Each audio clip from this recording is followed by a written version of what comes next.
Game of theories. What if Jon Snow awakened his dragon blood through a Greenseer dream, showing him Robert's lie at age 7? A 10-chapter ASOIAF. What if June 9 edition Chapter 1 The Dreaming Boy, and the tower without a name? The cot in which Jon Snow slept that winter night was not a cot for a son. It was a cot for an afterthought. A narrow pallet of cured pine pushed against the western wall of a chamber too small for a boy with a name, and too large for a boy without one. Above his head, a tapestry depicting the flight of gray geese had darkened with 3 generations of wood smoke, until the geese resembled crows. A bronze brazier in the corner held the last red eye of a fire, and somewhere very far away in the keep, a wolfhound was crying at the moon. He was 7 years old. He had gone to bed with the taste of barley bread still on his tongue, and the soreness of an afternoon's mock fighting still in his shoulders, and he had said the prayers his Lord Father taught him to the carved oak face that watched from above the hearth, old prayers, first men prayers, the ones that ask for nothing but to be heard. He was heard. That was the first thing he would remember later, in all the years afterwards, that he had spoken the prayer to be heard, and something had heard him, not the way a maester hears a question, or the way Rob heard him in their shared games, but the way a long empty hall hears a footstep, every stone listening at once, every shadow turning its face. The hearing had a weight. It pressed down on the chamber like the air before a thunderstorm. The brazier's red eye guttered out without a sound. The geese on the tapestry seemed to fold their wings. And then Jon Snow fell asleep, and the falling did not stop at sleep. He fell through it. He fell through the pine of the pallet, and through the slate flags of the floor, and through the foundation stones of Winterfell that had been laid 8,000 years before the conqueror dreamed of a flying empire. He fell through the cold black earth of the north, through the bones of mammoths and the bones of giants and the bones of men older than mammoths or giants. He fell through aquifer and bedrock and the bones of the world itself. He fell into a place that had no down and no up and no time, and there he became someone else's eyes. The eyes belonged to a tree. The tree had a face. He could not see the face from inside it, but he could feel the wood of his cheek and the sap of his weeping and the old, old grief of the thing he was now. He looked out through the carved sockets onto a courtyard he had never seen and would never forget, pale flagstones cracked by a slow southern sun, a fountain choked with red weeds, 3 round towers of red stone that drank the day's light and refused to give it back. He knew the place at once, knew it with the unspeaking knowing of dreams. The Tower of Joy. Although there was no joy in it, nor had there ever been, the name had been given the way a king gives an empty title to a man he means to murder. He was the heart tree at the foot of those red towers, and through his eyes he watched a young man pace the courtyard. The young man wore the silver hair of an old, old line. He had a harp slung over his back in a battered leather case and dark hollows beneath his eyes and a sword at his hip that Jon, even at 7, recognized by the shape and the smoke-bright sheen of its grip. That was Blackfire, no. That was the sister blade, that was Darksister, no. The tree dream confused the names because the tree had outlived all the names. The young man's lips moved. He was singing without sound, and the song was a lullaby in High Valyrian, and the lullaby was for a child not yet born. A door opened in the middle tower. A small, thin man in Maester's gray came out, his chain whispering like a coin in a beggar's cup, and he said something to the young man in silver that the tree could not quite hear. The young man's face went white as the tree's bark. He dropped the harp. He ran. The dream broke and remade itself. Jon was not the tree any longer. Jon was the air in the chamber at the top of the middle tower, and the chamber smelled of blood and rose petals, wilted ones, blue, blue as no rose grows save in Winterfell's glass gardens. There was a woman in a bed. She was very young, no older than Rob would be when he grew tall, and her hair was the dark hair of the north, tangled and damp, and her gray eyes were the gray eyes of the Stark, the gray of his Lord Father, the gray of his own. She was beautiful in a way that even a 7-year-old could see was not the beauty of a song. It was the beauty of a horse that has run itself to death. Her face had no breath left for vanity. There was a midwife at one shoulder. There was no Maester. The Maester was running up the stairs and would not arrive in time. Between her knees, blood, on her belly, a bundle. The bundle was crying. She was looking at the bundle and she was not looking at it. Her eyes were fixed on a man knelt at the head of the bed, a man whose face Jon knew with the dull, deep certainty of a boy who has watched that face across a high table at 1,000 suppers, whose pauses and silences he has learned the way other boys learn their letters. Eddard Stark, his Lord Father, younger, so much younger. There was no gray in his beard yet. His eyes were red and his hands were shaking, and his great long sword Ice was leaning forgotten against the wall by the door, blackish gray and patient as the gods are patient. She was speaking. Jon, who was the heir, heard. "Promise me, Ned." She said it once and she said it twice and she said it a third time, the way the old prayers were said, and on the third saying her voice cracked into nothing. "Promise me." His name. Her mouth moved around the word as if she had been carrying it for 9 months and could not bear the weight any longer. His name is Aegon, of House Targaryen, first of his name. Aegon, the 6th of his line. Ned Stark, his Lord Father, the only father Jon had ever known, leaned down and pressed his forehead against his sister's bloodied forehead and said nothing because there was nothing to say. He took the bundle. The bundle had a thatch of dark hair on its small wet head, dark hair, dark hair, dark hair, the same dark hair that Jon Snow brushed back from his own brow each morning, and a face screwed up in the bright shock of being. Robert will kill him. Ned's voice was a thing that did not belong in a man's throat. If he knows, he will kill him. Then he must not know. Lyanna Stark, Jon knew her name, the dream told him her name, his aunt, his mother, closed her eyes. She did not open them. Ned, Ned. Promise me you will keep him alive. Promise me you will love him as your own. Promise me he will not know until he is old enough. Ned, promise. I promise. The promise hung in the air of the chamber, and the air of the chamber was Jon Snow. And Jon Snow was the keeping of that promise. And the keeping of that promise had been the silence at every breakfast, and the curtness at every name day, and the long, careful refusal of Catelyn Tully Stark's gaze when she watched him over the rim of her cup. He understood. At 7 years old, he understood the whole architecture of his own life, the careful, sad scaffolding his father had nailed up around his small life and called duty. The dream broke again. He was somewhere else. He was a hammer. That is what the dream made him, very briefly. A great iron warhammer with a stag's antler curl in the grip, and the hammer was rising in 2 huge red hands. And below the hammer there was a man in dragon-blacked armor whose breastplate had 3 black-eyed rubies set in the shape of a dragon's head. A river ran by the man's left foot, brown and quick, full of the year's first rain.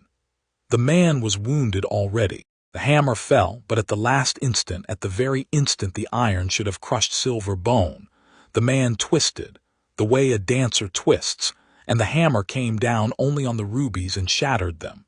And one of the rubies leapt from the breastplate like a frightened bird and was lost in the brown water of the Trident. The 2 huge red hands shouted in fury. The wounded man, bleeding and broken and breathing still, fell into the river and was carried away. The river closed over his silver hair. He did not die. He did not die. That was the lie that had filled the realm for 7 years. The lie that had filled Jon Snow's life for 7 years. The Crown Prince Rhaegar Targaryen had died at the Trident. Robert Baratheon had killed him with his warhammer at the Trident. The whole world said so. The Maester said so. His father said so by saying nothing, and the dream said otherwise. The dream said he was carried away in the river. The dream said he lives. Where? Jon, who was the hammer who was now nothing, asked of the dream. The dream answered with a fourth picture, a stone tower in a land of black sand. A man with silver hair gone duller than silver, a man with a face creased by years of grief and silence, sat at a table by a high arched window. Beyond the window, a sea steamed where it kissed the black shore. The man was writing. The ink was dark red, the parchment gray, and the hand that held the quill bore a long puckered scar from wrist to elbow, the scar a warhammer leaves on a man who has just barely twisted away. He wrote, "My uncle, my last kin who can read my hand, my brother of the watch, my Eamon. I have heard from a trader newly come from Pentos, heard at last news of the boy. I have not seen his face, but they say he favors his mother. I cannot come to him. I would only kill him by my coming. Watch over him as you can from where you are. The dream is awake in him. I have felt it in my own dreams. I think he knows." The man folded the letter. He sealed it with gray wax. There was no dragon stamp. He had buried that and pressed his thumbprint into the wax in place of a sigil. The thumbprint had a small crescent scar at its tip, the kind a man gets when he has played the harp too long and the string has cut. Jon, who had been hammer and tree and air, was now a single black raven flying north. He carried the letter. He flew over a green sea and a gray sea and a white sea, and at last he landed on a window ledge of a small cold cell with a window that looked north onto a wall taller than mountains. Inside the cell sat an old man so blind that he saw with his whole face, every line of his face oriented towards Jon as Jon set the letter down. The old man took the letter and brought it close to his lips. He did not read it, he could not read it, he had not read anything in 30 years. He held it under his nose and smelled the wax. Then he smiled, a smile so soft and old that the cell almost forgot to be cold. "Rhaegar," he whispered, "sweet boy, of course, of course." He folded the letter against his chest. He sat very still for a long time. Then he said, into the dark of his blindness, "I will go to him when I can. The old gods of the boy's mother are stirring. I can feel it from here. I think they have already begun." The dream broke. Jon Snow opened his eyes. He was in his cot. The geese on the tapestry were just geese. The brazier was a cold heap of gray ash. Somewhere in the keep a wolfhound was still crying, or a different wolfhound. Jon could not tell. Time had bent and snapped back, and he was not sure how much of the night had passed. Through the slit of the shutter a pale light was coming in. Dawn, or near it. Some hour before dawn, when the wolves think about going home. He sat up. He was a small thing on a small pallet. His feet did not touch the floor when he sat up, they dangled. He looked at his hands. His hands were a child's hands. The nails bitten the way Septimortain had told him not to bite them. They shook. He balled them and they still shook. A boy of 7, Jon Snow knew already, was a creature without authority. A boy of 7 could not give orders, could not change names, could not bring an army across a river or cross a sea or kneel a king. A boy of 7 could be told by his Lord Father that he had dreamed strangely and ought to take a posset and go back to sleep, and the Lord Father would be obeyed. A boy of 7 was not believed, but a boy of 7 who had seen the Tower of Joy through the eyes of a tree, and the trident through the eyes of a hammer, and his mother's promise through the air of her death chamber, and his father's silver hand writing letters from a stone tower in a land of black sand, that boy of 7 could be careful. He could carry what he had seen the way a man carries the last coal of a banked fire across a snowfield. Carefully, without dropping it, without letting it go out. He thought of his Lord Father. He thought of Catelyn Stark's blue eyes that never quite landed on him. He thought of Robb, asleep 3 doors down, who had given him a wooden sword for his last name day, who had said in front of the entire hall, "He's my brother, Mother. I don't care what you think. He's my brother." He thought of Sansa, very small, who had once leaned against his knee and braided his hair into a clumsy crown and said gravely, You'll be very ugly when you're a man, Jon, but you'll be a kind one. He thought of 2-year-old Arya, who could not say his name properly yet and called him Joe, who chewed his ear with her gums when he carried her on his shoulder. He thought of Bran, only a babe in the cradle, who could not yet think anything of him at all. And he thought of his aunt, the dead girl with the dark, stark hair and the gray eyes, dead between her own knees in a tower of red stone, who had given him a name 3 times. Egon, Egon, Egon. The name burned. He felt it burn. He felt it physically, somewhere beneath his ribs, low and hot, a small coal in the dark of him. As if hearing the name had lit a fire he hadn't known was laid. He pressed his hand against his sternum. The skin under his palm was warm. Not feverishly warm, just warmer than a small boy's skin had any right to be on a northern morning when the brazier was out and the dawn frost was crusting the inside of the shutter. He took a breath. The breath went in cold and came out almost steaming. He swung his legs over the side of the pallet. He found his boots. He laced them by feel. He put on his fur-trimmed cloak, Robb's old one, cut down, and he went out of his small chamber and through the maze of corridors that he knew the way other boys knew their own faces, and he went down the spiraled stair, and he went out into the morning of Winterfell. There was a soft snow falling. The kind that does not fall so much as drift sideways, lazily, as if the sky has forgotten it had a reason. The yard was empty. The kennels were still asleep. Smoke was beginning to rise from the kitchens. He walked straight across the yard and through the kitchen garden and around the side of the great keep and through the iron gate and into the godswood. The godswood at Winterfell is older than the keep. The keep was raised by Brandon the builder 8,000 years ago, and the godswood was old then. Sentinels and ironwoods and oaks and pines crowd into 3 acres of darkness around the black pool, and the great pale weirwood at the pool's edge, the heart tree, whose face Jon had looked through last night, whose sap had wept down his bark cheeks. He could feel the tree before he saw it. He could feel it the way a dog feels its master through the wall of a stable. Welcome, the tree did not say, because trees do not speak. Welcome back. We had been waiting for you. He went to the heart tree.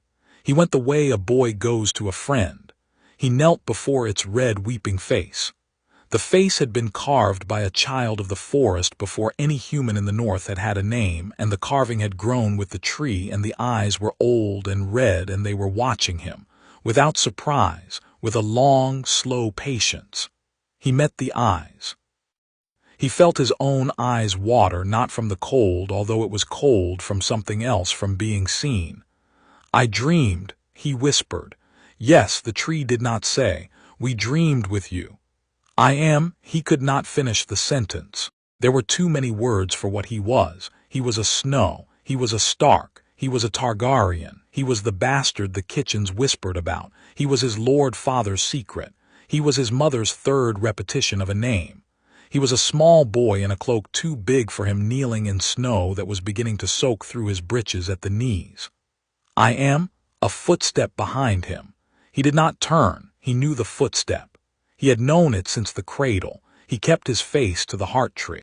Ned Stark came around through the snow and stood beside him and looked down at him, and Jon could not see his father's face because his father's face was above him, and the snow was beginning to come down a little harder in big flakes, the way it does just before a sky decides to clear. You are out early, Ned said. I dreamed, father. Many boys dream. Not like this. His father was silent for a long while. Then his father knelt on the wet ground at the foot of the weirwood, knelt as if he were a man and the boy were the Lord, and put one rough cold hand under Jon's chin and lifted Jon's face into the dawn light. The dawn was beginning to come up gray through the spruces. The light fell on Jon's eyes. Ned looked at them. Jon saw his father look. He saw his father's mouth open very slightly. He saw the color leave his father's face the way water leaves a basin pulled out from beneath. Father, Jon said. His father did not speak. His father was looking into his eyes. Jon did not know what his father was seeing, but he saw his father seeing it, and he knew. He knew his father was seeing the silver-eyed dead girl in the tower, and the silver-haired king's son who had not died at the Trident, and the promise pressed into the air of a bloody room 12 years ago. "My eyes," Jon began, "are not the eyes you wore last night." Ned's voice was hoarse. There is a tint. It is barely there. It is in the right light only, but it is there." He let go of Jon's chin. He sat back on his heels in the snow. He was a big man, Lord Eddard Stark of Winterfell, broad-shouldered and gray-eyed and beard-shadowed even when he had just shaved, and the snow was settling in his beard and on his shoulders, and he looked for one moment smaller than Jon had ever seen him. Smaller than Robb, smaller than Sansa. "Tell me what you dreamed." So Jon told him. He told him about the tree and the tower and the silver-haired boy with the harp and the dark-haired girl on the bed and the bundle and the promise. "Promise me, Ned, and the hammer and the river and the breastplate and the rubies." And the man with the scar from wrist to elbow writing letters in a stone tower across the sea. And the raven flying north to a blind old man in a small cold cell. And the blind old man saying, "Rhaegar, sweet boy." He told it slowly. He told it the way he had been taught to tell things at his Lord Father's table, in order, without ornament, with the patience of a Stark. His Lord Father listened. He did not interrupt. He did not weep, although his eyes were wet, although the wet on his eyes might have been from the snow which was thicker now and falling on both their faces. When Jon was done, the silence was so long Jon thought perhaps his father had forgotten how to talk. Then Ned said quietly, "The old god spoke." Not a question. A statement, an admission, the way a man admits at last to a sin he has carried for half his life. "Yes, father. They have not spoken so to a Stark in 3 generations. My grandfather's mother, the Lady Melantha Blackwood, she had the green dreams. We thought the gift had died with her. We thought," Ned's voice caught, "we thought when I took you in that you would have only the wolf's blood from your mother's side, not the other sight, not, mother had it too, Lya." A small terrible smile crossed Ned Stark's face. "Lya had dreams she would not speak of, even to me. She used to say to me when we were children, 'I will not die in a bed, Ned. I have seen my own bed. It is not a bed, it is something else.' I told her she was being morbid. I told her to stop." His voice broke for half a second and he made it whole again. "She knew. She knew before any of it happened. She knew Rhaegar would, she knew the war was coming, she would not tell me." He stopped. He looked at Jon. He looked at Jon and saw Lya looking back at him out of a 7-year-old face that had only just learned the truth, and he could not bear it, and he bore it. "You cannot tell anyone," he said. "I know. Not Robb, not, I know, father. If Robert Baratheon learns that there is a son of Rhaegar, I know." His father reached out. His father did something he had never done before in 7 years of small, careful kindnesses. His father pulled Jon Snow into his chest, and held him there in the snow at the foot of the weirwood. Held him not the way a man holds the bastard he has fathered, but the way a man holds the only son he has of a sister he loved more than the realm. Held him hard, long, until Jon's face was wet against his father's wool cloak and he could not tell whose tears they were. "You are my son," his Lord Father said into the top of Jon's head. "You are my sister's son, and you are my son, and you are the both of those things together, and there is no contradiction. Do you understand me, Jon? There is no contradiction. I named you Jon for a man I loved, the man who raised me, and that is your name in this castle and on this earth until you and I together decide it is some other name. Do you understand me?" "Yes, father. And one day when you are older, when the realm has settled itself, when I have a way to keep you alive, I will tell you the rest of it. And you will be what you are. You will be both, wolf and dragon, or whichever you choose, but not yet, not yet, not until we are ready." "I know, father." He felt his father's chest expand against his cheek and contract again, a long, deep, exhausted breath. Then his father set him gently back on his heels in the snow and looked at him for one last considering moment. "How do you feel?" Jon thought about it. He thought about it the way he had been taught to think about a question, properly with both hands. "Warm," he said. "Even now, even here. I am warm, father, not feverish, just warmer than I should be. And the dream," he paused, "the dream is not over." "What?" "It is still going, somewhere. I can feel it, like there is a song playing in the next room and I am hearing the bass of it through the wall. I think, father, I think it will go on. I think it will keep showing me things that have happened and things that have not happened yet." His father went very still. "That is a terrible gift." "Yes, father." "It will be a lonely one." "Yes, father." Ned Stark looked up at the heart tree. He looked up at the red weeping face that watched them both with the patience of 8,000 years. Then he looked back at his sister's son, the son of the silver-haired prince who had not died in the Trident, and he did something very strange. He smiled. It was a tired smile, but it was a real one. "You have me," he said. "You have me. You will have me as long as I am living.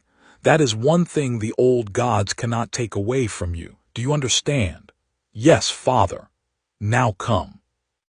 Your stepmother will be at the breakfast table and you will not be late. And you will look at her over the porridge with the eyes of a boy who has been kicking through the snow because he could not sleep.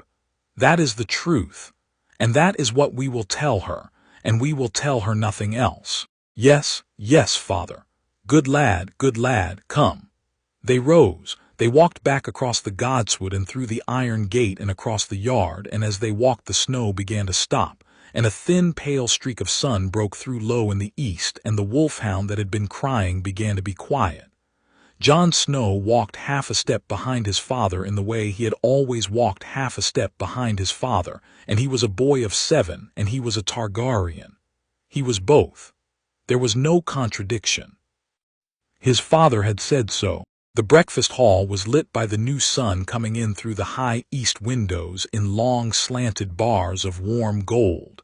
And Catelyn Tully Stark was at the long table when they came in, sitting at her place at her lord husband's right hand, her copper-red hair braided over one shoulder, her blue eyes flicking up at Ned with a soft welcome, and then flicking past Jon, as if her eyes had been trained never to land on him.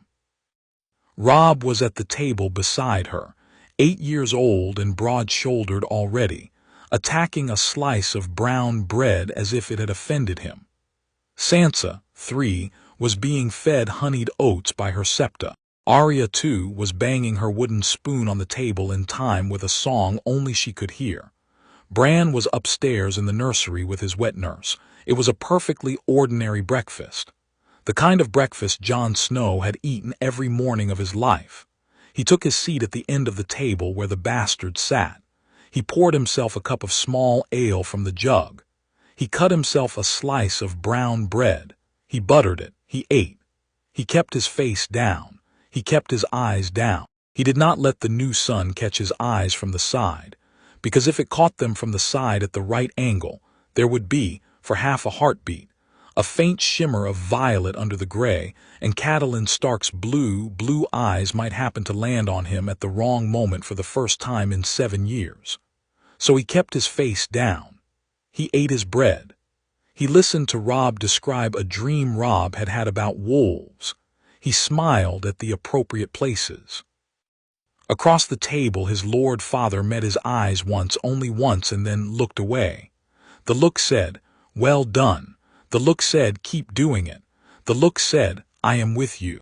Jon Snow, age 7, Targaryen and Stark, ate his breakfast, and underneath his ribs, low and hot, the small coal of the dragon's blood that had been laid in his cradle 7 years ago, laid there by a silver-haired father he had never met, fanned awake last night by a green dream from gods his mother's family had worshipped before there was a citadel or a faith or a 7 of any sort, burned quietly, and waited.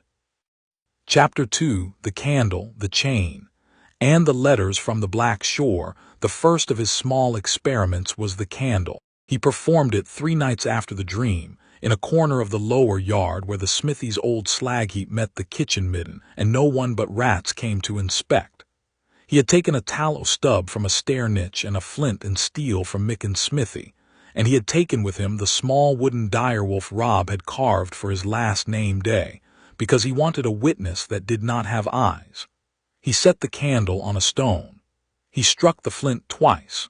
The wick caught on the second strike. The flame leapt up the dirty length of the tallow and steadied, small, blue-cored, yellow-tipped, and Jon Snow looked at it and thought, very carefully, the way his father had taught him to think before he did anything that could not be undone. If this hurts me, I will scream, and Catelyn will hear, and they will ask, and I will lie, and the lie will be the first of many lies. Then he put his hand into the flame. The flame did not bend. He had expected the flame to bend. Fires bend. They shy from a hand. Even the fire on a hearth will lean away from the iron poker that disturbs it. This one did not. It went on burning with his small index finger inside it, the wick at the very base of the finger pad, the yellow tongue licking past his knuckle, and he watched it the way a maester watches a bowl of water set to boil. He felt. What did he feel? He thought about it carefully. He felt the candle. He felt the heat the way he felt the heat of a bath, warm with a slight pleasant pressure. He did not feel pain. The skin of his finger did not blacken. The fine white hairs on the back of his small hand did not curl. The flame did not hurt him. He held the hand there a count of 20, the slow northern count he had been taught for measuring the boil of a stock-pot. He withdrew the hand at 21. He inspected it in the moonlight. The finger was pink where the flame had touched it, the way a finger pinks when it has been pressed against a winter window glass. There was a smear of soot, that was all. He licked the soot off. It tasted of mutton fat. He looked down at the wooden direwolf in his other hand. "You did not bark," he said gravely. The wooden direwolf did not bark. The wooden direwolf, in fact, said nothing at all, having been carved out of an oak knot by an 8-year-old boy with 3 blunt knives. But Jon Snow had a private feeling that it had been watching with a kind of approval, as if to say, "Yes, we saw. We are not going to tell." He blew the candle out. He put the candle stub back in its niche and the flint and steel back in Micken's smithy, and he went to bed and slept and dreamed. And the dream that night showed him, among other things, the face of his Lord Father, drawn and gray in the Lord's chamber, standing at his window and looking at a snowy yard where a small boy in a too-big cloak had stood 3 hours earlier with a candle. So Ned had seen. Of course Ned had seen. Of course. In the morning his father took him for a walk in the Godswood again. They walked slowly. There was no snow that day. The pool was beginning to skin over with the first thin black ice of the year. The heart tree watched them. "You have done a foolish thing," Ned said. "Yes, father. You might have set your hair on fire. Your hair is dark and would have shown the burn, and Catelyn would have noticed, and Maester Luwin would have asked, and Maester Luwin is no fool." "Yes, father. Was it true then?" "I think so." "Show me." Jon held out the finger. The pink had faded. There was no mark. His Lord Father took the finger between his own thumb and forefinger and turned it in the gray morning light and made a small grim noise, half astonishment, half resignation, and let the finger go. "It is a true Targaryen trait," he said, more to himself than to his son. "I have read of it in the records of the Reach. King Aerion Brightflame believed he was a dragon and drank wildfire to prove it, and it killed him, because believing is not the same as being. But for those in whom the gift truly runs, I have read, it is a low resistance, not invulnerability. They do not eat fire. They do not bathe in it, but a candle, a hearth coal, the first heat of a forge, I think." He paused. "I think you will not blister at a touch. I think you will scald at a sustained burning.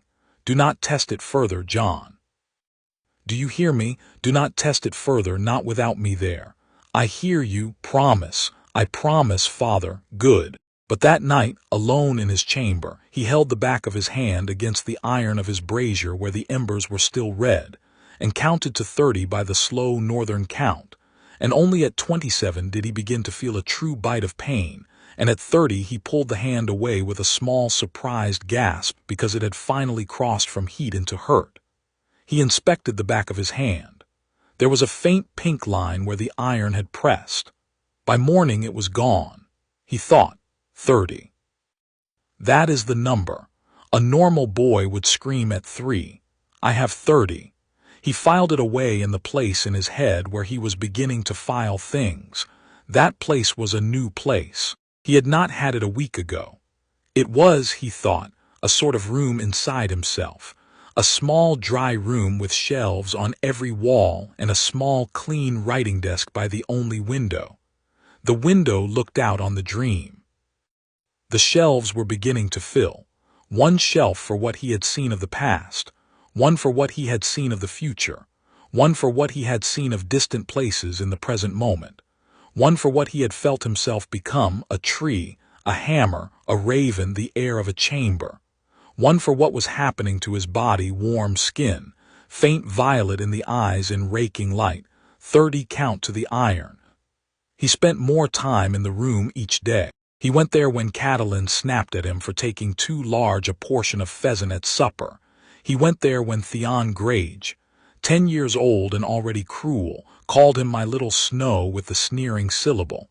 He went there when Sansa asked him innocently why he never sat at the high table for the visit of the bannermen.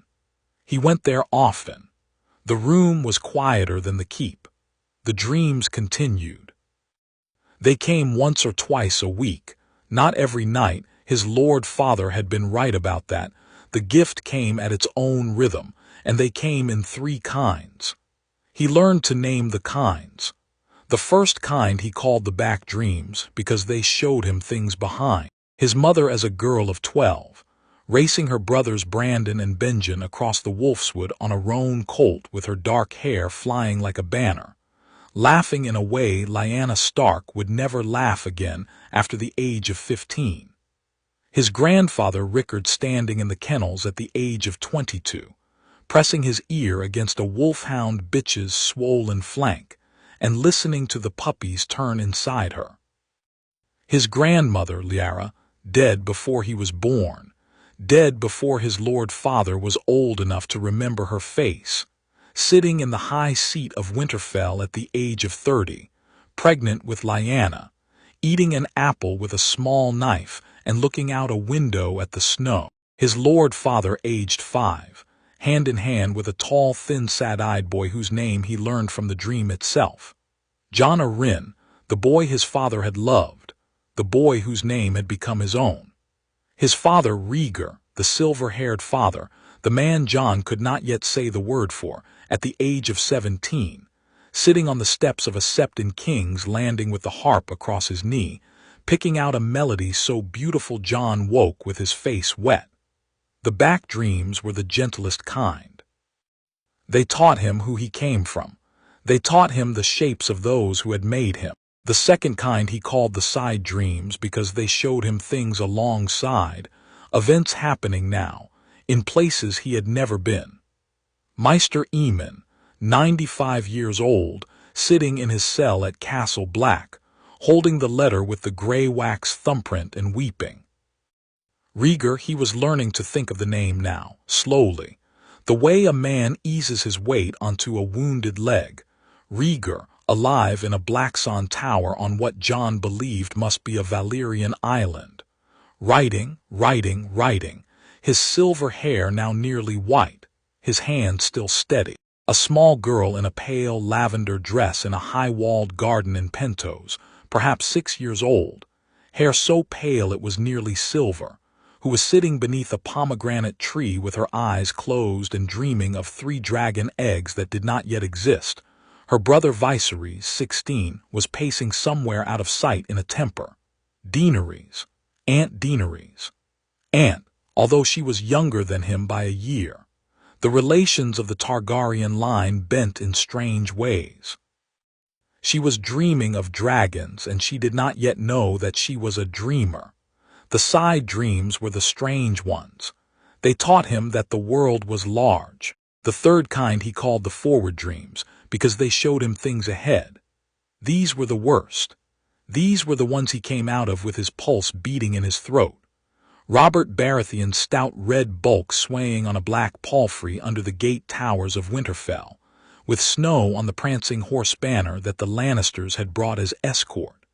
A small girl with hair like raven's wing dropping from a high tower window onto a thin stretch of bracken below Sansa. No, not Sansa. The dream told him no, Arya, no, Bran, his small brother, with eyes that were not yet open in any cradle but were already calculating dreams of climbing. Bran would climb. Bran would fall. Bran would be pushed.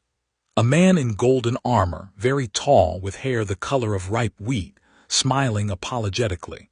A woman with hair the same wheat color holding a green silk dress to her body in a mirror. A small dark-haired girl chasing a cat down a wharf. His lord father kneeling on the steps of the Sept of Baelor in a torn doublet with his hands bound. A man in a black hooded cloak swinging ice, his father's own sword, at a kneeling neck. The forward dreams stayed with Jon for days. The forward dreams sometimes sent him to his bed at dusk with no appetite for supper. He did not tell his lord father every forward dream he had. He learned that first half-year that there were things that even his father could not bear to hear at all. He learned that his lord father, who had carried the secret of the Tower of Joy for 8 years without bending, could not bear to hear that his small gray-eyed son had seen the day of his execution. He told his father the back dreams. He told his father the side dreams. He told his father selected forward dreams. The rest he wrote down.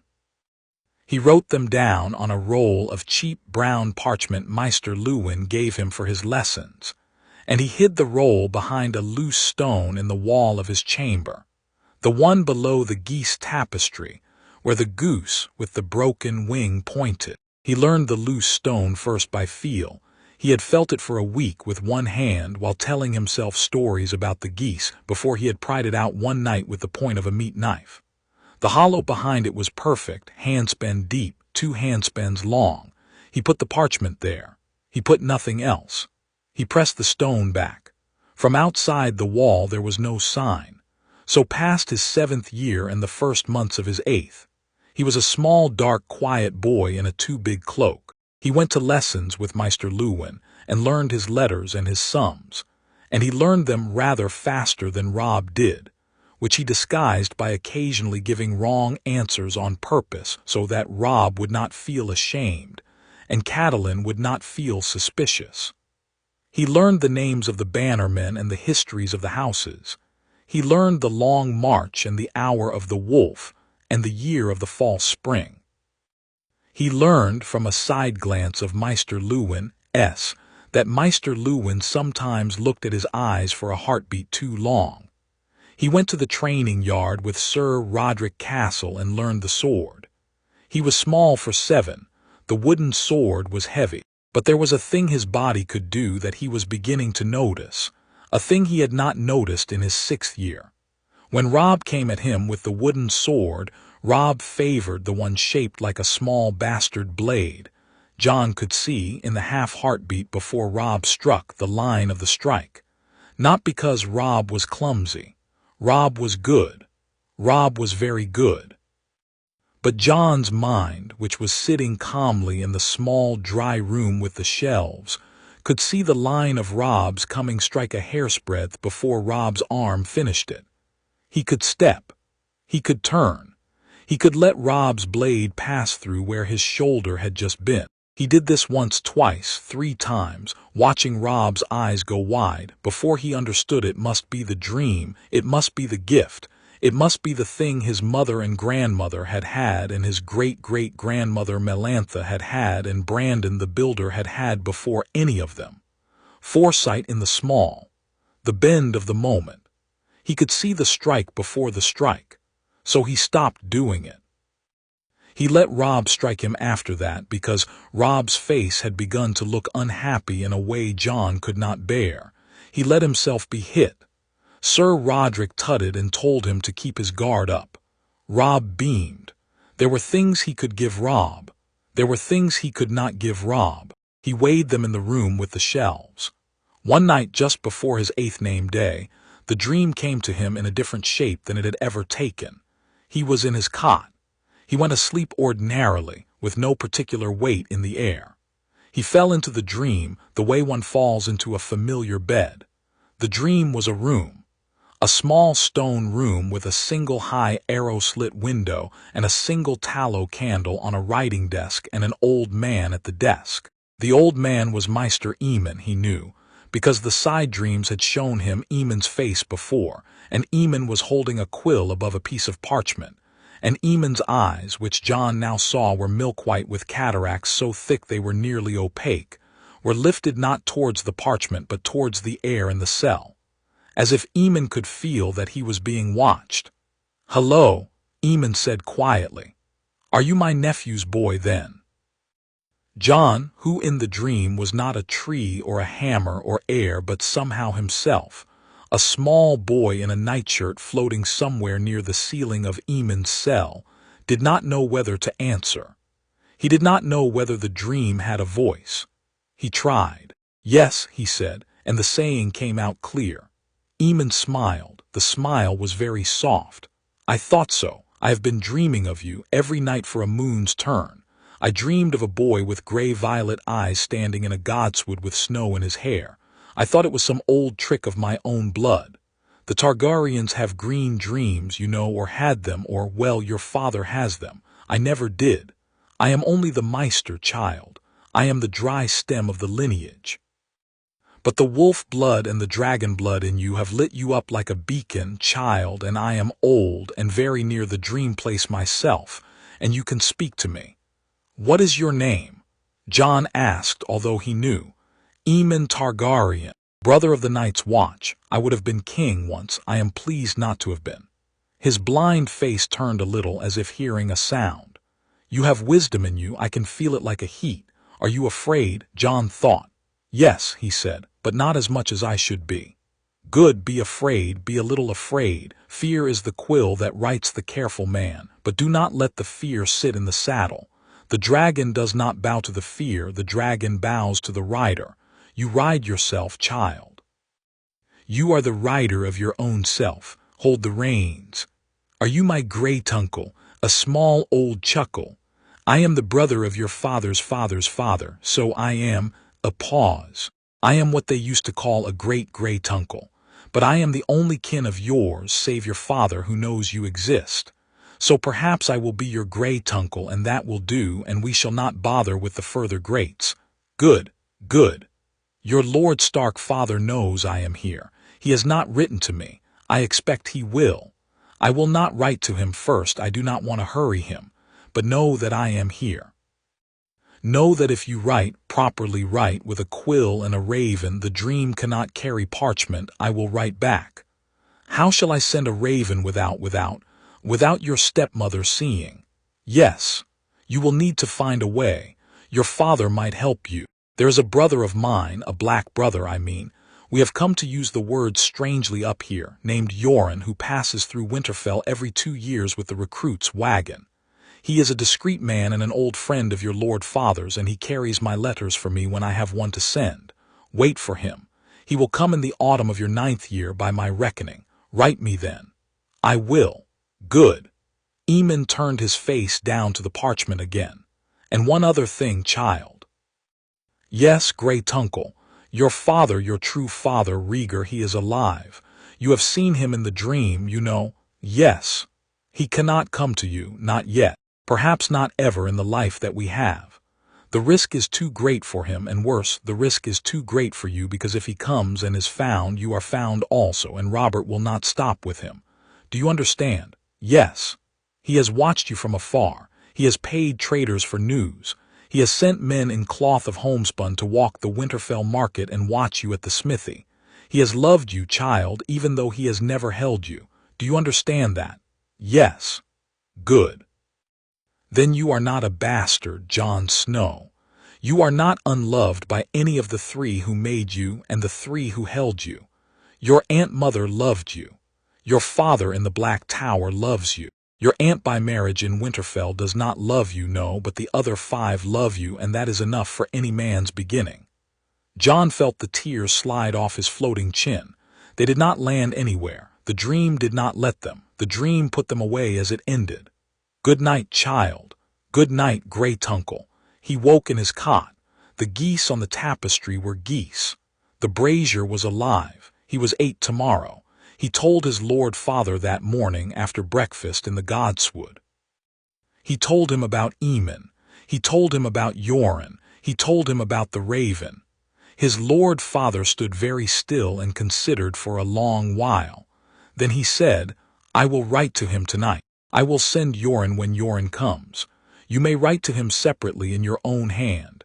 Do not put his name on the cover. Address it to my dear black brother. He will know. Yes, Father. And Jon, yes, Father. How does my brother Aemon look? He looks old, Father. He looks blind. He looks at peace, I think, like an old hound that has stopped chasing things he cannot catch. His Lord Father smiled. Yes, he said, that sounds like Aemon. That winter, snow came in early and went out late, and the keep settled into the patient indoor life of the long northern dark. Jon Snow attended to his lessons. He chopped his share of kindling. He carried trays of broth to the smithy when Mikken came down with a chest cough.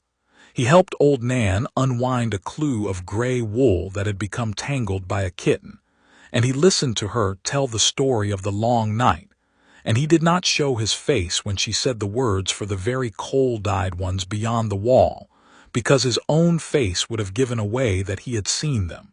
He had seen them. In a forward dream the night Aemon spoke to him. He had seen a man, a thing, not a man, with skin like ice and eyes like a star's blue heart, walking through a forest of pine that was not a forest of pine, but a forest of dead men standing upright. He had seen this thing turn and look at him. He had seen it smile. He had woken with the taste of frost on his tongue. He had not told his Lord Father about that dream. He could not. He did not have the words. He turned 8 in late winter. There was a small honey cake at supper, and a wood-end leather scabbard from Robb, and a soft fur-trimmed cloak from his Lord Father, and a pewter clasp from Sansa, and a wooden horse on wheels from 2-year-old Arya, who had carved it badly herself with a kitchen knife and was very proud of it. He kissed her cheek. He thanked his sister. Catelyn watched them across the table with an expression he had learned to read as bearable disapproval, not active hate. Never that. She was too well-bred for hate, but the heavy, patient disapproval of a Tully who has been asked to share her hearth with a thing that should not be sharing it. He did not let his eyes catch the firelight. He kept them down. In the spring of his 8th year, in a wet, warm week when the smaller meltwaters were starting to babble in the godswood, and the first crocuses were coming up purple in the cracks of the courtyard, Yoren came. He came as Aemon had said he would, with a wagon and 4 threadbare recruits and a black gelding with one milky eye. And he sat at his Lord Father's high table that night and ate 3 helpings of pottage, and told dirty jokes that made Sansa cover her ears with her small hands, and made Robb laugh until milk came out of his nose. Jon watched Yoren. Yoren had a craggy face and uneven teeth and one eye that was a little smaller than the other, and Jon could see, by the way Yoren occasionally let his gaze land on Jon and then on Ned and then on Jon again, that Yoren had been told. Aemon had told him. Yoren knew. After supper, after Catelyn had taken the girls up to bed and Robb had gone to the training yard to spar with a lantern boy from Serwyn, Jon was sent to fetch a fresh pitcher of wine for his Lord Father from the cellar. He went. He came back. As he passed Yoren in the corridor outside the Lord Solar, Yoren coughed once and held out a leather satchel, a slim, weather-stained, perfectly ordinary satchel that a black brother might carry for his journey south, the sort of thing no one would think twice about. Lord Stark asked me to give you this for your reading. Yoren said, loudly enough that any passing servant would hear.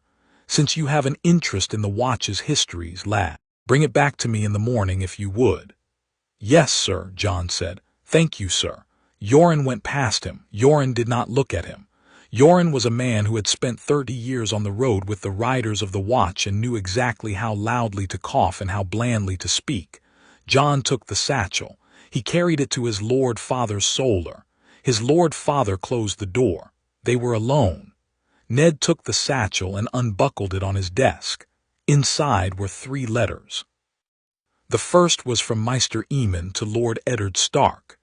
It was a long letter, in a small spidery old hand that wandered occasionally as a blind man's hand will wander. It said, "My dear nephew of the north, yes, nephew, for through your sister you have made me kin, and I will use the word, I have dreamed of your son, of our son, of the boy in the godswood. I have spoken with him in the dream place. He is true. He is gifted. He is in the danger you know he is in. Here are 3 things you should know, and 3 things I am prepared to do, and 3 things I ask of you in return." The 3 things Ned should know were practical. The names of 3 confidants Aemon trusted at the wall, and would vouch for if Ned ever needed to send the boy north. The names of 2 ships and 2 captains in White Harbor who would take a Stark passenger east without questions if matters at Winterfell ever required it. The name of a man in Bravos, an Iron Bank account, opened 40 years ago by a king's brother in case any of his line ever needed coin in the east, into which Aemon had been quietly diverting his small watch stipend for 30 years, which now contained more gold than was strictly believable. The 3 things Aemon was prepared to do were also practical. Write to Rhaegar by way of a Pentoshi merchant Aemon had been corresponding with for 15 years, and arrange a slow channel of communication between father and son that did not pass through any maester's chain other than his own. Send Jon, by the next discreet courier, a small package, a thing of his line's making, a thing that should be in the boy's keeping. The letter did not name what it was. It said only that the boy would know what to do with it when it came, and if Ned wished to abandon his own oath as a brother of the watch, which he believed the gods would forgive in this case, and travel south slowly, by stages, to take up residence at Winterfell as a sort of retired tutor in old languages, to be near the boy in the final years of his life, to teach him what a Targaryen had to know that no northerner could teach. The 3 things Aemon asked of Ned in return were the gentlest. Tell the boy nothing more than the boy is ready to hear, but tell him as much as the boy is ready to hear, and trust the boy more than is comfortable for you to trust him, because the gift in him is older and wiser than his years. Raise him as your son and only as your son before the realm, until the realm shall make it otherwise, because the bastard's role is a useful one and will keep him alive for as many years as he can stand it. And write me at every name day of his, so that I may know what kind of man he is becoming. The second letter was a small one, also in the same spidery hand, addressed to Jon, the words on the cover written so simply that even a servant's eye would have skipped over them. For Jon Snow, of Lord Stark's household. The 3rd letter was not addressed at all. It was sealed with gray wax stamped with the small crescent of a thumbprint Jon had seen before, in a dream, in a black-sand tower across a steaming sea. Ned Stark looked at the 3 letters and put his hand to his face and did not speak for a long while. Then he opened the 2nd letter, Aemon's letter to Jon, and read it aloud. It said, "My dear Jon, I have dreamed you. You will read this when you are 8 or thereabouts in a quiet room with your Lord Father. He has my permission to read it before you and to read it again after and to talk with you about it. Here is what I would have you know. You are not alone. You are not the only one of your sort. There have been others before you in the long line that brought you here, others who have had the gift you have, both sides of the gift, both blood roots. The greater number of them died young or died mad. The few who did not die young or die mad lived to be very old and were called wise, and were of great use to the realm. I am betting on you to be the latter sort. Do not disappoint me, child. The gift is a tool. It is not your master and you are not its servant. Treat it as the Meister treats the chain, wear it, learn its links, do not let it tangle around your neck and choke you. The dreams will come, you cannot summon them, you cannot dismiss them. Between the dreams, live ordinarily. Eat your bread. Hit your sister gently when she steals your apple. Do not study the dream life so hard that you forget the day life. Both lives are real and both lives need a Jon Snow walking through them. The dream life is louder and stranger, but the day life is the one that will marry you and bury you, and you must love it. Trust the Lord Stark. He is the best man I know, and I have lived long enough to know that good men are rarer than dragons. Be wary of one in particular, a man with a forked dark beard and a perfumed silk doublet named Petter Baelish. You will not have met him. He is in King's Landing. He will come into your life by way of your stepmother's family. Do not trust him for any reason in any room at any time. If you can arrange for him to be killed before you are 16, the realm will thank you. I am only half jesting. The dragon's blood is yours. Do not fear it, do not flatter it. The fire resistance is a small piece of it. There will be others. Some you will discover by surprise. None of them will make you less of a Stark. Do not let any man tell you that you have to choose. You are both. The world will make you choose one day and you will choose, but until that day be both. There is more strength in both than in either alone. I love you, child. I have loved you in the dream place since the first night you came into the dream place. I am old and I will not live long, and I will not live to see you a man grown, but I will live to see you with a dragon, I think. I will live to see that. I think the gods of your two bloodlines, both my gods and your mother's gods, will give me that one good thing before they let me go. Your great-uncle, who is also your great-great-uncle, who will not stand on the further grates, Aemon Targaryen. Ned Stark folded the letter. He laid it on the desk. He looked at Jon for a long moment with a face Jon would remember the rest of his life. A face that contained, in equal parts, the man Ned had been when he had ridden south to find his sister, and the man Ned had become when he had ridden north with a baby in his cloak, and the man Ned was now, Lord of Winterfell, father of 5, husband of a Tully woman, secret keeper of the realm. The 3 men in Ned Stark looked at the boy across the desk, and the 3 men in Ned Stark said as one, "Read the third one yourself. He wrote it for you." Jon Snow, age 8, took the third letter, the one with the gray wax thumbprint. He broke the wax with his small thumb. He unfolded it. It was very short. The hand was finer than Aemon's, more disciplined, the kind of hand that has been trained for songs and for letters that mattered. It said, "My son, I do not know what name you have. I do not know what face you have. I know only what the dream tells me, which is more than nothing and less than a father deserves. I will not weep at you in this letter. You will have enough weeping in your life. I will only say this.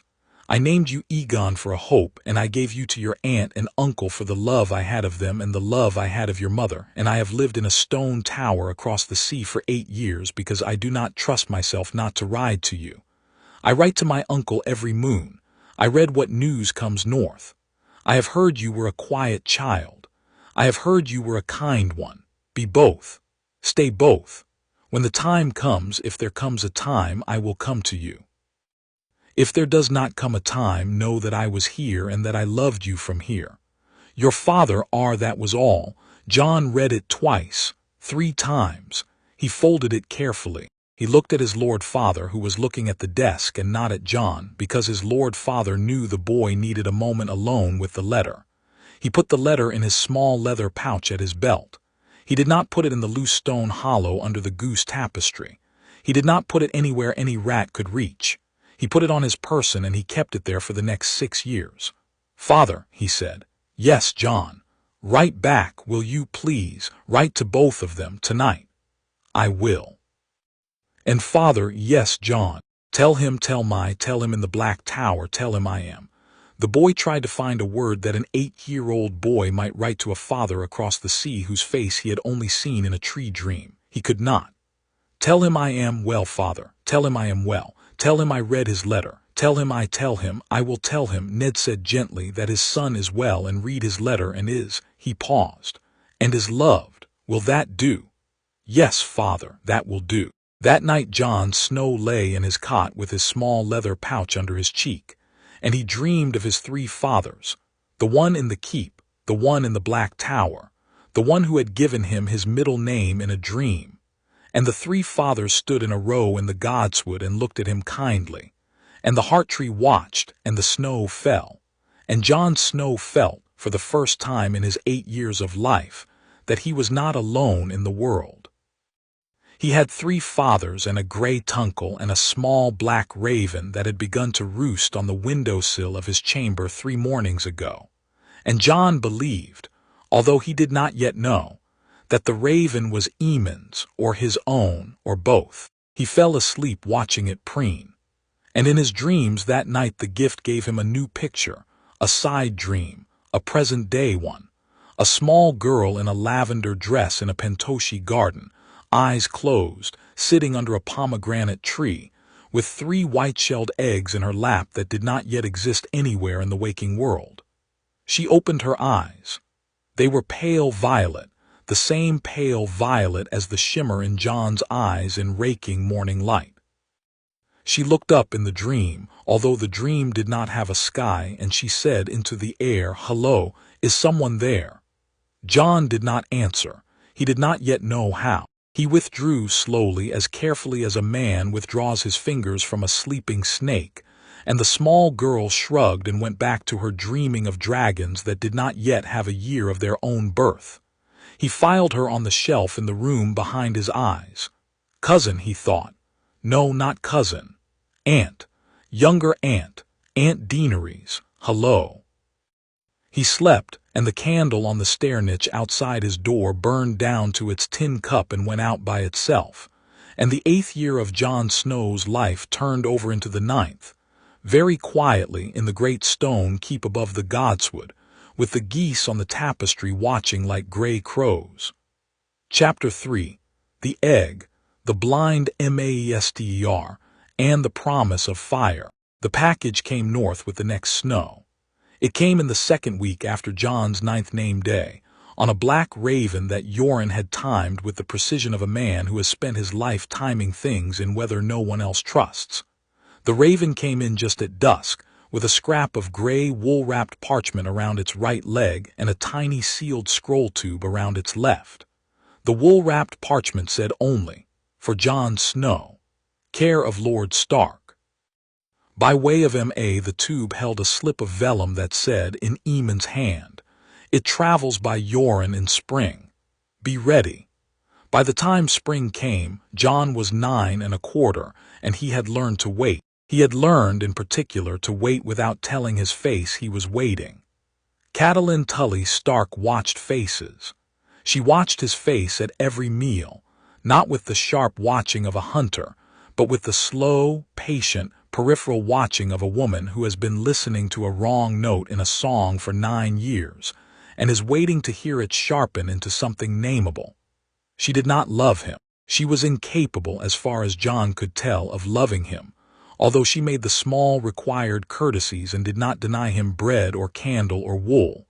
And once, when he had fallen on a frosted stair and split his lip, she had sat on the edge of the bed and held a cold flannel to his mouth for a full half-hour without speaking, and only when she had risen to go had she said softly, "You did not cry. That is the Stark in you. I will give you that. You did not cry." It was the kindest thing she had ever said to him. He had been 6 then. He had not yet had the dream. He had thought she might come to love him after that. She had not. The flannel cold was the closest he ever got to her warmth. So he waited, in the careful way he had learned to wait, with his face untroubled and his hands ordinary. And he wrote to Aemon every fortnight a small, careful letter about the weather and his lessons, and the small dogs in the kennel, and how Sansa had begun to weave on a small loom Catelyn had ordered for her. And behind every careful letter, there was a private letter Jon kept in his head and never wrote down. The count of his name day, the count of the days till Yoren, the count of his pulse when he held his hand in the candle, still no quickening, the fire still did not bend. The count of the violet shimmer, it was deeper now. In the right light the right eye showed it sooner than the left. The shimmer was, his Lord Father privately admitted, a thing one would have to be unobservant to miss in another year or two, and Catelyn was not unobservant. Yoren came in late spring. He came up the South Gate Road through the slow rivers of yellow mud that the year's thaw had pressed out of the country, on the same milky-eyed black gelding, with the same wagon, the same 4 threadbare new recruits, except one of the new recruits Jon saw with a small inner start was a young man he half recognized. He had seen this man in a side dream 3 weeks earlier, walking on the green hills above the Trident, and he had thought at the time that the man must be a Tully man-at-arms, but the dream had not bothered to label him, and Jon had filed him on the wrong shelf. He corrected the shelf. Henceforward, the man on the Trident Hills became a black brother. The shelves rearranged themselves quietly. Yoren came to the high table. Yoren ate 3 helpings of pottage. Yoren told the same dirty jokes as the year before. Robb, who was almost 11 now and a sworn fan of Yoren's, laughed himself into a fit. Catelyn, who had grown to like Yoren in spite of herself, smiled with her mouth. Although not her eyes, never her eyes only smiled at Robb and Sansa and at small Bran. After supper, Yoren coughed his small particular cough in the corridor outside the Lord Solar, and there was a leather satchel, and a series of polite loud lines about the histories of the watch, and Jon was sent again to fetch wine, and the package made its quiet journey from the satchel into Jon's small careful hands. It was a wooden box. It was about the size of a barley loaf, but heavier, much heavier, and the wood was a pale silver-gray ironwood that Jon recognized from the godswood, and the box had been sealed with hot wax around the seam in 3 places. Each wax blob bore the small crescent thumbprint that Jon now knew was his father's. The box had been wrapped in oiled wool and tied with hemp string, and on the outside of the wool, in Eamon's spidery hand, there was a slip of vellum that said, "From your father, sent to me to send to you, open in the godswood, alone." He went to the godswood. He went alone. He went in the very last gray hour of the spring evening, with the pool just unfrozen and the meltwater whispering down through the moss, and his Lord Father had agreed, not without reluctance, that the gift was a thing the boy should open without him, because it was his and his alone, and there are gifts that do not survive being witnessed. Jon knelt at the foot of the heart tree. He cut the hemp string with his small belt knife. He unwrapped the oiled wool. He worked the wax seals loose with the point of the knife, taking his time, lifting each seal whole so he could press them back into place if he ever needed to make the box look unopened again. He had thought about this for a fortnight, sitting at his lessons. He had not let himself open the box in his head. He had let himself plan only the wrapping and the unwrapping. He had decided that the inside, whatever it was a thing for the eye and not for the mind in advance. He opened the box. Inside the box, in a nest of carded fleece dyed a dark unfaded scarlet, lay a dragon's egg. He had known. He had known the moment Yoren had handed him the box. He had known the weight of it. He had not let himself name the knowing. The egg was about the size of a goose egg, or perhaps a little larger, the size and heft of a brick of soft cheese. Its shell was black, not the black of charcoal, the black of a polished hematite stone in a stream bed, with little flecks of red-orange beneath the surface as if a fire had been frozen in the act of curling around itself. The shell was warm. He had expected the shell to be cold. Eamon's letter, which lay folded under the egg in the box, would later say, "Do not be deceived by the warmth. They are warmer than stone, but cooler than blood. They are sleeping. They have been sleeping 140 years.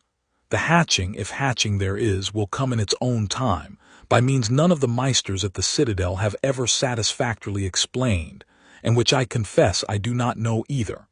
The records suggest blood, fire, and want. The records are largely silent on want, which is the hardest of the three to provide. I have given you the egg because it was given to me by my own father in case I should ever leave the watch. I have not left and will not leave, and the egg is for you. I cannot send you the other two we had. They are gone. I am sorry." Jon picked up the egg. He picked it up in both hands. It nearly filled both hands. He held it against his chest. He felt his ribs warm where the egg pressed. He felt, and this was the strange thing, the thing he would think about for the next 3 years, he felt the egg notice him. The egg was sleeping. The egg had been sleeping in the cellar of a citadel in old Valyria, and then in the cellar of a tower in Dragonstone, and then in the cellar of a stone room in Castle Black, and then in a wagon floor and a satchel and a wooden box for 140 years. The egg did not wake. The egg only noticed in its sleep that there was a heartbeat against its shell, and the heartbeat was the same heartbeat the egg had been waiting for. And so the egg shifted in its long sleep and turned its great unmoving face very slightly towards the warmth and went on dreaming. Jon Snow felt this. He felt it the way a small dog feels its mother through a wall. He sat down in the moss at the foot of the heart tree and held the egg and wept very quietly, without making any sound that the spruces around the pool could hear. He named her then. He had thought he would wait. He had thought he would wait until he saw whether the egg would hatch and what came out of it and what its eyes would be and what its temperament would be. He had thought he would be patient. He could not be patient. He held the egg against his chest, and the name came up out of his ribs into his throat the way the dream had once come up out of his bones. He opened his mouth, and it was there. "Vaisnya," he whispered. "Vaisnya's echo, because I am not Aegon yet, not for a long while. I am a small boy in a snowy yard, and you are not Vaisnya. You are her echo. We are echoes, you and I." The egg shifted very slightly in his hands. He thought he was imagining it. Then it shifted again. The fire flecks beneath the shell brightened by half a hue, the way an ember brightens when a man blows on it gently. "Sleep," he whispered. "Sleep till I can keep you. I cannot keep you yet." The egg quieted. He sat in the moss until full dark, and then he stood and he wrapped the egg in the dyed fleece and put it in the wooden box and pressed the wax seals back into place with his thumb. His thumb pressed them flat enough that they looked half disturbed, but no servant would notice. He had checked the bedchambers of 3 servants in the keep through a back dream, and knew their attention to detail. And he tied the hemp string around the oiled wool, and he carried the box back through the iron gate and across the yard and up the spiraled stair to his chamber. He did not put it under the loose stone behind the goose tapestry. The hollow there was too small. He put it in the bottom of his old wooden clothes chest, the chest that had been Robb's before it had been his, and he buried it under 3 folded woolen tunics and a pair of breeches he had outgrown last year. Anyone opening the chest would see worn boys' clothes. Anyone digging under the clothes would find a box. He hoped no one would dig. For 3 weeks after the egg came, Jon did not sleep well. Not because he was anxious, he was, but the anxiety was small and manageable, but because the egg's quiet noticing pulled at the edge of every dream he had. He would be standing in a side dream above the wall, watching the cold-eyed thing move slowly through the dead forest, and he would feel the eggs noticing tugging at him like a baby pulling on a mother's sleeve, and he would lose the dream's focus and come back to himself in his cot with his heart beating too quick and the warmth in his sternum a little stronger than before. He spoke to his Lord Father about it. His Lord Father, who had been thinking carefully about the egg also, and had clearly been spending some hours in the Lord's solar with a brandy he did not usually drink, said only, "Move the box farther from your bed, to the chest at the foot, or to the high wardrobe shelf." Jon moved it to the wardrobe shelf. The pull lessened. He slept. He kept the egg there for the next 3 years. 3 years is a long time when one is between 9 and 12, and short when one is between 901 and 904. Jon Snow lived both speeds, the small fast life of the boy in the keep, and the long slow life of the dreamer in the chamber above the godswood, and he kept them in their separate channels with the patience of a maester filling 2 inkwells at once. In the boy's life he grew taller, he grew lean, he grew strong, although not as fast as Robb, who was always going to be the broader of them. Jon was going to be the wirier one, the longer-limbed one, the one whose body had been built to ride a wind. He understood later why this was. The Targaryens had been built that way. The Starks were built broad for cold. Jon had got the cold-bone bones and the wind-bone arms, and the resulting boy was tall and lean and looked, in the right light, very like the woman in the bed at the Tower of Joy. He learned the sword from Sir Roderick, and he learned, slowly, to stop seeing Robb's strikes before they came, because the seeing was a thing he could not afford to be discovered for, and so he taught himself to ignore the small forward sight at the level of an arm's length, and to let his blade fight by feel and by mortal speed. He used the foresight only when the strike was a serious one, and a wound was likely. He used it on a single occasion, when the 7-year-old son of a visiting Karstark lordling lunged with a wooden practice blade in a way that, in the foresight, would have caught Jon under the eye and possibly blinded him. Jon stepped sideways without thinking, and the practice blade glanced his cheekbone instead, opening a thin red scratch he was almost glad of. The scratch healed clean. Catelyn took the boy's mother aside afterwards, and apologized with a serene formality that Jon had to admire. Jon, in his head in the room with the shelves, added, "The gift can save you on the 2.5 count, when you cannot afford to use it on the 2nd. He learned letters and arithmetic with Maester Luwin, and he learned them very quickly, and he made himself slow. He learned the heraldries of the 7 kingdoms, and the names of the major septs and the genealogies of the great houses, and Maester Luwin once or twice asked him a leading question about Targaryen succession that Jon, with his face arranged in the cheerful blankness of a slightly bored 10-year-old, was able to deflect by giving a pat answer that would have done credit to any second son of a hedge knight. Maester Luwin's eye on him after that was a fraction warmer. Maester Luwin had thought he was probing for a particular fish and had hooked a different fish entirely, and Maester Luwin liked that. Jon, in his head, on the shelf labeled Other Watchers, wrote, "Luwin suspects something, but he suspects the wrong something. Good, keep it that way." He played with Robb, who was his brother. He chased Sansa, who was beginning to become a small lady of 7 and to dislike being chased, but who chased him back when she had had enough of her embroidery, and to whom he would always be Jon, never Snow. He let Arya climb on his shoulders. He sat with little Bran in the nursery and read him simple stories from a picture book, and Bran, who at 3 was a serious child with grave eyes and a tireless hunger for going up things, would put his small hand on Jon's wrist and ask, very seriously, whether Jon thought he could climb the broken tower one day. Jon felt the prick of the forward dream every time Bran said it. He said, "Yes, Bran, you can climb anything. But you must promise me one thing, you must promise me, will you promise?" Bran would say, "Yes, Jon," and Jon would say, "Never go up the broken tower alone. Promise, promise me."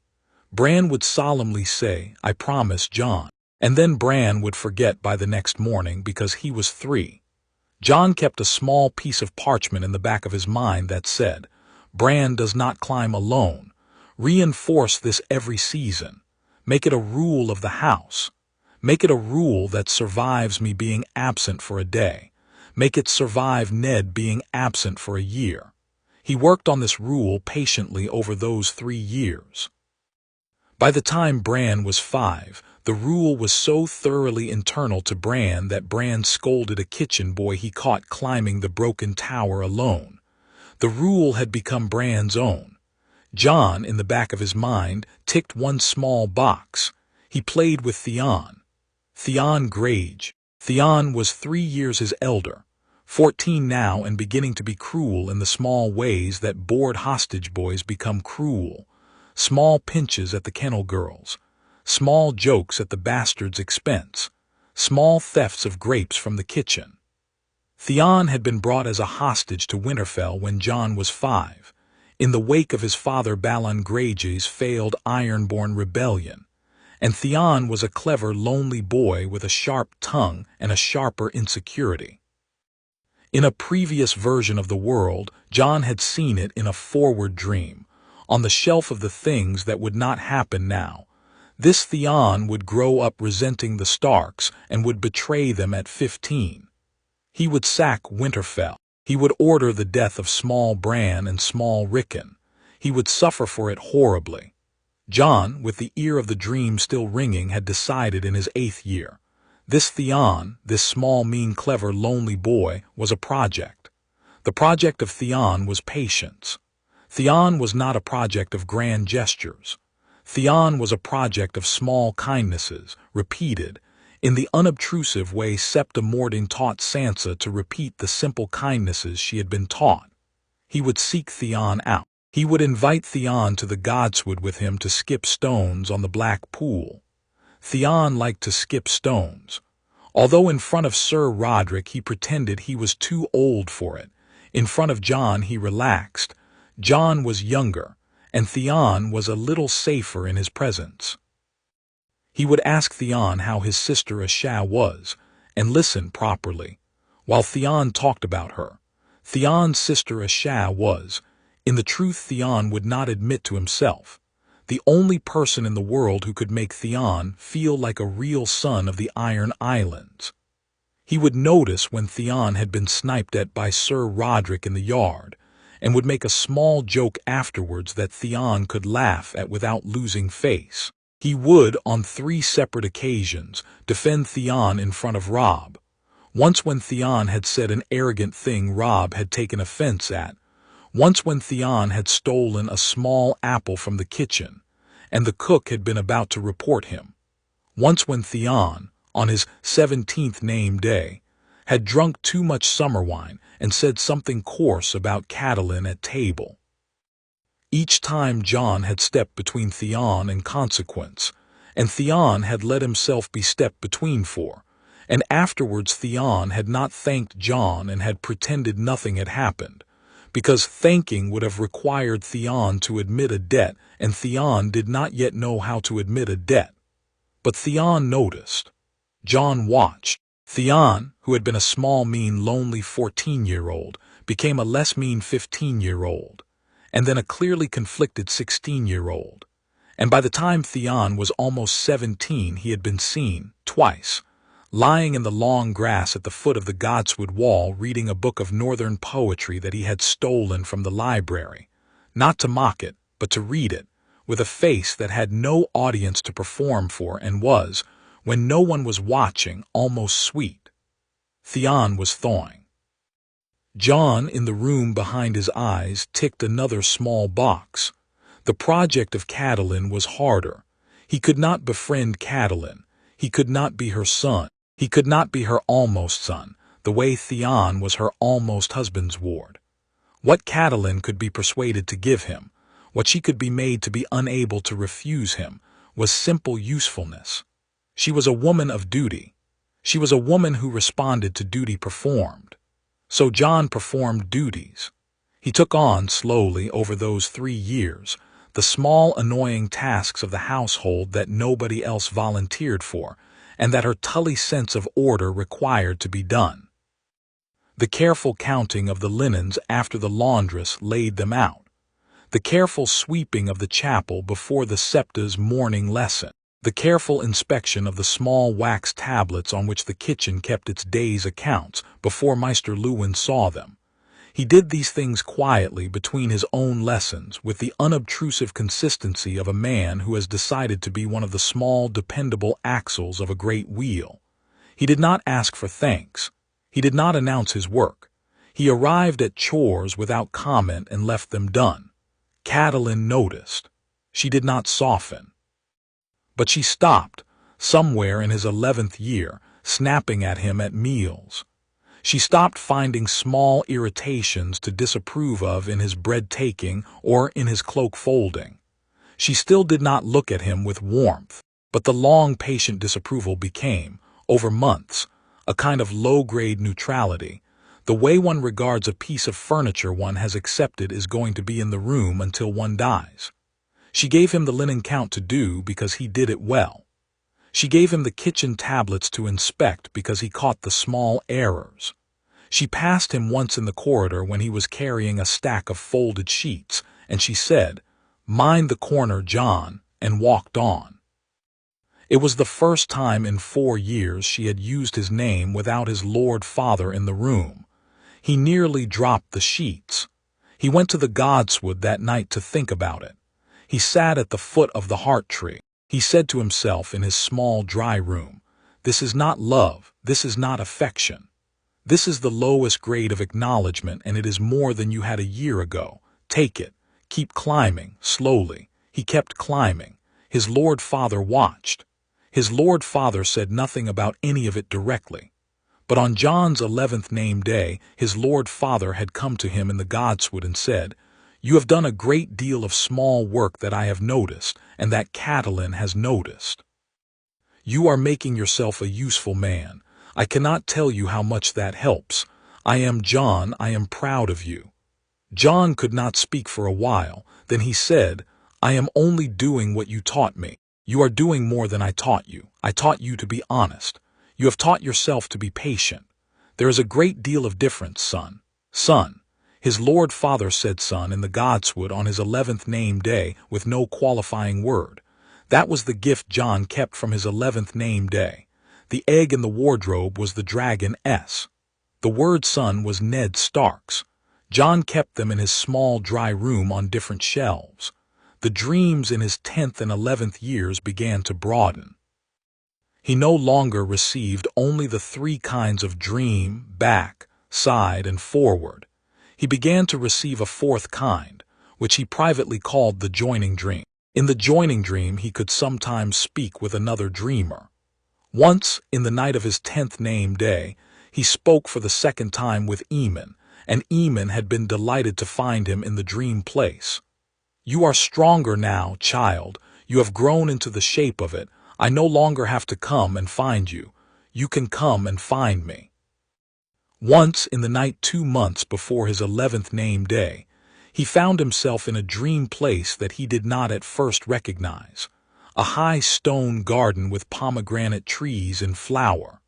And there, sitting on a marble bench under a pomegranate tree, was the small girl in the lavender dress. She was 10 now, the same age as he was, although in her time zone she had not had her name day yet. She looked up at him in the dream and her face went pale. "Hello," she said. "You are the boy. You are the boy from before. Who are you? I have dreamed you twice." Jon, who had thought long and hard about this conversation should it ever come, said carefully, "I am your nephew. My name is Aegon. My living name is Jon Snow. I live in the north. You are my Aunt Daenerys." Her violet eyes widened. They were the same pale violet as his. My brother Viserys has been telling me I am the last, there are no others. Viserys is wrong. There is me. And there is," he paused, he thought, "there is your great-great-uncle Aemon. He is very old. He is at the wall. You did not know about him." Number Viserys never said. Viserys says the Meisters killed our family. Viserys says they are all enemies. Aemon is not an enemy. Aemon is Aemon. He is a good man. I will tell you about him. So Jon, in the dream, in the high garden of Pentos that Daenerys' small bare feet had brought into the dream place from her own home, sat down on the marble bench beside her and told her, very simply, the things he had decided she could know without ruining her. He told her she was a Targaryen and so was he. He told her her father had been mad but her brother Rhaegar, whom she had never met, had been good and was alive in hiding. He did not tell her where Rhaegar was. He told her there was a great-great-uncle Aemon, blind, old, kind, who would write to her if she could find a way to receive a letter without Viserys seeing. He told her the dreams she was having were a gift older than the Targaryen line, a gift sometimes given to those of the dragon's blood, a gift his line on his mother's side also had. He told her not to be afraid. She listened. She watched him with the round attention of a child who has been told for a long time that no other children exist and has just been told one does. "How old are you?" she asked. "I am 10. I will be 11 in the autumn." "I am almost 10. I know, you are kind. I am trying to be." She tilted her head. She studied him for a long time. Then she said very slowly, "Will I ever meet you in the waking?" He thought. "I think so," he said. "I think we will meet on an island in the narrow sea when we are both 16. I think I dreamed it, last winter. I dreamed it from your side, although I did not know it was your side, and I thought I was dreaming of myself in a different cloak. But it was you. We will meet. There will be 3 dragons with you. You will have hatched them." She breathed in. 3 dragons. "Yes, I will have hatched them." "Yes, how?" "I do not know yet. The dream did not tell me. I think you will be given 3 eggs perhaps by a fat man, and you will find a way to bring them out of the long sleep. I am sorry. The dream does not give me everything." She looked at her own small lap. She looked back up at him. I am very glad to know you exist, nephew. And I am very glad to know you exist, aunt." The dream began to fray at the edges. The garden began to thin. Time was passing in the waking. She reached out in the dream and took his hand. Her hand was cool. His hand was warm. They held each other's hands for a count of 3. Then she let go. "Come back," she said. "Find me again. Often if you can. I am Viserys. He is angry often. I am alone often. Come back." "I will, promise." He thought of his mother's 3 repetitions. He thought of the weight a promise carried. "I promise." He woke in his cot in Winterfell with the wardrobe's high shelf holding a dragon's egg and a faint warmth in his sternum and a small black raven preening on the windowsill. He sat up. The first thing he did was reach up his thumb and rub it across his own palm where her cool hand had been. He could still feel it faintly. The dream place was real. The dream place was real in the way that the day life was real. Both were real. Both were his. He went to breakfast. He kept his eyes down. He visited deaneries after that, perhaps once a moon. They would find each other in a dream garden that they grew between them, sometimes a pomegranate court, sometimes the godswood at Winterfell as Jon imagined it for her, sometimes a long-vanished marble palace with 100 dragons painted on the ceiling that deaneries, in her 9th and 10th years, was beginning to construct out of half-memories she did not know she had. She told him about Viserys, who was beginning that year to slap her when his temper rose. Jon listened. He held her cool hand. He could not punch Viserys across the sea, but he could listen. 3 more years, he said to her in the garden the night of his 11th name day. 3 more years and I will have a dragon. 3 more years and we will both be older. 3 more years and we will think about what to do about Viserys. What can we do? He is the heir. He is the king of nobody. He is your cruel older brother. There will be a moment. The dream will show me. We will be patient. Patient. Patient. I am sorry, Aunt Daenerys. I know you do not want to be patient. But it is the gift's price. We see and we wait. We see and we wait. And then when the moment comes, we do not hesitate. She thought about that. "You are not a normal 11-year-old, she said. "I am not." He smiled at her in the dream. "Neither are you. Number good night, Aunt Daenerys. Good night, nephew Aegon." The egg shifted in the wardrobe shelf that night very slightly. The fire flecks beneath the shell brightened by a hue. Jon in his cot did not feel it. He was dreaming of his aunt. He was dreaming of his gray tuncle. He was dreaming, behind both of them, of a tall pale heart tree at the foot of which a small boy sat in moss, and held a dragon's egg against his chest and called her Vice-Nyezeko and waited. The egg waited too. The egg had been waiting 140 years. The egg could wait one more. The next spring equinox, when Jon would be 12, was already on its way through the slow turn of the heavens, and the egg in its long sleep was beginning very faintly to count the days. Chapter 4. The seeds planted in still earth. He was 10 years old when he began the great work, and the great work, when he came back to it in later years, would be the thing he was proudest of. Not the dragon, not the throne, not the kill at Hardhome. The patient planting of seeds in still earth that no one watched him plant, that was the work he held closest to himself, the work he laid down with the smallest pride and the deepest satisfaction. Because he had not done it with a sword. He had done it with his hands and his mouth, and the patient, careful, daily kindness of a boy who had decided, in his small dry room behind his eyes, that the realm would not end the way the dream had once shown him it would end. The dream had shown him the realm ending in red, in the first sustained forward dream of his 10th year, the one that came 2 nights after his return from his birthday visit to the Godswood. He had seen the whole of the canon. Robert Baratheon arriving at Winterfell in 298 with a court of golden-haired Lannisters, Bran climbing the broken tower, alone, despite Jon's small rules, Bran finding the queen and her brother coupling in the window room, and being thrown out the window by the brother's small, careful push.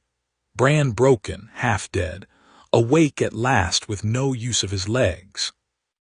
He had seen his lord father pressed to be hand of the king, riding south with Sansa and Arya, walking blind into a city full of plots and lies. He had seen Robert killed by a boar that he had been allowed to come too close to.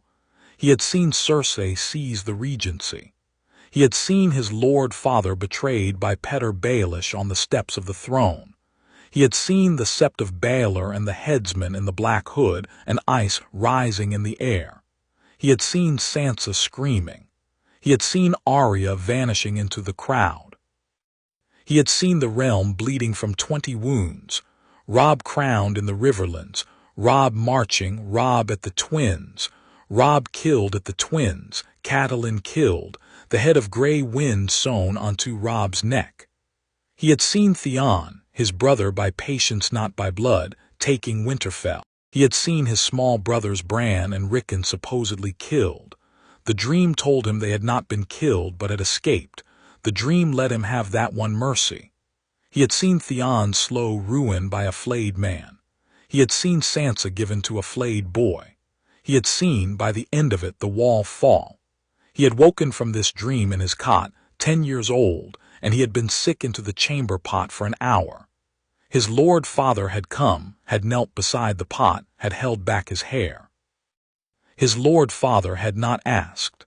His lord father knew what kind of dream produced this kind of waking. Eventually, when Jon could speak, Jon had whispered the worst of it in fragments. Bran, father, Bran will fall. Sansa, father, Sansa will be sold. You, father, you will be. And his lord father had stopped him. His lord father had said, tell me only what I can act on. The rest you carry alone. Tell me what to do. So Jon, in the days following, had begun to compose his list. The list had 3 columns. The first column was things that must not happen. The second column was things that must happen instead. The third column was the small seed actions, the patient, careful small things he had to do to bend the world from the first column into the second. He kept the list in his head and never on parchment. He kept it on a shelf in the small dry room. He looked at it every day. He added to it. He revised it. He took things off it when he was no longer sure they were necessary and put things on it when the dream gave him new information. By the time he was 11, the list ran to 48 entries. By the time he was 12, the list ran to 73. It would never be finished. He would still be amending it when he was 20. The first entries were small. They were the easiest. They were the ones he could do without making his face look like a boy doing something on a list. Entry 1. Bran does not climb the broken tower in 298. He had begun in his 9th year the slow seeding of the rule. By the time of Robert's visit, Bran would be 6. By 6 he would have it as the central rule of his small life that the broken tower was off limits. Jon had been working on this since Bran was 3. He would keep working on it for the next 4 years. He would not let it slip. Entry 2. Catelyn does not become an active enemy of Jon Snow in the years before Robert's visit. He had been working on this since he was 8. By the time he was 11, he had succeeded in moving her from disapproval to grudging neutrality. He would push in his 12th and 13th and 14th years for more, not for love. He was not foolish enough to ask for love, but for the kind of guarded respect that would prevent Catelyn from working against him when matters came to the question of his presence at the high table during the king's feast. He would never get fond looks from her. He would, if patient, get the lord's wife respect of this useful young man whom I am willing to keep in the household if my lord husband insists. That would be enough. Entry 3. Theon Greyjoy is loyal to the Stark family when his father's rebellion comes in 299. He had been working on this since he was 8. By 12, he believed Theon was already 3/4 of the way to a loyalty that would hold by 15. He expected Theon to be a man who could not conceive of betraying the Starks. He would not push Theon openly. He would keep being Theon's small, loyal younger brother. The work was unsexy and unrewarded. He kept doing it. Entry 4. Robb knows enough of war's cruelty by 16 that he does not march south after his father in a fit of fury and get himself killed at the Twins. This was harder. He could not tell Robb the dream. He could not say to Robb, "Brother, do not trust Walder Frey, do not trust your wife if you take one, do not let your mother free the Kingslayer, do not." He could only sit with Robb and hunt with Robb and spar with Robb and tell Robb, over and over, in 1,000 small ways, the things his lord father had taught him about prudence and patience and the value of the slow march. He could make himself, year by year, the voice in Robb's ear that whispered, "Do not be hot, do not be hasty, do not be a man who reaches with his sword before he reaches with his mind." He could try. Entries 5 through 73 were variously sized seedlings of the same garden. Small actions to take, small letters to write, small relationships to cultivate. He would seed the watch through Aemon. Aemon would die before Jon could come north. But Aemon would have arranged by then the loyalty of a clutch of men at Castle Black who would form Jon's small northern army the moment Jon needed it. He would seed Stannis Baratheon through a careful, boy's careless comment to be deployed at the precise moment of Robert's visit, with the suspicion of Cersei's incest that would, in canon, only come to Stannis through the man Jon Arryn's death. He would let Robert die.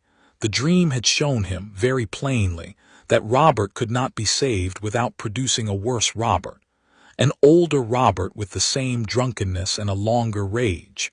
The realm needed Robert to die when his time came. And Jon, who had never met the man, had judged him with the cold clarity of a boy who had seen Robert raise the hammer that should have killed his father. The hammer that had struck 3 rubies and broken them and dropped one in the Trident. Jon had not forgiven the hammer. He would, before any of that, do one small thing of which he was particularly proud. He would prepare the North for the long night. The long night. He had begun to dream of the long night in his 11th year. The first dream had been small, a cold figure walking in a dead forest above the wall, and an army of corpses behind him, 10,000 strong. The second dream had been larger. The third had been, in his early 12th year, a complete vision of the wall falling in the autumn of 303 AC, of the dead pouring south into the Gift, of village after village along the last river extinguishing like blown candles. The vision had ended at last hearth, with the small lord of the Umbers staring out from a tower window at his own dead son, walking up the road with a blue-eyed pony. Jon had woken from the third dream with a knowledge in his bones that he could not transmit without sounding mad. The realm has 5 years. The realm has 5 years from now to prepare, and after 5 years the dead come, and the dead are stoppable only with dragon glass, fire, and Valyrian steel. And these 3 things must be at every keep, in every armory, in every quiver, in every smallholder's stack of farm tools, by the autumn of 303. He had carried this knowledge for a fortnight before he had told his Lord Father. He had told his Lord Father in the Godswood, on a still cold morning between the false spring and the true. He had said, "Father, the dream has shown me a thing larger than the rest of it. The dream has shown me the wall will fall in 303. The dream has shown me the dead come south. The dream has shown me the realm has 5 years, and the only weapons that work are dragon glass, Valyrian steel, and fire. I do not know how to convince you, Father. I do not know how to convince anyone, but I will need your help." His Lord Father had stood very still by the heart tree. He had stood very still for the count of 100. Then he had said, "I believe you, Jon. I do not need convincing. I have known all my life that the things beyond the wall are real, and that the gift of the seer when it speaks of them is to be believed. But I am one lord of one keep, and you are asking me to do a thing I cannot do alone. Tell me what you want me to do, and I will see what is possible." So they had begun that 12th year of Jon's life, the slow secret stockpile. The slow secret stockpile was an exercise in patience the way the Theon project was an exercise in patience. They did not announce it. They did not write to other lords about it. They did not even tell Maester Luwin, although Maester Luwin, by the 2nd year of the project, had begun to suspect, and had begun, in his quiet Maester's way, to be helpful with the suspecting. Maester Luwin's old training at the Citadel included a year studying the legends of the Long Night, and Maester Luwin, when he chose to think about it, did not entirely disbelieve them. They did this. They wrote to the smallholder of Skagos, a man named Kroll, with whom Lord Stark had a long correspondence, and asked casually whether the smallholders of Skagos still mined obsidian in the old way, and whether any might be available for the smithy at Winterfell, which had a sudden interest in obsidian-tipped arrowheads, for the hunt of certain heavy game. Kroll, who knew nothing of the dream and was puzzled by the request, sent up 2 cartloads of unworked dragonglass on the next supply ship. They were unloaded in a barn behind the smithy at midnight. Mikken did not ask. Mikken was a man who had served 4 Lord Starks now and asked questions only when asked questions. They wrote to the Maester of Castle Black, Eamon, although they did not use his name, with a coded query about the small dragonglass cache that, by old tradition, had been kept at the Night Fort and the Shadow Tower since the Long Night. Eamon's reply, in a tone of dry amusement, said, "The small caches are still there, and the brothers do not remember why. I can have them moved to a safer place if you wish. I would suggest your barn behind the smithy at Winterfell. By Yoren, in convenient parcels, over 3 years. The brothers will only assume the caches have been finally tidied away into the Lord Commander's stores. I shall be discreet." 3 years later, the small caches were at Winterfell, tucked into the barn behind the smithy under the spoiled hay. They wrote, very carefully, to the merchant Captain Veerwell of White Harbor, who had a long-standing trading concession with Lord Manderley. They asked whether any obsidian from the south could be added to certain southern cargoes as small ballast for the slower runs. Captain Veerwell was a discreet man. By the end of the year, the barn behind the smithy at Winterfell had become a small, low mound of unworked obsidian, covered in spoiled hay, and Mikken had been quietly designing obsidian-tipped weaponry on the side. Knives, arrowheads, spear points, A few experimental sword points, which broke obsidian was not, Mikken had to admit, ideal for the bigger blades. The stockpile grew. The Valyrian steel project was harder. There was no Valyrian steel for sale at any price the North could afford. There were 5 Valyrian steel blades in the North. Ice, the Stark greatsword in their own armory, the Valyrian dagger of Lord Royce of Runestone in the Vale, one of the smaller blades of the Malisters at Seaguard, and a single Valyrian steel arrow tip that the Maester at Last Hearth kept in a glass case as a curiosity.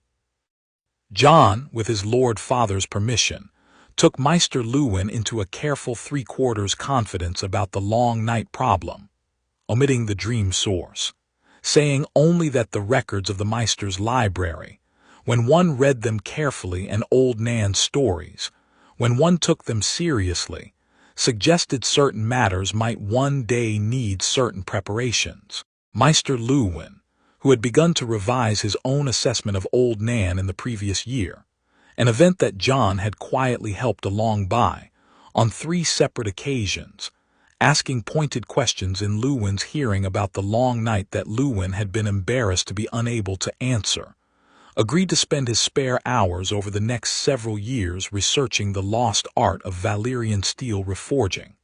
The lost art of Valyrian steel reforging.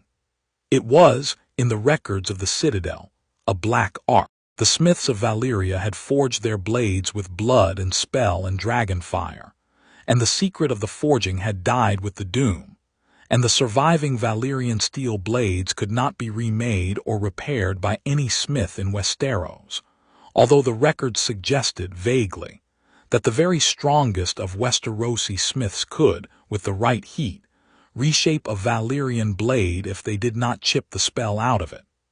Luwin pored over the records. He wrote to 2 of his old Maester friends at the Citadel, one of whom was an aged Maester named Marwyn, whose ring was of Valyrian steel itself, the only Valyrian steel ring at the Citadel. Marwyn was an eccentric. Marwyn wrote back. Marwyn was, in his way, delighted to be asked. Marwyn had been waiting his whole life for somebody to ask. Marwyn's letters arrived once a moon and were 30 pages long and addressed to Jon directly. On a polite suggestion of Luwin's, Marwyn, Luwin said, would appreciate a young correspondent. Marwyn did. Marwyn taught Jon, by letter, over the next 3 years, every piece of lore about Valyrian steel that had been written down in the Western world. By his 15th year, Jon would know more about it than any Maester save Marwyn himself. The most useful thing Marwyn taught him was this: Valyrian steel could be reforged if you had a smith with fire enough. The forge in the records had not been simply hot. The forge had been dragon hot. The Valyrians had used dragon fire to forge it, the way one might use a sun. The fire had to be greater than any hearth fire. The fire had to be greater than any forge could produce. And Westeros had had no dragon fire for 300 years. Jon, who had a dragon's egg on the shelf of his wardrobe, who had a small black dragon of the future already named, who had read this passage of Marwyn's by candlelight in his chamber, smiled into the brand of the candle a small dry smile. He had a year, he thought, perhaps 2, before Vaishnezeko would hatch, and after Vaishnezeko, when she had grown, 5 years, perhaps 6, there would be dragon fire in the north. And then the Valyrian steel reforging could begin. And then the realm would have, by the autumn of 303, a great many more Valyrian steel blades than it had in 290. He wrote with Marwyn's encouragement to certain old northern smiths, to Donal Hornwood, who was 60, and had once tried to forge a sword from a meteoric iron and had failed and remembered the failing, to a certain old Stark cousin in the Lone Tower at Wolfwood who had been a hedge smith in his youth and had a knack for difficult steels, and asked each of them, very quietly, what they would do if they had a great heat with a Valyrian blade in their hands. Each of them in their own way told him. Each of them in their own way agreed to come to Winterfell when called. Jon collected the agreements quietly. He filed them in the small, dry room. He did not tell his Lord Father, except in summary. His Lord Father, who had given Jon permission to take the Valyrian Steel project as his own work, was glad to be spared the details. The training of the northern levies was Robb's work.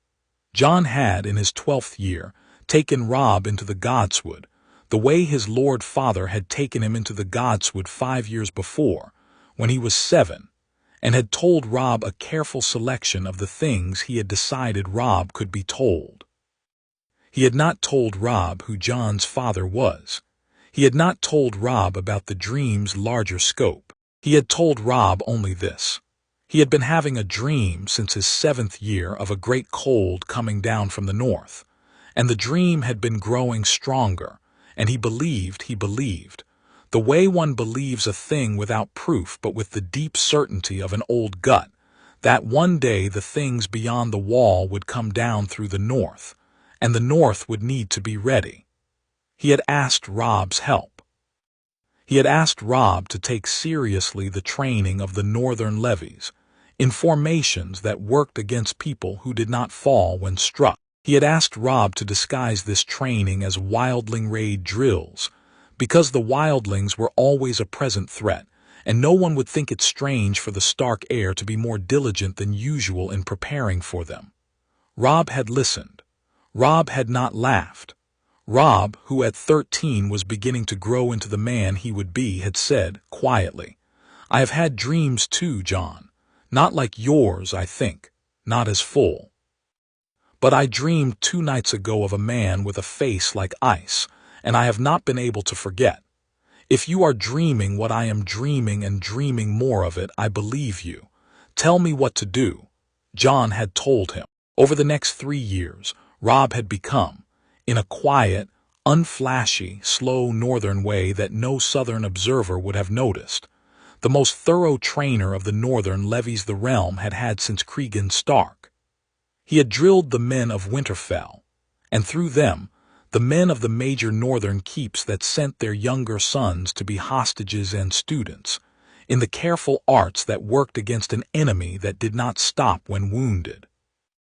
He had drilled them in fire trenches and oil burns, and tight shield wedge formations that broke open an enemy line to the point of a fire pit. He had drilled them in spear discipline, the long pike that kept a thing at length and gave the archers time to set tinder. He had drilled them in archery with broken-tipped arrows that one could fit dragonglass heads to in the field, and he had quietly added dragonglass-tipped arrows to every Winterfell quiver. By the time Robb was 16 and Jon was 15, the northern levies of Winterfell were a small, well-drilled, fire-and-glass army of a kind the realm had not seen in 8,000 years, and no one outside the Stark household knew, because no one outside the Stark household had been paying attention. In the cold of his 12th winter, the long winter that came in the middle of the false summer of 294, Jon's egg began very slowly to wake. He did not notice it at first. He noticed only that the small warmth in his sternum had grown to a larger warmth in his sternum, that the violet shimmer in his eyes was now visible in almost any light that came from a side angle, and that the egg on the high shelf of his wardrobe was beginning to be warm to the touch. Not hot, warm. Like the side of a banked cookfire after an hour's cooling. He had picked it up in the cold morning and put it down again, because it had been almost too warm to be comfortable against his palm. The fire flecks under the shell were brighter than they had been a year ago. They moved now, very slowly when one looked at them sidelong, as if the egg were dreaming of running. He told his Lord Father. His Lord Father, who had been thinking about the egg too, came up to the chamber with him and laid his own hand on the egg, and his own hand, the hand of a true non-Targaryen who carried no spark of fire in his blood, was burned. Not badly. Just a pink in the palm, the kind a man gets from holding a brass kettle, but burned. He pulled his hand back. Soon, Ned said, "Yes, Father, where will you take her?" He had thought about this. The Wolf's Wood, 6 leagues west. There is a small valley by a place called Prana's Spring. I rode past it last summer with Rob. There is an oak grove, very old, and a small cave half fallen in, dry inside, with a roof of stone 6 paces high. I think she will fit there for the first 2 years. After that I will need to find somewhere larger. After that, he paused. He had been working on this part of the plan for the last 6 months. After that there is a small valley on the far side of the Wolfswood, on the west road to Bear Island, that no one rides through any more, where there is an old half-tower from the time of the Bolton's war. The half-tower has a great hall the size of a small village. She could live there until she is the size of a horse. After that she will live where she pleases, and I will visit her where I can. You have thought it out. Yes, Father. I am proud of you. Thank you, Father. Who will know, you and I, Meister Lewin, by year 3. He must by then. He is the Meister, and his loyalty to this house is unbroken, and a Meister who suspects a dragon will eventually go looking on his own. Better he be told. And Rob, John paused. Not yet, he said. Not until she is 6 paces long. Rob is good. Rob is very good, but Rob cannot hide a dragon in his face. He will love her too publicly. I will tell him when she is too large to hide and when he must love her in front of others. Before then, number good, and Catelyn, Sansa, Arya, Bran, Rickon, none of them, not for years, they are young. They will mention her by accident in the courtyard. We cannot have it, I am sorry. You are right. I will visit her every day for the first year, Father. I will ride out every morning at dawn and back by breakfast. I will say I am going to the Godswood. They will believe it. I have been going to the Godswood at dawn for 5 years. You ride well enough. I will ride better. I have been thinking about it. I have been pretending to ride less well than I do in case I needed to ride more. I will start this winter to be a better rider. Gradually, so that no one notices the gradient. His Lord Father had looked at him for a long while then. They had been standing in his chamber. The egg was on the wardrobe shelf. The small black raven that had been roosting on John's window for 2 years was on its sill. Catelyn was downstairs in the hall, going over the linen accounts. His Lord Father said, "You will be 12 in the spring." "Yes, Father, you are a man already. I want you to know that. Whatever the realm calls you, whatever I call you, you are a man." "Thank you, Father. I am glad you are mine." "I am yours, Father." They stood there a little longer. Then Ned cleared his throat, the way a man does when he does not want his voice to break, and they went down to supper. The winter of his 12th year was the longest of his life.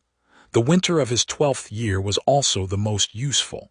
Through it he wrote to Eamon weekly. He wrote to Marwyn fortnightly. He visited deaneries in the dream place once a moon. He spent time in the smithy with Mikken. He was tall enough now to swing a small hammer, and he wanted to be ready, by year 3 of Vice-Nyzeko, to assist with the Valyrian steel reforging himself. He sat with Bran, 6 now, and taught him his letters because Bran had begun to be impatient with his septa. He played with Arya, who was 6 also, and a small wild thing with mud on her chin, who could already outshoot the kennel master's son with a child's bow.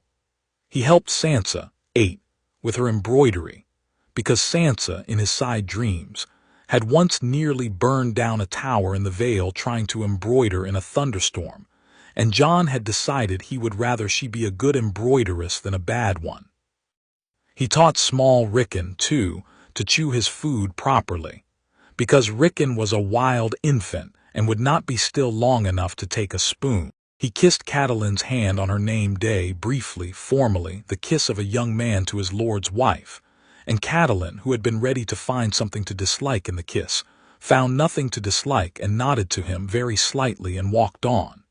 He went to the Godswood every dawn. He prayed to the old gods of his mother's house.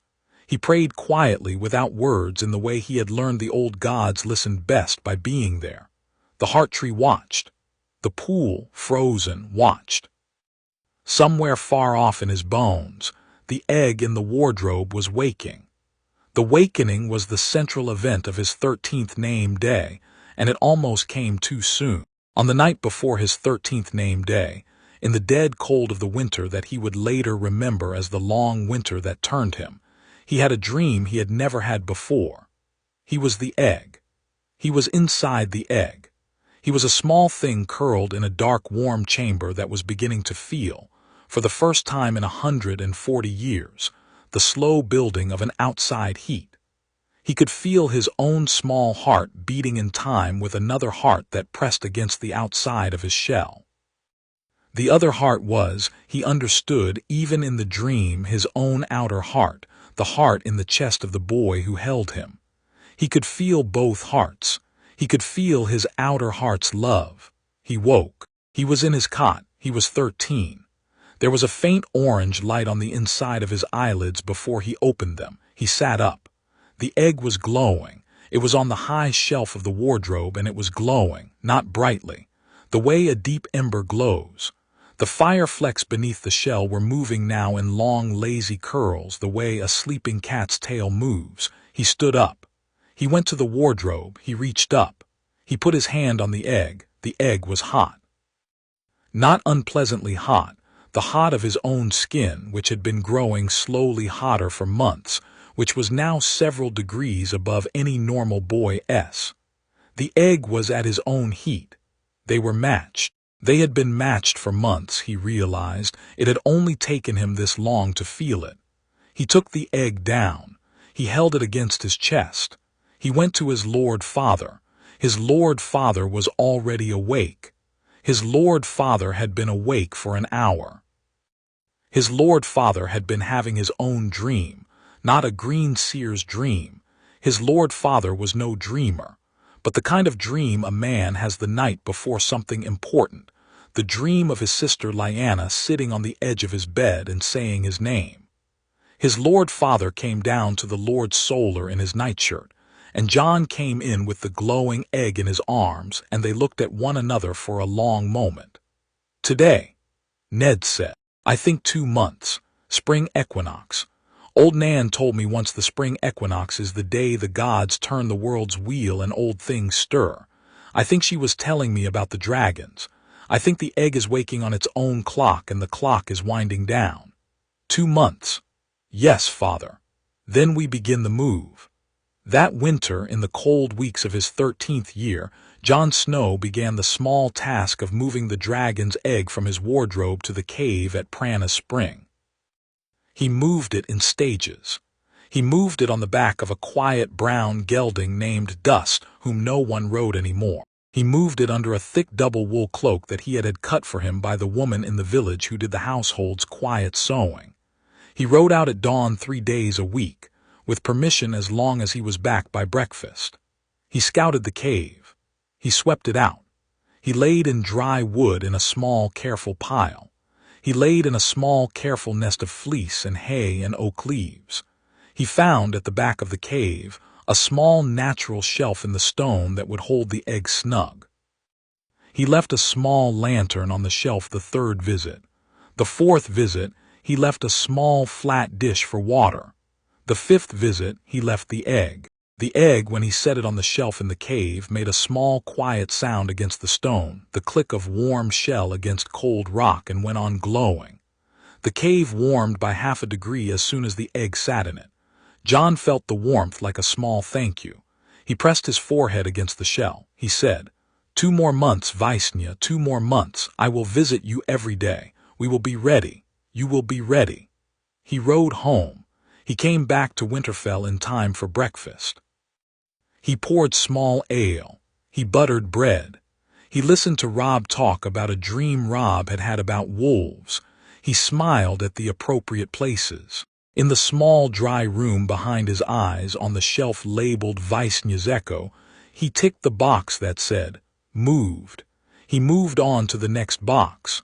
The next box said, "The first ride out to Prana Spring on the day before her hatching." The next box was empty. He left it empty. Some boxes you let the dream fill. That winter the snow lay 7 feet deep on the level by the south gate by the end of the 2nd moon. And Robb fell ill with a bad lung in the 3rd moon, and lay in his bed for a fortnight, while Catelyn knelt in the sept and prayed in the manner of the faith. And Jon prayed in the godswood in the manner of the old gods. And in the side dream of the fourth night, Jon saw which of the things in Maester Luwin's still room would work on Robb's lung. A tea of mullein leaf and ground willow bark, in the proportion of 3:1, twice daily, with a paste of cooked yarrow on the chest at night. And in the morning Jon mentioned to Maester Luwin, casually, that he had read in one of Maester Luwin's herbals that mullein and willow worked on stubborn lung griefs. And Maester Luwin's brow furrowed, because he had not read that particular passage of the herbal in 20 years, and the boy Jon must have just happened to look at the page in the right week. And the tea was made. And Robb's lung cleared by the end of the next week. And Catelyn, who had been certain she was about to lose her son, came down to the hall the morning Robb walked again and found Jon in the corridor outside the sick room and said, very quietly, very seriously, "Thank you, Jon." Just that, not the meal, not the hand on his shoulder, just the words. Then she had passed by. Jon in his small dry room in the room behind his eyes on the shelf labeled Catelyn Tully Stark, ticked a box he had been working towards for 3 years. The box said, "She has thanked you for a thing you did for her son. She knows what you did. She did not require you to do it. She knows what you did and she has thanked you. From now on, when she watches you at table, her eyes will land. They will not be warm. They will land. That is the next stage. Take it." He stood in the corridor outside Robb's sick room for a long time after Catelyn was gone. He stood with his hand on the door frame. Then he went to the godswood and sat at the foot of the heart tree and put his face in his hands and breathed. Because the small, careful work of the last 6 years had begun, at last, to bear small green fruit. And the small green fruit was worth weeping for, although he did not weep.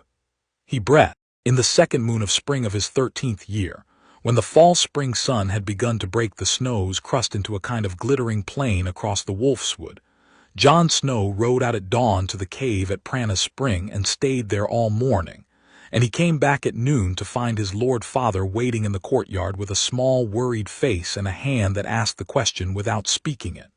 Jon dismounted. He took his lord father's hand. He shook his head. "No, not yet." "Soon, father." The fire flecks were moving fast this morning. The shell is darkening. The line of the crack is not yet visible, but I think it begins within 3 weeks. 3 weeks. "Yes, father." "What do you need?" Jon thought. "Your blessing," he said, "for the rides being daily dawn to noon for 3 weeks, and a polite story about why I am gone. You are studying the Wolfswood for Maester Luwin. He has been wanting a survey of the late winter game tracks. That is a very good story, father. I have had it ready for a month." Jon smiled. His lord father smiled, also tiredly, also warmly, the smile of a man who has been keeping his hand on a son's small back for 6 years now and is glad to be still keeping it. They went in to dinner. They sat at the high table, Ned at the head, Catelyn at his right, Robb beside her, Sansa, Arya, small Bran, infant Rickon. Jon sat at the end of the table in the bastard's chair. He ate his stew. He listened to Sansa describe the goldfish in her cup of fish-pond water. He smiled at Arya's joke about the kitchen cat. He passed the salt to Catelyn when she asked for it, and Catelyn took it from him without looking, but she said, "Thank you, Jon."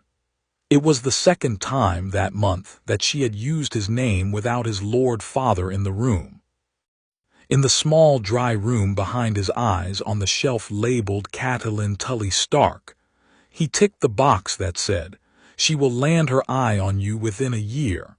Hold patient. Hold patient." That night, on the high shelf of the wardrobe, on the bed of dyed scarlet fleece, Vaishnezeko, though she was not yet Vaishnezeko in the open air, only Vaishnezeko in her own eggshell and in Jon Snow's chest, began to dream. The dreams she dreamed were not the dreams of a creature that has lived. They were the dreams of a creature that has been dreamed at by its rider. Jon, sleeping in his cot, sent her in his sleep the small, careful image of a cave at the foot of a wolfswood spring and a small, warm fleece and a hand on her shell. She accepted the image. She turned in her shell. She began to push at the inside. The egg did not crack that night. The egg would not crack for 3 more weeks. In a cave at the foot of an oak grove at a place called Prana Spring on the spring equinox of the year 295 AC, with the heart tree 6 leagues east and Jon Snow on his knees in the cave with his eyes the violet of a man with a candle flame between him and the sky. The egg knew the date. The boy knew the date. The two of them, the egg and the boy, were on a single clock now, and the clock had 3 weeks to run. Outside Winterfell, the false spring took down the snow inch by inch. Inside Winterfell, the small, careful work of the last 6 years began, very slowly, to grow into the shape of the work of the next 6. Jon Snow, age 13, in the bastard's chair at his lord father's table, smiled at the stew and waited. Chapter 5. The hatching AT Prana Spring. The spring equinox of 295 AC came on a morning that the Meisters at Old Town would later remark on with a certain pursed bemusement. The sun rose at an angle the tables suggested was a quarter-degree off.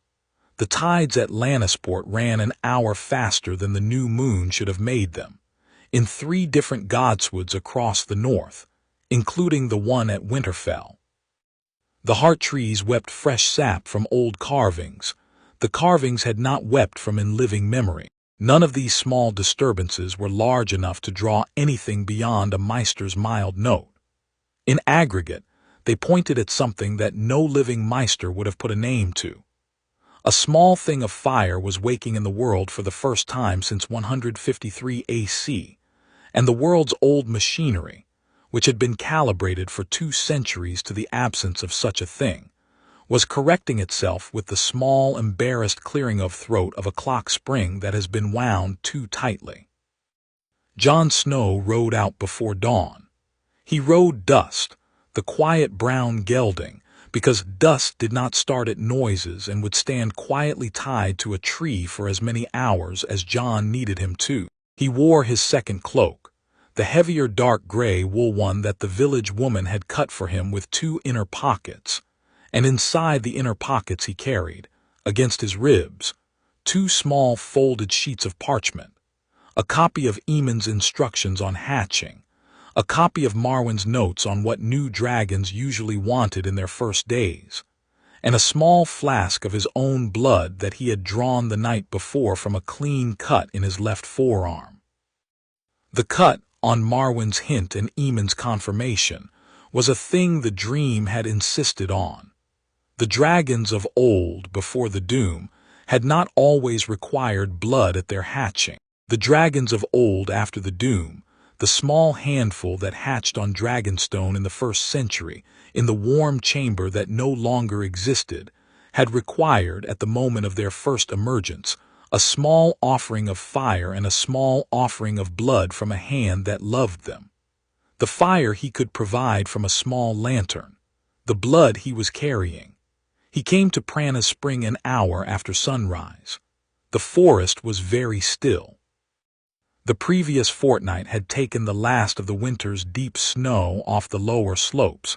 There was only a quiet skim of slush in the hollows now, and the first green of the year was beginning to push at the bases of the oaks. Prana Spring itself, the small black pool half buried under a hillside, was steaming faintly in the cool air. He tied dust to the great oak at the cave mouth. He took out the small flask of his blood. He took out the small bull's a lantern in which he had let a banked coal smolder all the way from Winterfell. He took out the small folded blue cloth on which Aemon had embroidered, with the careful hand of a blind man feeling the stitches, the small sigil of a black 3-headed dragon. The cloth was the one thing Aemon had said he must have. It had been Aemon's own swaddling cloth. It had been Aerion the Younger's cradle cloth before Aemon, and Aerys the First's before Aerion. It had been wrapped around 3 Targaryen princes in their hatching rooms a long time ago. The cloth in Jon's hand was as light as a moth's wing. It smelled of cedar and lavender, the smell of a chest in a cell at Castle Black that had not been opened in 20 years. He went into the cave. The cave was warm. He had known the cave would be warm. He had felt the warmth from the cave mouth as he came up. The egg on its shelf was glowing a steady deep red now, with the fire flecks moving in long, fast curls beneath the surface of the shell. The shell had a small, fine crack running down its long axis, a crack the width of a thread, and as Jon stepped into the cave, the crack pulsed twice, like a heartbeat, and there was a small, clear sound from inside the shell, the sound of a beak, or what would become a beak tapping on a wall of stone egg from the inside. He set down the lantern. He set down the flask. He laid out the blue cloth on the floor of the cave directly beneath the shelf, smoothing it with shaking hands. He went to the shelf. He laid both his palms gently on the egg. The egg pushed against his palms. He felt it. He felt the small, careful pressure of the creature inside, asking through the wall of the eggshell. He answered, the way he had been answering her every night for the last 3 weeks, by putting his forehead against the shell and letting his small, careful warmth flow into the warm shell. He thought very simply, the way he had been taught by Aemon in the dream place to think to a thing of his own blood, I am here. I am here. Come out. I am here. Come out. The shell cracked along the long axis with a small splintering sound, like a green twig breaking, and a piece of the shell fell away into Jon's left palm. He set the piece carefully on the shelf. The crack spread. Another piece fell. He caught it. He set it down. The creature inside was visible now in flashes. A small wet black snout, a small black clawed foot scrabbling on the inside of the shell, a small wing fold, bony and translucent, pressing outward and then withdrawing. He could see her shape in pieces. He could see his dragon. She was small, smaller than he had expected, although he had been warned. Aemon had written, the records suggest hatchlings the size of a cat. Marwyn had written, the largest hatchlings on record were the size of a small terrier, the smallest, the size of a kitten. Visnyazeko, in the heap of broken shell, was the size of a kitten, perhaps a fat one, but a kitten. Her body was the deep, glossy black of obsidian. Her wing membranes, just unfurling, were a dark red, the color of fresh blood at the moment it leaves a vein. Her eyes, when she opened them at last, looking up at him from the heap of shell on the cave floor, were the orange red of the heart of a forge. Her tongue, when she opened her mouth and tasted the cave's air, was the same red. Her teeth were the white of new bone. She was very wet. She steamed faintly. She looked at him. He looked at her. For 3 of the count of the slow northern count, 1, 2, 3, neither of them moved. Then she opened her small mouth and made a sound. He had thought it would be a roar. It was not a roar. It was a small, thin trumpet call, no louder than a kettle whistling on a kitchen hob, and at the end of the trumpet call there was a small, fine gout of fire, 6 inches long, blue at the core and orange at the tip, that licked the cave air and then snuffed back into her. He did not start. He did not flinch. He had been preparing for this for years, and his body did not betray him. He held out his right hand, palm up, in the way Aemon's instructions had specified. He moved very slowly. He let her see. She watched his hand come towards her. She did not back away. She did not strike. She was like all newly hatched things, exhausted by her own hatching. Her wing buds twitched with the small, involuntary motion of muscles that had never before borne weight. She turned her head slightly to the side and watched his hand come the way a kitten watches a hand it is choosing to trust. His palm came under her chin. He felt the warmth of her wet small head against his palm. He felt her trembling. He picked her up. She let him. She was lighter than he had expected. Lighter than a kitten of her size would have been.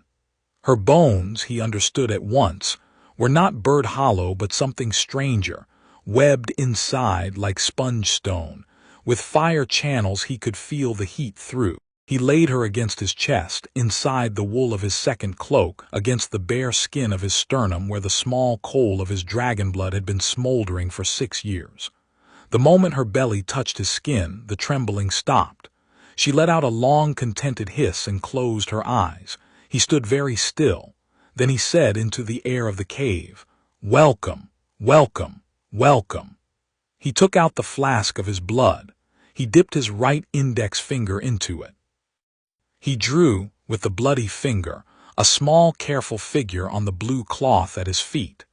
The three-headed dragon, in his own blood, traced over Aemon's old, embroidered three-headed dragon. He spoke the small line in High Valyrian that Aemon had taught him for this, a line Aemon had heard from his own father 70 years ago.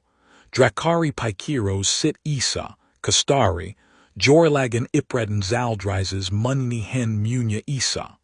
Fire is yours by birthright, claim, and love. The dragon's mother is your mother. He did not say mother.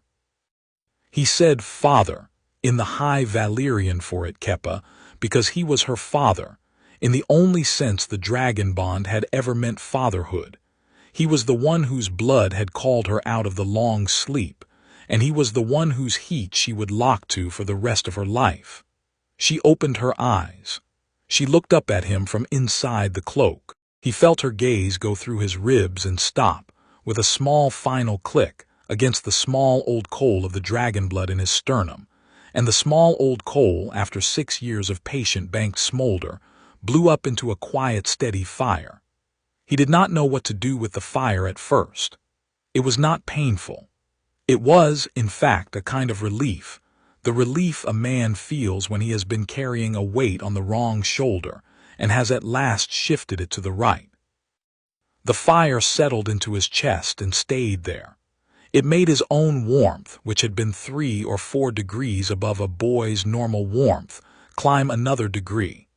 His skin, beneath the cloak, was now noticeably hotter than a man's. He pulled the cloak more tightly around her, and around himself, because he did not want her to be cold in the morning of her first day, although the cave was warm, and although the new heat in his own chest was probably enough to warm her too. She fell asleep against his chest. She fell asleep with a small, thin claw of her left wing bud hooked into the wool of his cloak, the way a baby hooks a finger into its father's collar. He sat down on the cave floor with her against his chest. He sat there for the morning.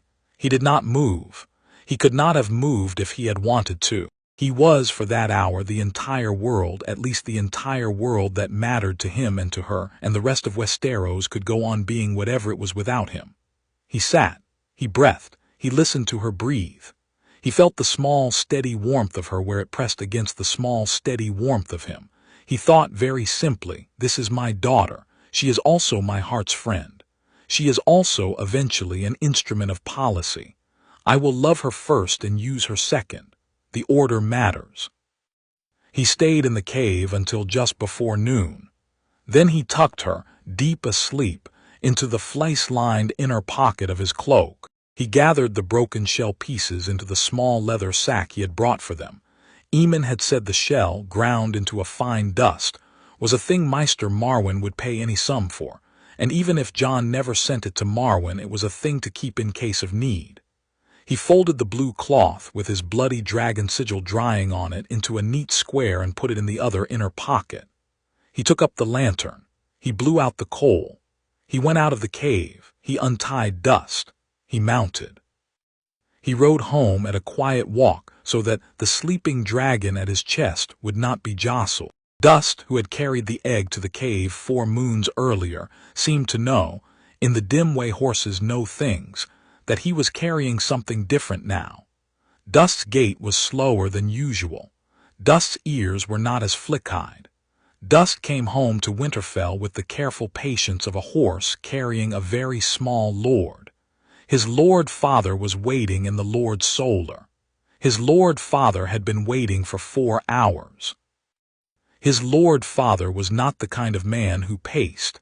His lord father was the kind of man who sat in a single chair, and turned a small carved wooden token over and over in his hand. He had been turning the token for 4 hours.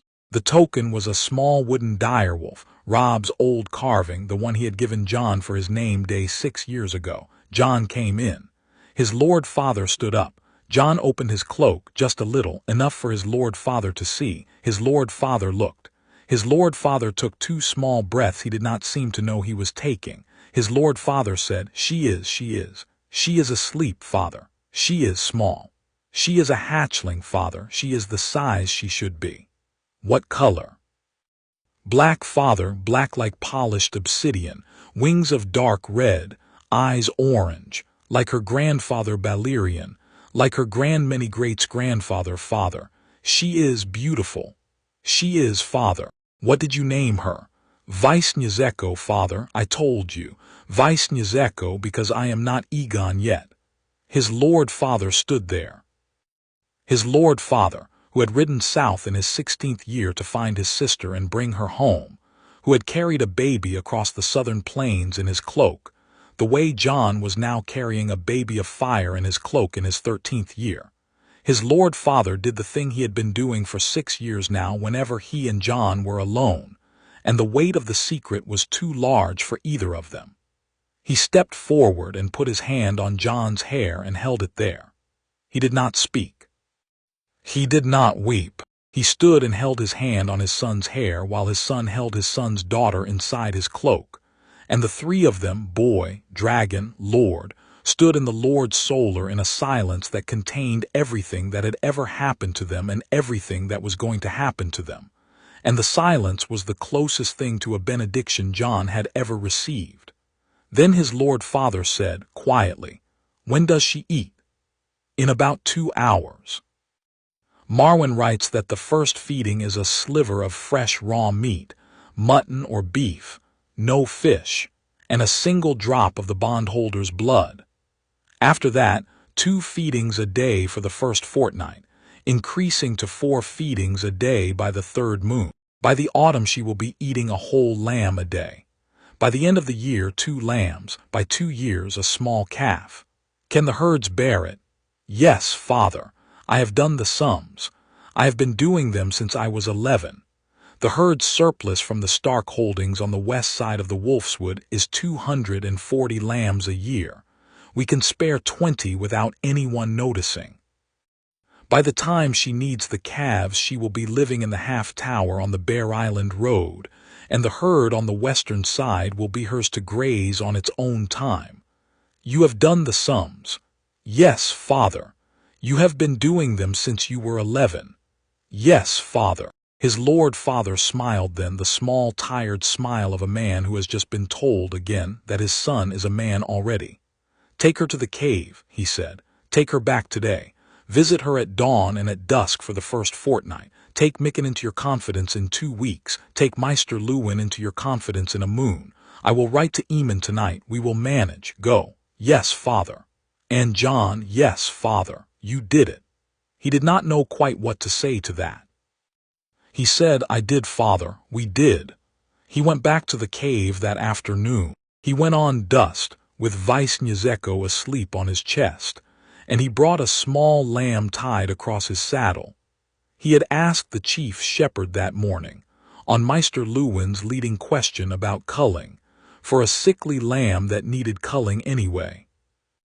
At the cave he killed the lamb cleanly with his belt knife, his first kill of a living thing, although he had killed game in dream practice for years, and he carved the lamb into careful small slivers, and he held one sliver out to his dragon daughter, who had woken at the smell of the blood and was looking at him from inside the cloak with her orange-red eyes very wide. She took the sliver from his fingers. She chewed it once. She swallowed it. She made a small wet snuffling noise of satisfaction. She closed her eyes and went back to sleep against his chest. He went on slicing. He laid the slivers on the blue cloth in a small careful pile so that she would have, when she woke again at dusk, enough to eat without his having to ride out a second time. He covered the slivers with the second half of the cloth. He left the lantern lit on the low end of the shelf, with the wick turned down so that the lantern would last till morning. He laid the rest of the lamb meat, what would not spoil overnight in the cool, dim cave, on the small, clean stone at the back. He swept the cave floor with a small willow-twig broom he had cut on his way out. He laid in fresh fleece. He took Visnyazeko out of his cloak. He laid her on the blue cloth in the heap of fleece. He pressed his forehead against her small obsidian head. He said, "I will be back at dawn. I will be back at dawn. Sleep, sweet, sleep." She curled. She tucked her tail around her own snout. She slept. He went home. He went home to his second supper of the day. Winterfell had 2 suppers in the spring, a small one at sundown and a large one when the Lord had returned from his day's work. And he sat at the bastard's place at the end of the table and ate his bread, and listened to Robb describe his lessons with Sir Roderick, and listened to Catelyn discuss with Maester Luwin the small business of the household, and listened to Sansa argue with Septa Mordine about a song. He smiled when he was supposed to smile. He kept his eyes down. The small fire in his sternum that had been a small coal for 6 years was now a steady warmth he could feel in every breath, and he had to be very careful, looking down at his stew, that no one looked closely enough at his neck to see the small pink flush of the new heat under the collar of his shirt. That night in his cot in the dream place, he met Aemon. Aemon was, as always, in the small stone cell. Aemon had been waiting. Aemon's blind face turned toward him as he came in. "Tell me," Aemon said. "She is hatched. She is the size of a fat kitten. She is black with red wings and orange eyes. Her name is Visnyazeko. She has eaten her first meal. She is sleeping in a cave at the foot of Prana's spring. I have her bond and she has mine." Aemon's blind face went on listening for a long while after Jon stopped speaking, the way a maester's face listens after a difficult patient has finished describing his symptoms. Then Aemon said, "Your father will live to see her." "Which father?" "Both, child. Your lord father will see her in the Wolfswood within the year, when she is the size of a large hound and you bring him to her on a winter morning. Your blood father will see her in his last year of life. I do not know when that will be, but he will see her. He has dreamed of her in the Black Tower 3 times now. He has not written to me about it, but I have heard from him by other channels. He is pleased. Will he ever come home?" A long pause. "Not in the way you mean, child. He will come to you. There will be one meeting. It will be a short one. It will be enough. Do not press it. Do not waste your gift trying to bring him home faster than he can come. He has reasons, and you have not been given access to all of them. Trust him. I will. And your aunt. Visiting her tonight after I see you. Tell her about the hatching. She will be encouraged." "I will." "Good." Aemon's face turned again with the small, unseeing precision a blind man's face uses when he is trying to find an emotional center in the room. "Child, you are not yet 13 and a half. You have a dragon now.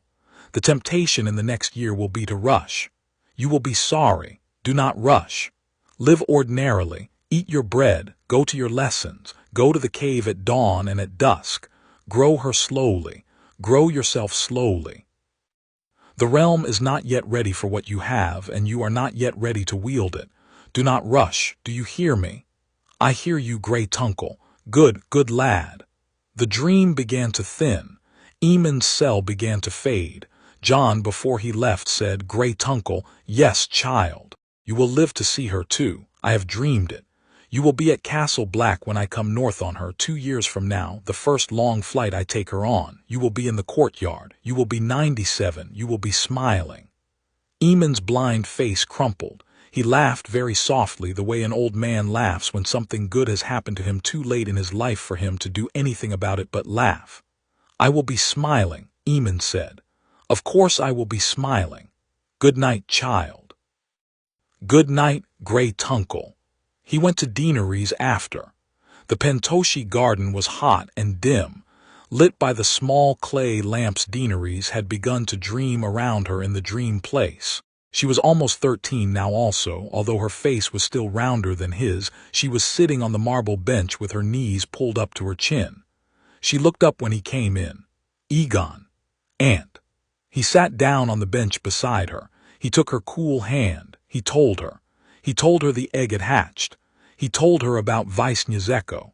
He told her about the cave at Prana's spring and the dropped sliver of mutton and the small, clean snuffle of her first satisfaction. He told her when she asked what a hatchling's wings looked like in unfolding, like a moth's wings, only red as fresh blood, only thicker, and what the first taste of dragonfire smelled like, he said.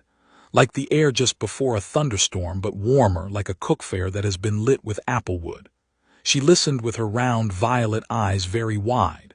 When he was done, she said slowly, "I have not yet had my eggs. They are coming, Aunt. The dream has shown me the man who will give them to you. He is a fat man with a forked yellow beard and a manse in Pentos. You will meet him within 3 years. He will give you the eggs as a wedding gift." Wedding. Yes, wedding. Aunt, I do not want to marry anyone. He thought.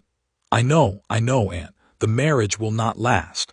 The man you marry will be a kind man in his own way, although he will be a stranger and sometimes a cruel one, and you will be sad for many things you do him.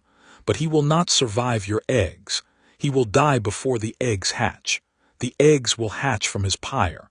You will walk into his pyre and you will come out with 3 living dragons. She looked at him for a long moment. You are very particular, she said, in your tellings. The dream is particular. I am only its messenger.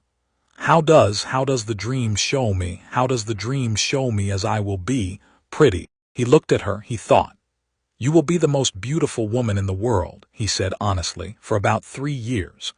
Then you will be the second most beautiful behind your future good sister, who is a woman of the Reach. You will be tall. You will have hair the silver of a moon's path on water. You will be carrying small Dragon, your black dragon, on your shoulder when I see you for the first time in the waking world when we are both 16. You will be barefoot. You will smell of smoke and the sea. You will smile at me and I will smile at you, and I will not know whether to bend the knee or kiss your cheek. I think I will do both. I think. He stopped. He had begun, towards the end of the description, to be more colorful than he had meant to be. The dream had told him these things, and he had not realized how often he had been visiting them. She laughed. It was a small, surprised laugh. Nephew, she said, you sound very much like your father. Which father? The one in the Black Tower, the one I have never met. The one whose songs I am told he used to play.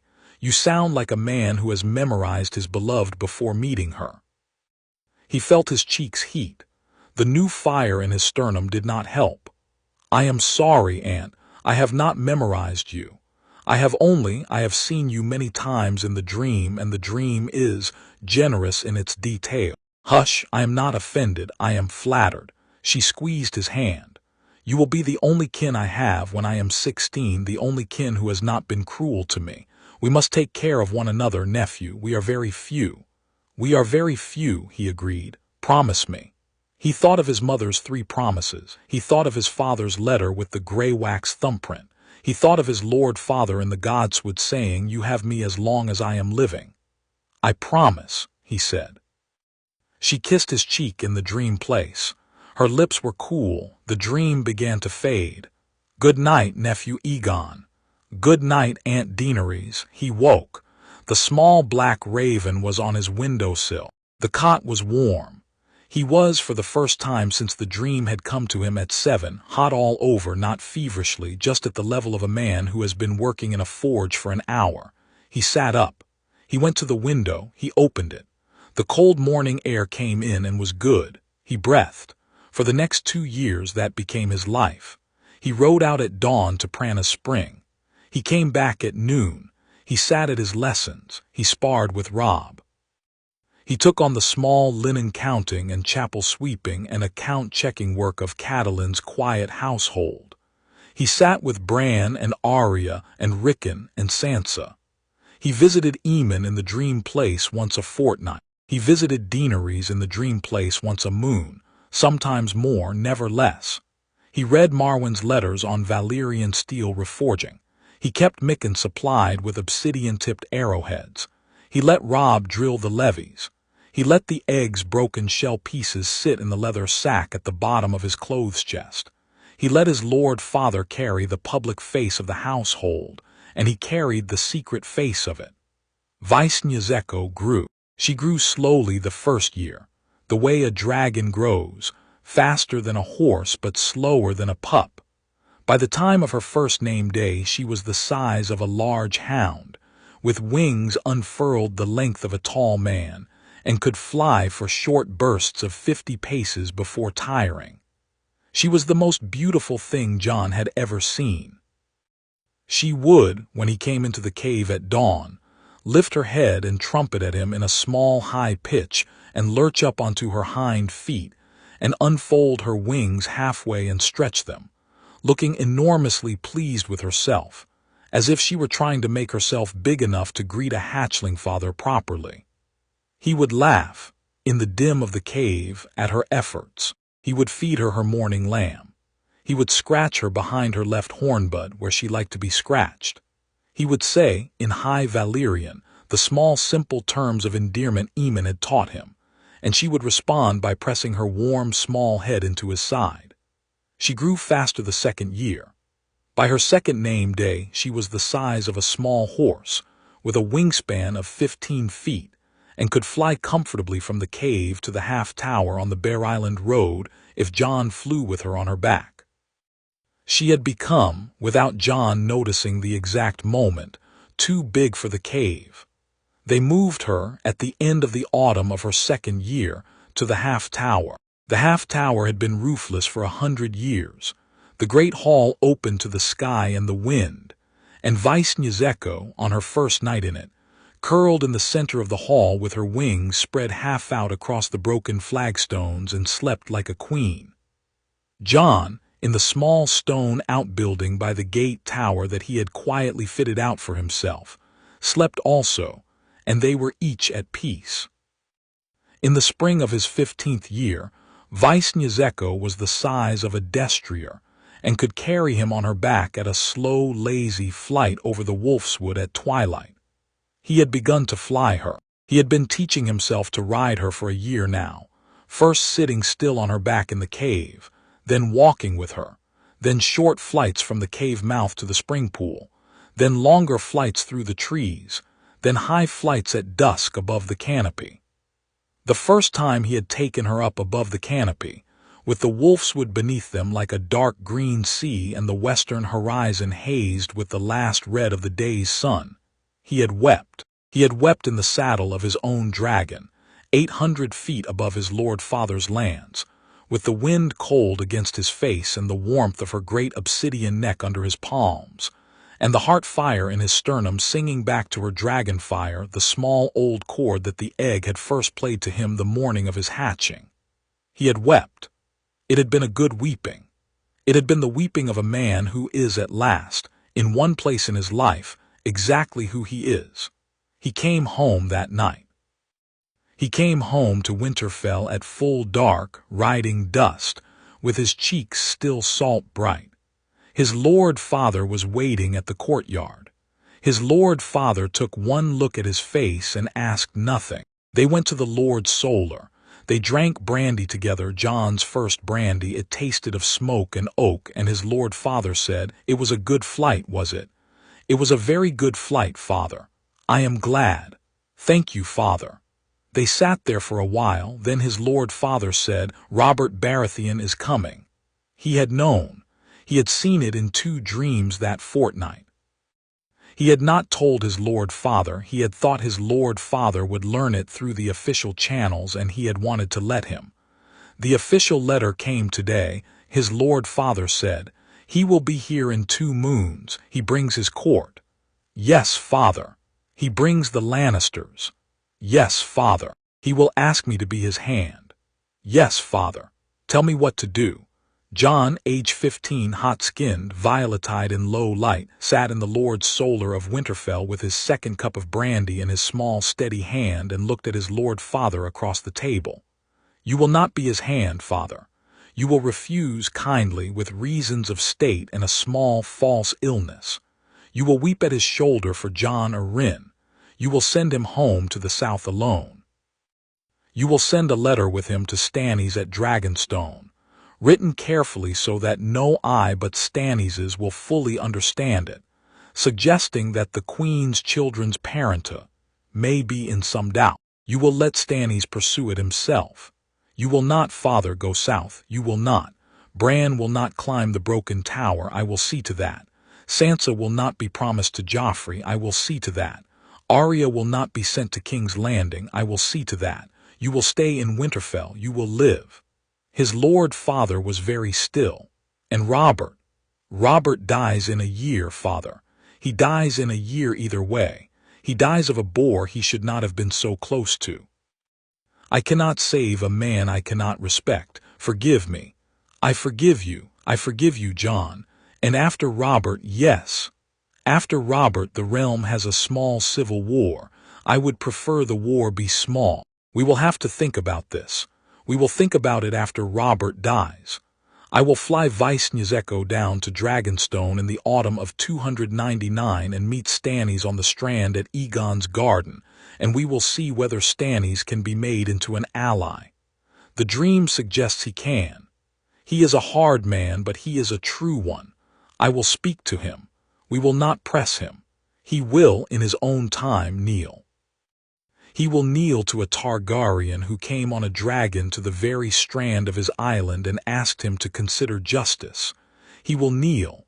I am almost certain of it. And if he does not, Jon thought, if he does not, father, I will fly home and we will do it without him. We have other allies. We have the Tyrells by way of Olenna, whom I have not yet contacted but will. We have the Vale by way of Jon Royce, whom you trust.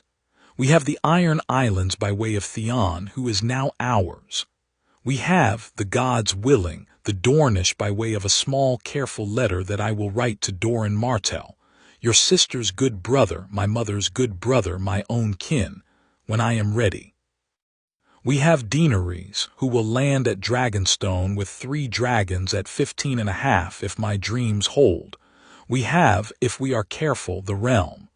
It is a great deal of we for a 15-year-old, Jon. You have made me father. His lord father stood up. His lord father came around the desk. His lord father pulled him to his feet and embraced him properly, as he had embraced him in the Godswood at 7, and they stood there in the Lord Solar in the last of the brandy-smelling firelight and were father and son. The fire in the hearth was low. The fire in Jon's sternum was high. The fire in the half-tower west of the Wolfswood was a small obsidian dragon curled around her own tail, dreaming of her hatchling father. In 2 moons, the king was coming. In 1 year, Robert would die. In 4 years, the dead would come south. In all of those years, between this brandy and the solar and the morning at Hardhome with a Valyrian steel sword in his hand, Jon Snow, age 15, was the only person in the realm who knew the road. He held his lord father a moment longer than was usual. Then he stepped back. He smiled. Father, he said, I will not let you die. I will not let any of them die. Do you hear me? I hear you, Jon. Promise me. His lord father, who had spent 6 years promising things to small dreaming boys in Godswoods, said, I promise.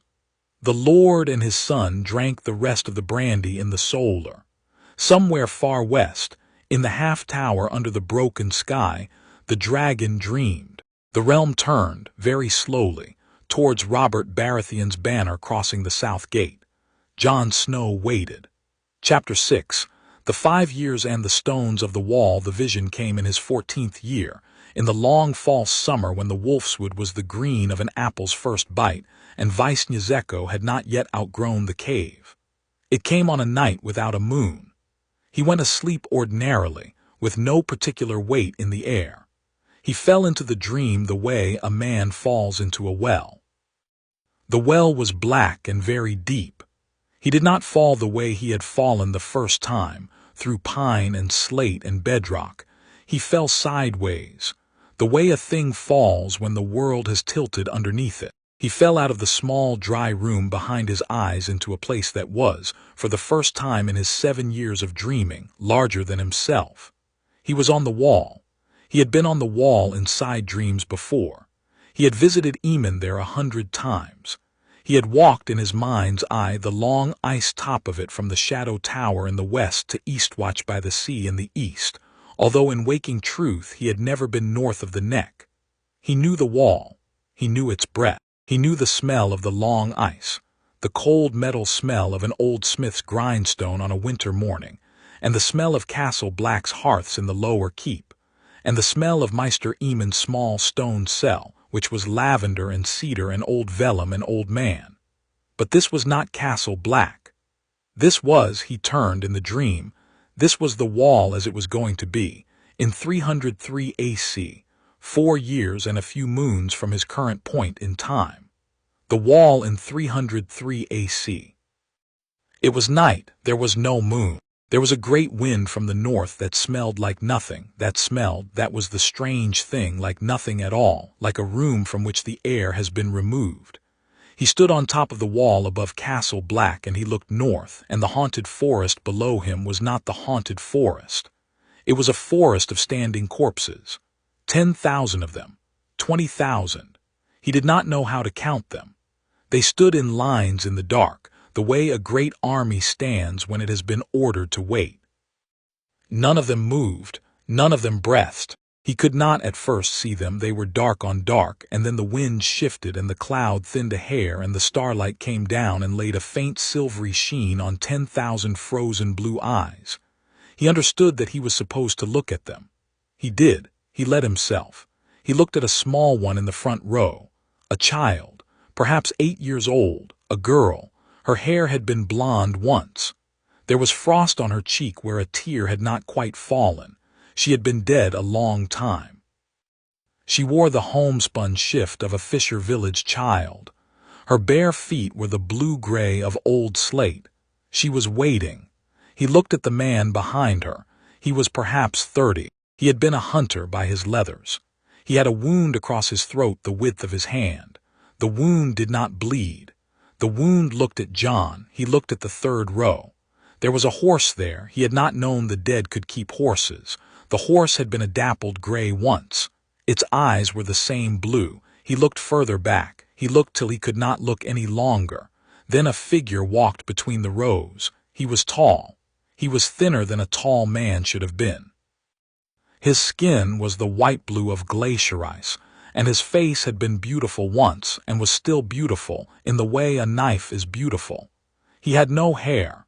He had no beard. He wore a crown of frozen black thorns, although Jon could not tell whether the thorns were a crown or an organic growth from the skull beneath. His eyes were the deep blue of a star's heart. They were small in his face. They were brighter than the eyes of the dead behind him. He walked in the dream up the wall. He walked up the wall.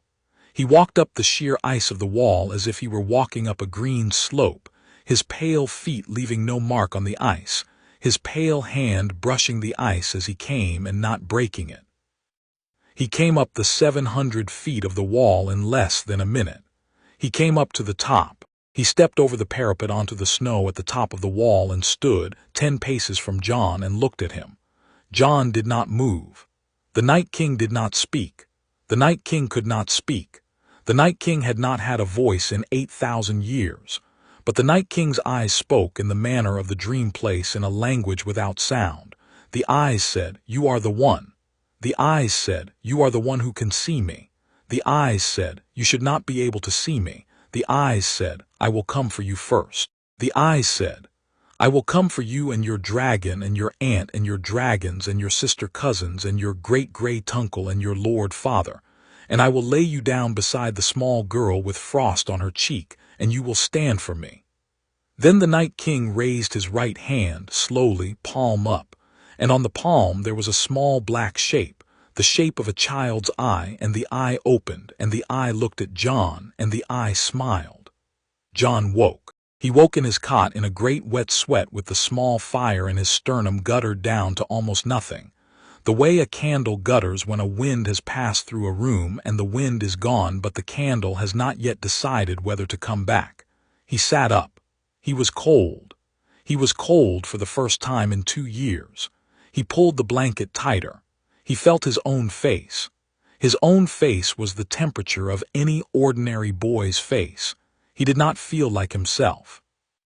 He sat in his cot for an hour, breathing slowly, willing the small fire in his sternum to come back. He did not know if it would. He had not, until that hour, known that the fire could go out. He understood, somewhere in the back of the small, dry room behind his eyes, that the Night King had reached down through the dream place and tried to put it out. The Night King had not succeeded, not entirely, but he had managed to dim it for a night. He had put a finger on the candle's wick and pinched. The fire came back at dawn, slowly, the way a small dog comes back to a familiar voice in a dark wood. By the time the bell rang for the kitchen's first work, Jon was hot again, his small, steady warmth restored, and he had decided. He had decided that the realm had 4 years and 7 moons. He had decided that the realm needed dragonglass at every keep, at every armory, at every quiver, at every smallholder's stack of farm tools. He had decided that the realm needed Valyrian steel, reforged into more blades than the realm had had in 300 years. He had decided that the realm needed to learn, before the snow began to fall in 302, the formations and the fires and the careful coordination that would let an army of mortals stand against an army of corpses. He had decided that the realm needed a king. He had not yet decided that the king would be him. He had decided only that there must be a king of some sort, and that the king would have to be a Targaryen, because only Targaryens had dragons. The dragons would do the work the dead could not stand against. He would, perhaps, in 3 years' time, kneel to Daenerys, and Daenerys would be queen, and he would be her loyal nephew at her right hand. He would perhaps be king himself if the dream of him at 16 on Dragonstone, meeting Stannis, played out as the dream had insisted it would. He did not yet know. He went to his Lord Father at breakfast. He waited till after breakfast. He took his Lord Father into the Godswood. The Godswood was, by now, less a private place for the two of them and more a sort of unofficial council chamber, the only chamber in Winterfell where no Tully servant ever went, and he told him. He told him everything. He told him about the Night King on the wall. He told him about the 10,000 standing corpses in the haunted forest. He told him about the small, frost-cheeked girl.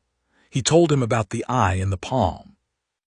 He told him about the small fire in his sternum guttering. He told him that the realm had 4 years and 7 moons, and that the wall would fall in late autumn of 303 AC, and that the dead would pour south through the gift, and that the only weapons that worked were dragonglass, Valyrian steel, and fire.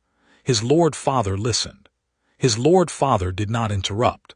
His Lord Father's face by the end of the telling was the color of new ash. "I believe you," he said at last. "I have believed you since you were 7. I believe you now." "Father, what do we do?" Jon had been preparing his list for a fortnight. He had not slept properly any of those 14 nights. He had been writing it on the inside of his eyelids in the small dry room behind his eyes. He had it ready. "For years," he said. "4 years and 7 moons. We will need every keep in the north to have, by the autumn of 303, a stockpile of dragonglass weapons sufficient to arm every smallholder, every hedge knight, every cottager. We will need every northern smith reforging Valyrian steel by then, with the heat of Vice-Nyzeko, who by 303 will be the size of a small house, and able to forge heat a smithy on a single breath. We will need every northern levy trained in the formations Robb has been quietly drilling, and we will need them drilled at the higher rate of every fortnight, not every moon. We will need Maester Luwin in full confidence. We will need Mikken in full confidence. We will need Robb in full confidence. We will need a roster of every village above the White Knife, every steading in the gift, every hold along the last river, so that the small folk can be moved south of the Long Lake in 303. We will need the watch fully manned and fully armed. We will need—" He paused for breath. His Lord Father waited. We will need to talk to the free folk. His lord father's face moved very slightly. The free folk. Yes, father, the wildlings. There is a man among them. He calls himself Mance Raider. He was a sworn brother of the Watch once he deserted. He is the king beyond the wall. He has gathered by the spring of 297 perhaps 80,000 free folk into a single army under his banner. By 302 he will have 100,000. They are not our enemies. They are running from the same thing we are. The dream is clear on this. The wildlings know about the cold. The wildlings have been losing villages to the cold for 10 years already. They are coming south not to raid us. Well, some of them want to raid us, but to escape the dead. We will need them. We will need them as allies. We will need to let them come south of the wall. His lord father looked at him for a long moment. That has not been done in 8,000 years. I know, father, it must be done. The bannermen will not like it. They will not, Karstark especially, Umber, Glover, they will not like it. They will live, however, because we let the wildlings south. They will not live if we do not let the wildlings south. The dead will use the wildling corpses to swell their army. We must not let those corpses be available. The wildlings must be south of the wall alive by the autumn of 303.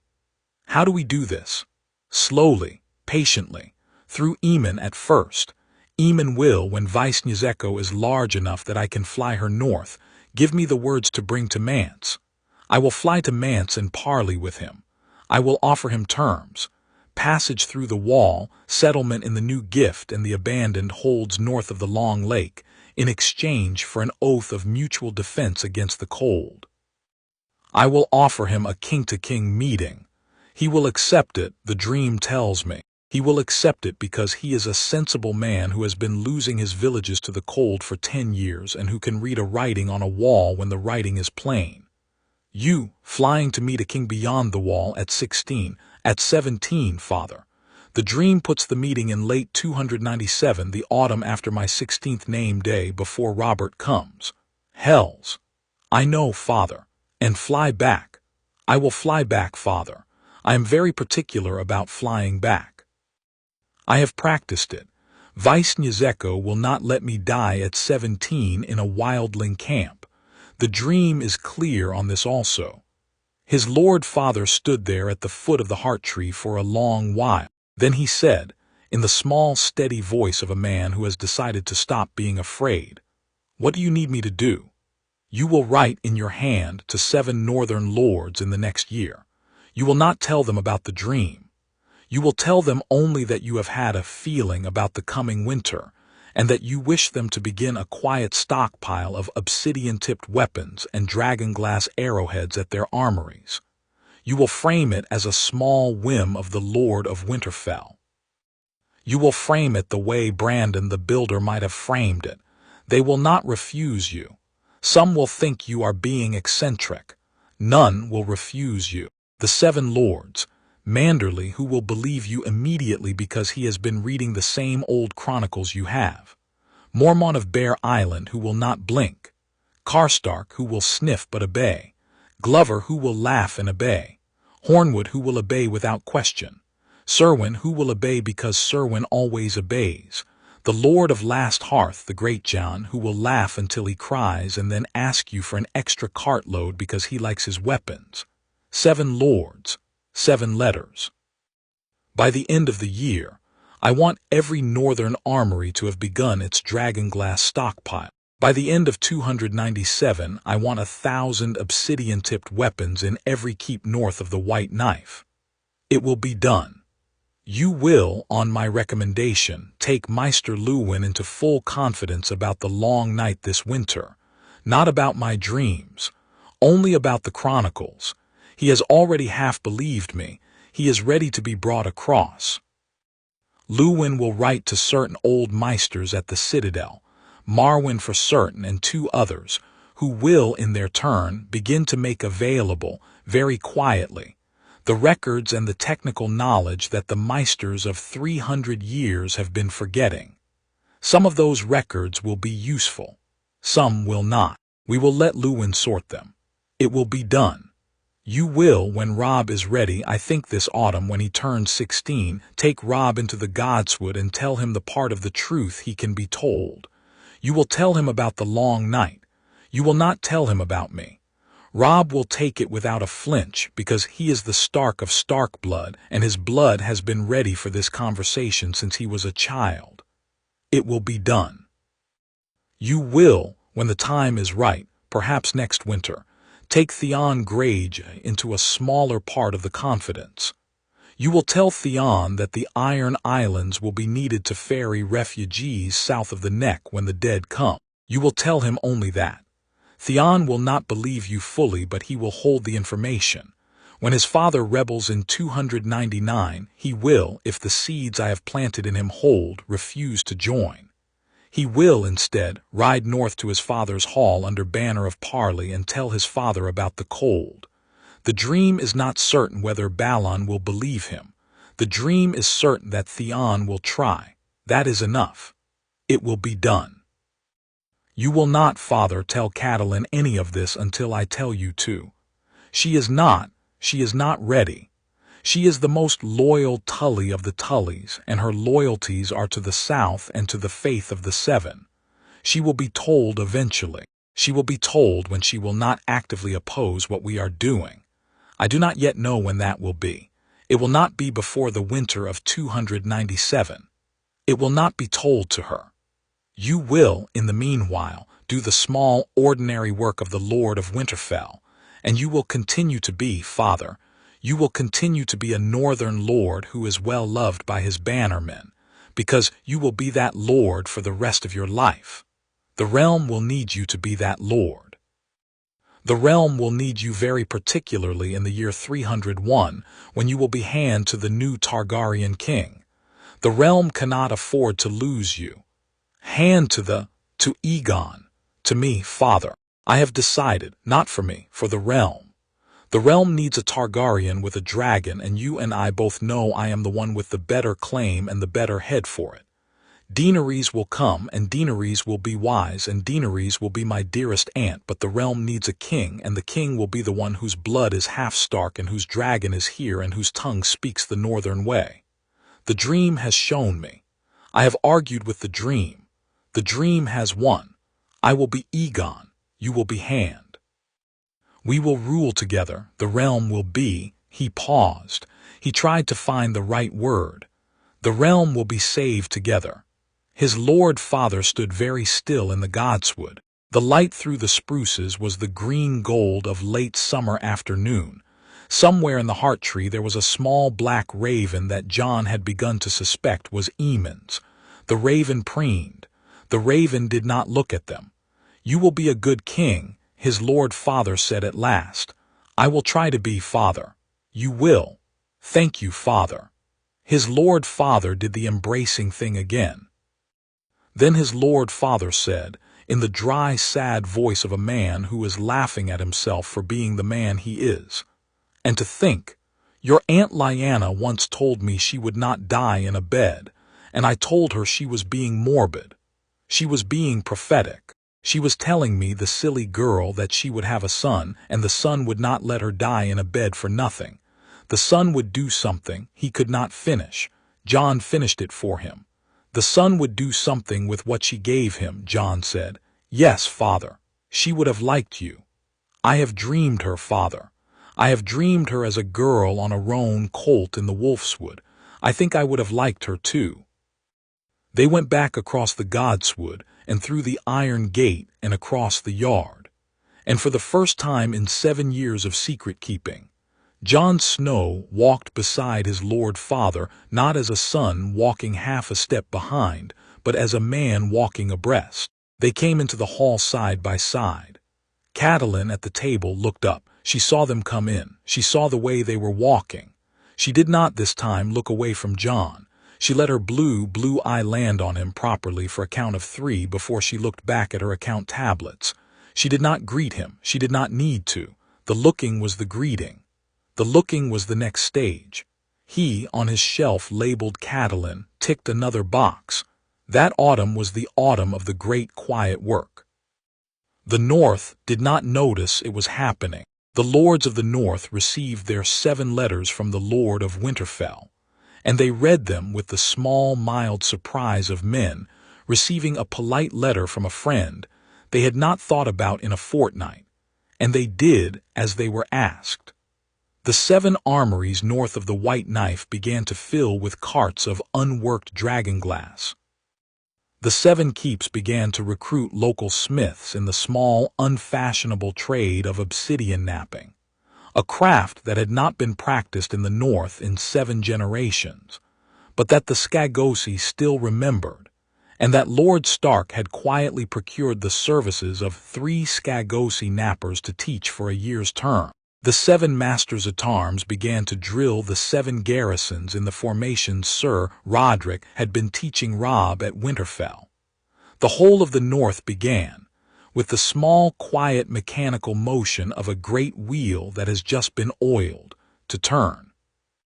Maester Luwin, brought into the full confidence on a cold morning in early autumn by his Lord Father at his Lord Father's hand, spent a week without sleeping while he reorganized his own internal records of the chronicles, and then he came to the Lord Solar at the end of that week, blinking, exhausted, very calm, and said, "I believe you, Lord Stark.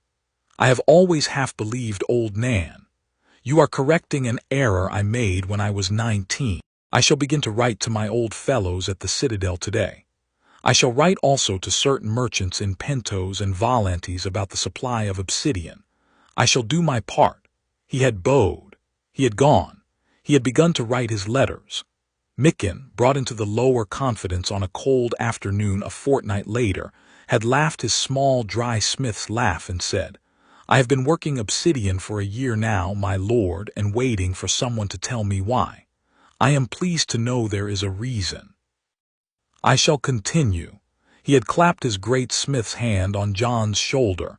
He had gone back to his forge. Robb, brought into the largest confidence by his Lord Father in the Godswood on the morning of his 16th name day, had listened with a face that grew slowly white, and at the end of it had said, "Father, I have dreamed it.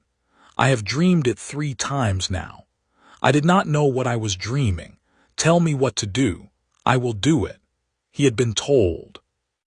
He had begun, that same afternoon, to drill the levies twice a fortnight instead of once, and to bring the smaller bannermen, the sons of Serwyn, the sons of Hornwood, the heir of Karstark, the heir of Glover, into the same drills, so that when the drills came to be needed in 302, the 7 northern garrisons would be drilling as one. Theon, brought into the smallest confidence by his Lord Father in the Lord Solar on a long winter evening at the end of 296, had listened without quite believing, and at the end of it had said, "I do not know what to do with this, my lord, but I will hold it.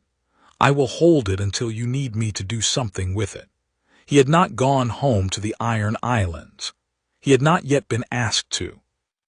But he had begun, in his small private way, to write small, careful letters home, letters that were not the letters of the spoiled hostage who had grown up in his captor's care, but the letters of a young man who was thinking, in his own mostly ironborn way, about what his future might be. Catelyn was not told. Catelyn, however, noticed. She had been the chatelaine of Winterfell for 15 years now, and the great quiet work, however quiet, did not entirely escape her notice. She noticed that the smithy stores had grown. She noticed that the kitchen's accounts had begun to include certain unusual line items for the feeding of certain unusual smiths who had appeared from Skagos. She noticed that Robb had begun to drill the levies more diligently. She noticed that her lord husband was writing more letters than usual. She did not raise any of these things with him because she was a Tully and she trusted his judgment, and because she had begun, in some part of her, to suspect that something was being done that she would not approve of, and she preferred not to know exactly what. She knew Ned. She knew Ned would tell her when he was ready. She waited. She also began, in that autumn, to be slightly less cold to Jon. It was not a dramatic shift. It was not a thawing. It was the small unbending of a woman who has been carrying a weight for 15 years and has set it down for 10 minutes and noticed the relief. She landed her eye on him at the table. She acknowledged his bread passing. She asked him once in the corridor outside Bran's bedroom whether he had read a particular book of Meister Lewin's, and listened to his answer for a count of 40 before she nodded and walked on. She did not call him son. She did not call him John very often, although once she did. He, in his shelf behind his eyes, ticked all the boxes he had been waiting to tick. He did not push for more. He would not push for more for a long while. He let her come in her own time at her own pace. He went in the Wolfswood every dawn and every dusk to Weissniezeko. She was a horse-sized creature now. By the end of his 14th year, she would be the size of a great destrier. By his 15th, she would be 6 paces long, half a pace longer than the great stable horse Lord Stark kept for state visits. By his 16th, she would be the size of a small house, and the half-tower on the Bear Island Road would be too small to hold her. By 302 she would be. Jon had seen, in his dreams, what Weissniezeko would be in 302. Weissniezeko would be a creature the size of a town, with a wingspan that would cover a village, and her fire would be the white-blue fire of full Targaryen power, and she would burn the Night King's army at Hardhome as a hawk burns a field of mice. The dream had been very clear about her. The dream had insisted he look at it. The dream had insisted he believe. He went every fortnight in the dream place to Eamon. Eamon had taken the long night news with the patience of an old man who had been waiting 50 years to hear something he could act on.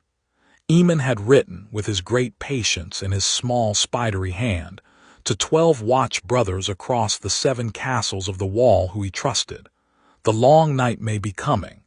Begin to stockpile your obsidian quietly.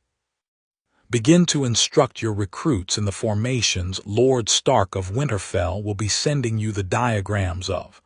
Begin to write to me weekly. I will write back. The 12 brothers, none of whom were of high rank but several of whom were of high competence, had begun in their small way to make the Watch into the kind of fighting force the Watch had not been in 300 years. They were not many. There were not enough of them, but they were the best of the Watch, and they began to be the best of the realm. He went every moon in the dream place to Daenerys. Daenerys was almost 14 now. Daenerys was beginning to be afraid of Viserys, who had begun, in the last year, to slap her hard enough to draw blood twice. Jon listened to her with his hand on her cool hand, and tried not to think about how much he wanted to be in Pentos, on his dragon, with Viserys' neck under his foot. He could not be in Pentos on his dragon yet. Weissniezeko could not yet fly that far. Weissniezeko would be able to fly that far in 2 years. Daenerys would, in the meantime, have to be patient. He told her, that autumn, about the wedding. He told her about the Dothraki, who would be the people her husband led, and about the careful kindness she could show them that would, over the year of her marriage, win her their loyalty. He told her about Drogo, the silver gray-eyed man with the long mustache and the long braid, who would be her husband, who would be a good man in his own brutal way, who would not survive her 3 eggs. He told her about the dragon eggs that would come from a fat man with a forked yellow beard and a manse, and about the small chest of carved Valentine wood they would arrive in, with the dragon banners of old Valyria painted on the lid. He told her about Drogo's death, and the bonfire and the eggs in the bonfire, and the 3 small wet hatchlings she would walk out of the ashes carrying. He told her she would name them Drogon, Viserion, Rhaegar. Drogon for her husband, Viserion for her brother, whom by then she would have forgiven. Rhaegar for her brother she had never met, who was alive in a black tower across the sea writing letters to his old uncle. He told her, he is your brother Rhaegar. He is my father. He is alive. He is in a place I cannot tell you yet because I do not want any chance of word reaching the wrong ear in Pentos. But he is alive. You will meet him. We will all meet in 300 at Dragonstone. We will be family. She listened to that. She had not in their dreams talked about Rhaegar much. She had not known until that conversation that Jon's father and her own elder brother was alive. She wept a little. She wept in the dream place in a way that the dream place politely turned its face from. "I have a brother," she said after a long while. "Not Viserys, a real brother. You have an elder brother. He has loved you from afar. He has loved you since before you were born. He will love you when we meet you. And you, and me, and our great-great-uncle, and him, and your Lord Father." He paused. "And my Lord Father, Aunt Daenerys. He is your kin by Lyanna, who was his sister. He will love you. He has been waiting to love you for 15 years. She put her face in her hands in the dream place. She wept very quietly for a long while. Then she said, "I have been told my whole life that I was alone. By Viserys, by the wisdom of the world, by the Meisters who killed our family, I am not alone. You are not alone, Aunt. I love you, nephew. I love you, Aunt." She kissed his forehead in the dream place, and the kiss was hot, for the first time hot. Her fire was beginning to come up, and the kiss left a small, fine, bright spot on his forehead that he could still feel when he woke in his cot in Winterfell. He touched the spot. It was warm. He smiled. The autumn of 296 became the spring of 297. The winter between them was, by the patient, careful work of the household, a useful winter. The great quiet work was now everywhere in motion. The northern keeps were full of dragonglass. The northern smiths were drilling their boys in obsidian knapping. The northern levies were drilling in tight shield wedge formations. The watch was finally, getting the recruits Aemon had been asking for since 282, because Lord Stark had quietly let it be known among the northern lords that the watch needed men, and that he would be very grateful if a few good men were sent. Bear Island sent 8. Last Hearth sent 12. Hornwood sent 5. The watch's roster by the end of 296 was up by 60 good men. By the end of 297, it would be up by 200. By 302, it would be up by 1,000. Maester Luwin's correspondence with the Citadel began, very slowly, to filter through into the broader Maester's chain. 3 other northern Maesters became quiet allies. 2 Riverland Maesters became cautious allies. 1 Reach Maester, Marwyn, of course, became a noisy ally, and Marwyn began to talk at the Citadel about the long night, and most of his fellow Maesters laughed at him, but a small handful of his younger students began to listen, and the small handful in the spring of 297 were sent, quietly, on a half-thought-out understanding between Marwyn and Luwin, to various of the northern keeps for field training, with the older Maesters there. The northern keeps had not had this much Maesterly attention in 200 years. The Citadel did not particularly notice. The northern keeps were small and unimportant. The young Maesters arrived and were welcomed and were quietly added to the great quiet work. In the spring of 297, Robb turned 17, and at the feast for his name day, his Lord Father granted him the official command of the Winterfell garrison and the small lordship-in-waiting of Moat Cailin, which had been a ruin for 200 years, but which his Lord Father had quietly decided to begin rebuilding. The rebuilding of Moat Cailin was framed as a matter of northern pride. It was, in fact, a matter of long night planning. Moat Cailin was the choke point between the north and the realm. If the dead came south through the Gift and ran ahead of the army that would stop them, the moat could be made into a wall of fire and iron that would hold them long enough for the realm to muster behind it. Robb did not know all of this. Robb knew enough. He set to the rebuilding with the patient, careful energy of a young man who had been told his work mattered. In the late spring of 297, Jon turned 16. The feast for his name day was a quiet one, as the feasts for bastards always were. His Lord Father gave him a small gray steel sword the size of a hand-and-a-half longsword, with a wolf's head pommel in dark iron and the unobtrusive gray and white wolf shape of his lord father's house etched on the blade. The sword was named Frost. It was not Valyrian, it was Micken's best work. Micken had been pouring his soul into it for the past year. It would, Micken said with a hint of professional anxiety, do for now. Jon thanked his lord father with the small grave nod they both used in public. Robb gave him a hawking glove. Sansa, 11 now, gave him a small embroidered horse claw. Arya, 8, gave him a small drawn picture of a wolf, which she had drawn herself in charcoal on a strip of bark. The wolf had 4 legs in the wrong places but 2 excellent ears. Bran, 8, gave him a small wooden carving of a hawk. Rickon, 4, gave him a kiss on the knee, which was as high as Rickon could reach. Catelyn gave him a small folded set of 3 good linen shirts of the kind a young man might wear when he was beginning to ride for purposes other than chores. He thanked her gravely. She nodded gravely. Neither of them needed to say anything. The shirts were a milestone. In the late summer of 297, Jon flew Vishnjezeko north for the first time. He flew her north under a moonless sky on the night of her 2.5-year name day. He flew her from the Half Tower on the Bear Island Road, up the long west coast of the north, over the Bay of Ice, over the white plain of the Frostfangs, over the haunted forest. He flew her low over the haunted forest because he did not want, on this first flight, to be seen by anything north of the wall, or anything south of it, for that matter.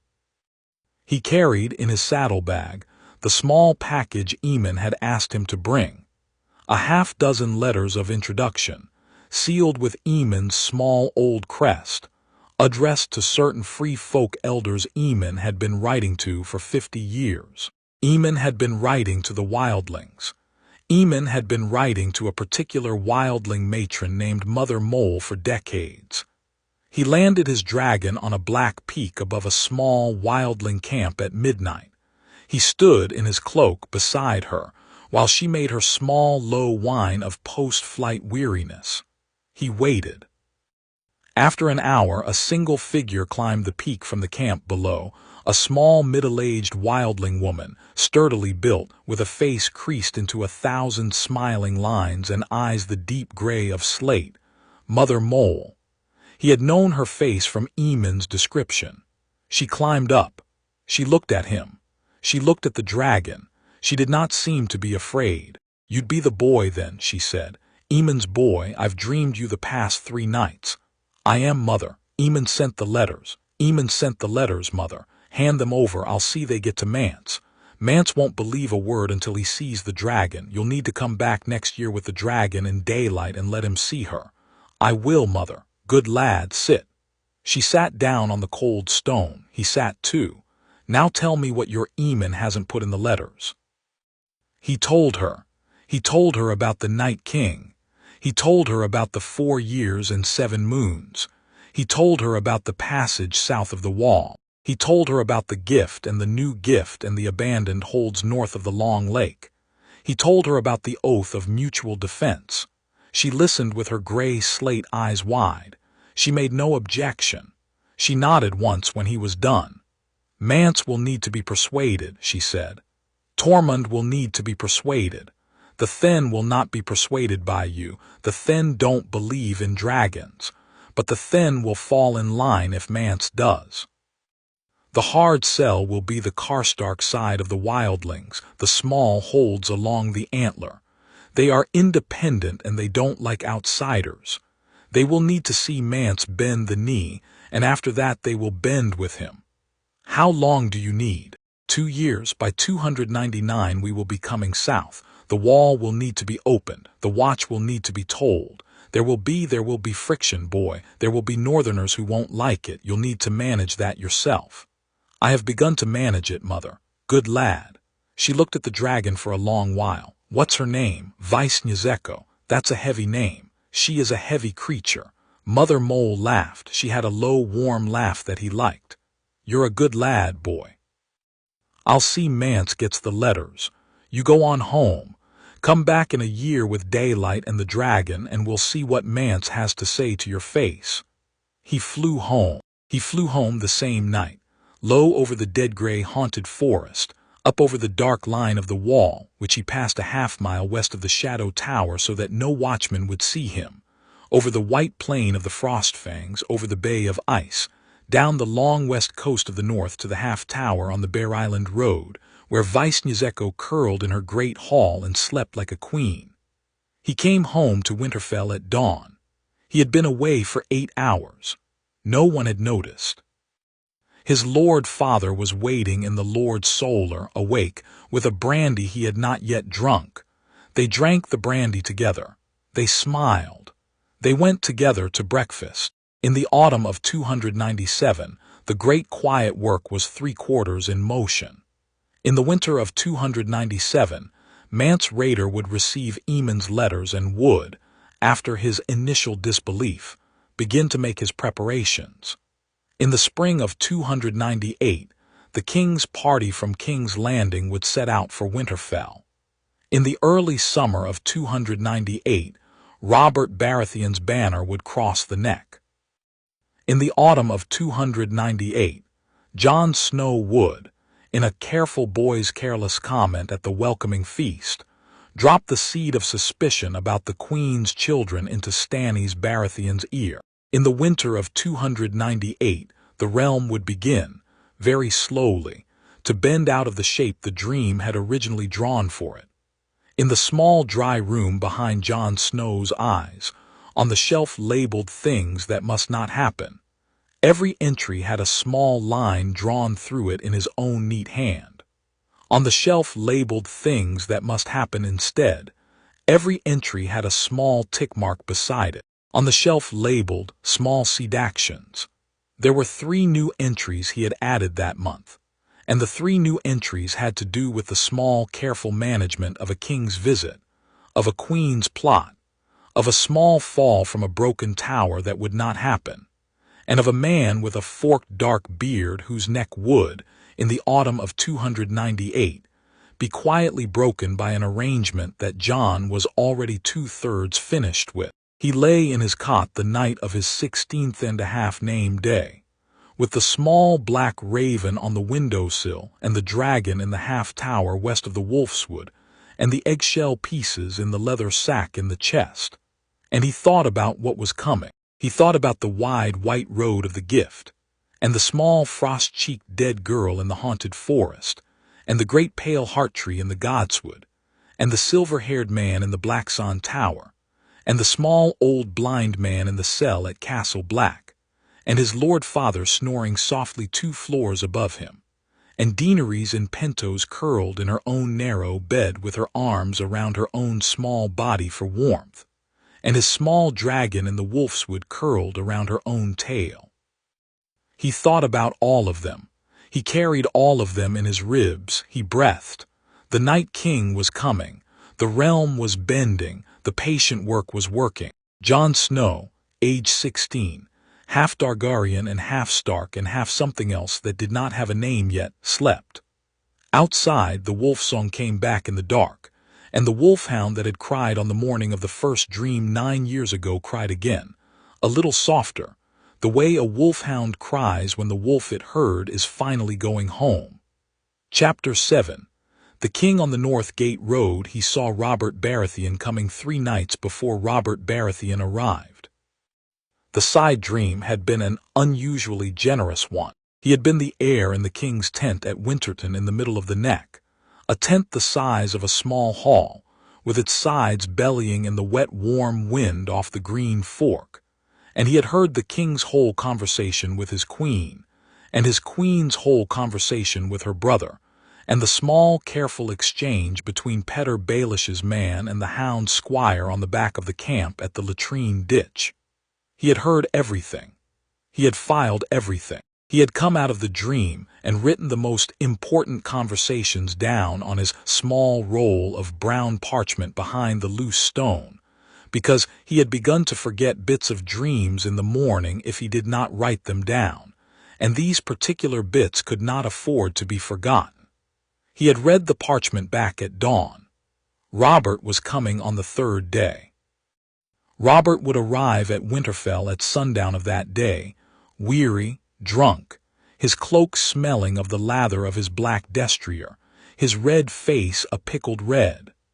Cersei would arrive in her gilded wheelhouse with her 3 children, 2 of which were not her husbands. Jaime Lannister would ride into the courtyard ahead of the Queen's wheelhouse, smiling that small, careful smile that did not reach his eyes. Tyrion Lannister would arrive on a small white palfrey at the end of the column, with a flask in his hand and a sharp eye on every face he passed. Petyr Baelish would not arrive.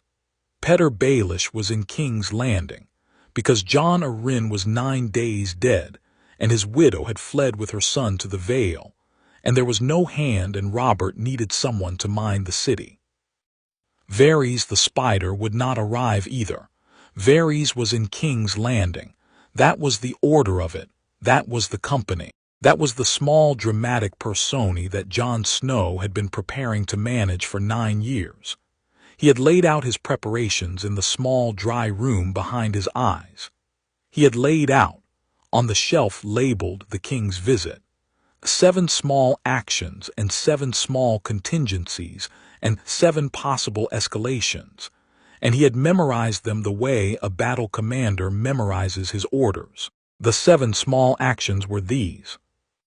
Keep Vice Nyzeko at the half-tower for the duration of the visit, with 2 trusted men of his Lord Father's, men of the household, whose silence he had been quietly cultivating for 3 years, watching the half-tower from outside, and prepared, in emergencies, to ride to him at any hour.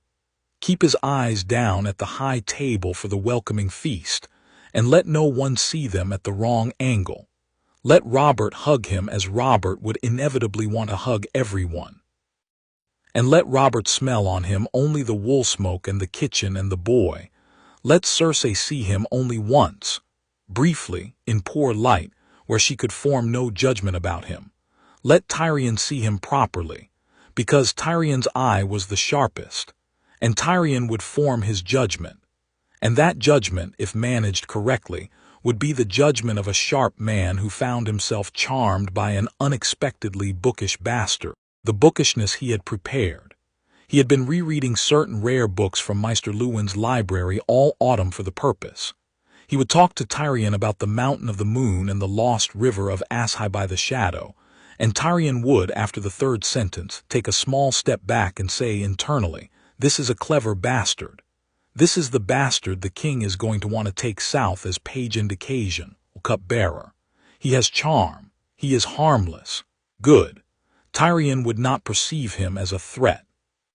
Tyrion would perceive him as a slightly interesting northern oddity. Tyrion would not push at the bookishness. Tyrion would, in his characteristic way, drink his wine and ask his unkind, sharp questions. Jon would answer them. Jon would draw Tyrion's attention away from his Lord Father and from Bran and from Sansa and from anything that mattered. Tyrion would, by the end of the first night, like him very much. Jon would store the liking in the back room.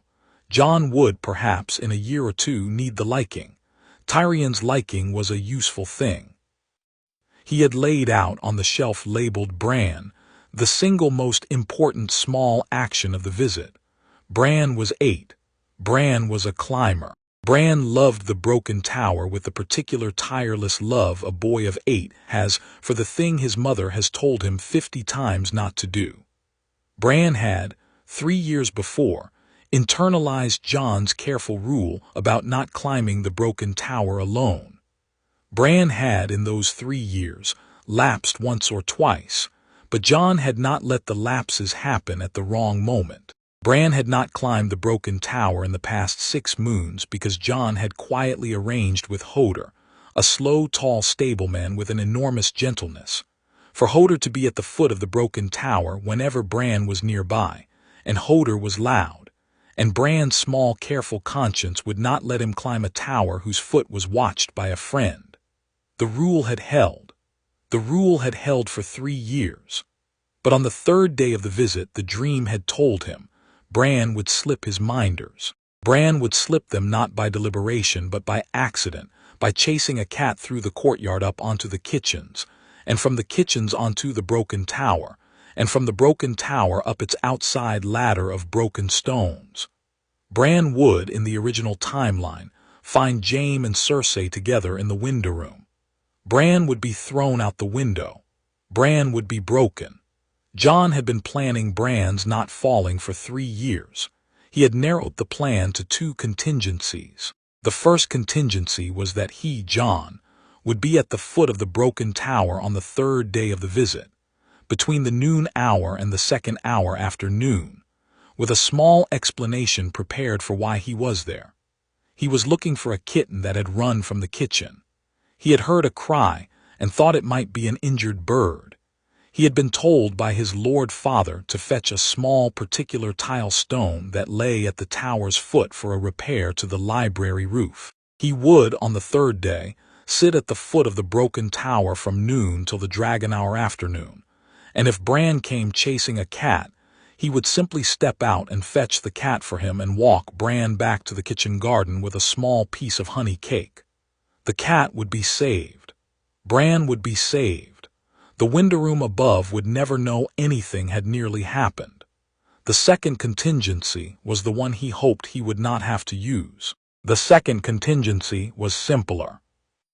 If he failed to intercept Bran, he would simply, an hour before noon on the 3rd day, send a kitchen boy he had quietly bribed with 3 months' worth of small kindnesses up to the broken tower with a story that the High Steward needed the broken tower window room cleared and locked for repairs. And the kitchen boy would carry a great heavy ring of keys, taken from the smithy and made to look like the High Steward, by the same kitchen boy's elder brother, who was Micken's apprentice, and would rattle them noisily up the broken tower stair until Cersei and Jaime had time to break apart and slip out. The window room would be empty when Bran arrived. Bran would climb in, find nothing, and climb back out, disappointed but unbroken. He had thought about both contingencies for a year. He had decided he preferred the first contingency, because it had the advantage of not involving any other servant of the household in any potentially compromising activity. He would simply be at the tower himself. So on the 3rd day of the visit at noon, Jon Snow took a small wooden box of charcoal and a stick of charcoal and a roll of cheap parchment and a small folding stool out into the courtyard, and he sat at the foot of the broken tower in the warm late summer sun, and he began, with the careful patience of a boy who had been taught to draw by Maester Luwin, to sketch the broken tower. That was the entire plan. He sat there. He sketched. He looked. The first thing that happened was that a kitten, a tortoiseshell, no older than 3 moons, the smallest of a litter Jon had personally rescued from the kitchen 6 weeks earlier and given quiet sanctuary in the kennels, wandered out of the kitchen garden in pursuit of a butterfly. Jon, who had been watching the kennel door all morning, was not surprised. He had, in fact, fed the kitten a small piece of fish 3 hours earlier so that the kitten would be content and not too far away. The kitten saw the butterfly. The kitten chased it. The butterfly fluttered around the foot of the broken tower. The kitten followed. The kitten arrived at the foot of the broken tower and saw Jon and stopped and looked at him with its round yellow eyes. Jon picked up the kitten. The kitten, who had been fed 3 hours earlier and who knew Jon from feeding times, did not protest. The kitten settled into the crook of his elbow and began to purr. Jon kept sketching.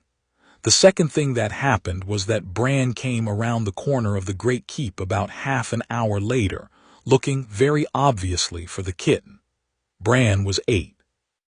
Bran was small and dark-haired, and his cheeks were rosy from running. He saw Jon. He stopped. He came up to Jon. "Jon, Bran, have you seen?" Jon held up the kitten in the crook of his elbow. "This one." Bran's face fell. Then Bran's face brightened. Then Bran's face settled into the careful disappointment of a boy who has been hoping to chase his cat up a high place and has been thwarted by a brother. "That's the one. I caught her by the foot of the tower. She was about to go up. She would have got stuck on the broken stones. Want to walk her back to the kitchen with me? I think she is hungry." "All right." So they walked back to the kitchen garden together, with the kitten purring in Jon's elbow. Jon gave the kitten to Bran. Bran carried her back to the kennel, where Jon had old Nan waiting, with a story about the dragons of old Valyria she had been wanting to tell Bran for a week. And Bran sat down with the kitten in his lap and listened to old Nan. And Bran was occupied for the next 2 hours. And during the next 2 hours, in the window room above the broken tower, Cersei Lannister and Jaime Lannister did whatever they did, and emerged at the Dragon Hour afternoon and went back to their rooms. And Bran did not climb, Bran did not fall, Bran did not break. That was the entire intervention. One kitten, one sketch, one brother fetched. That was the difference between the world that had been going to be and the world that was now going to be.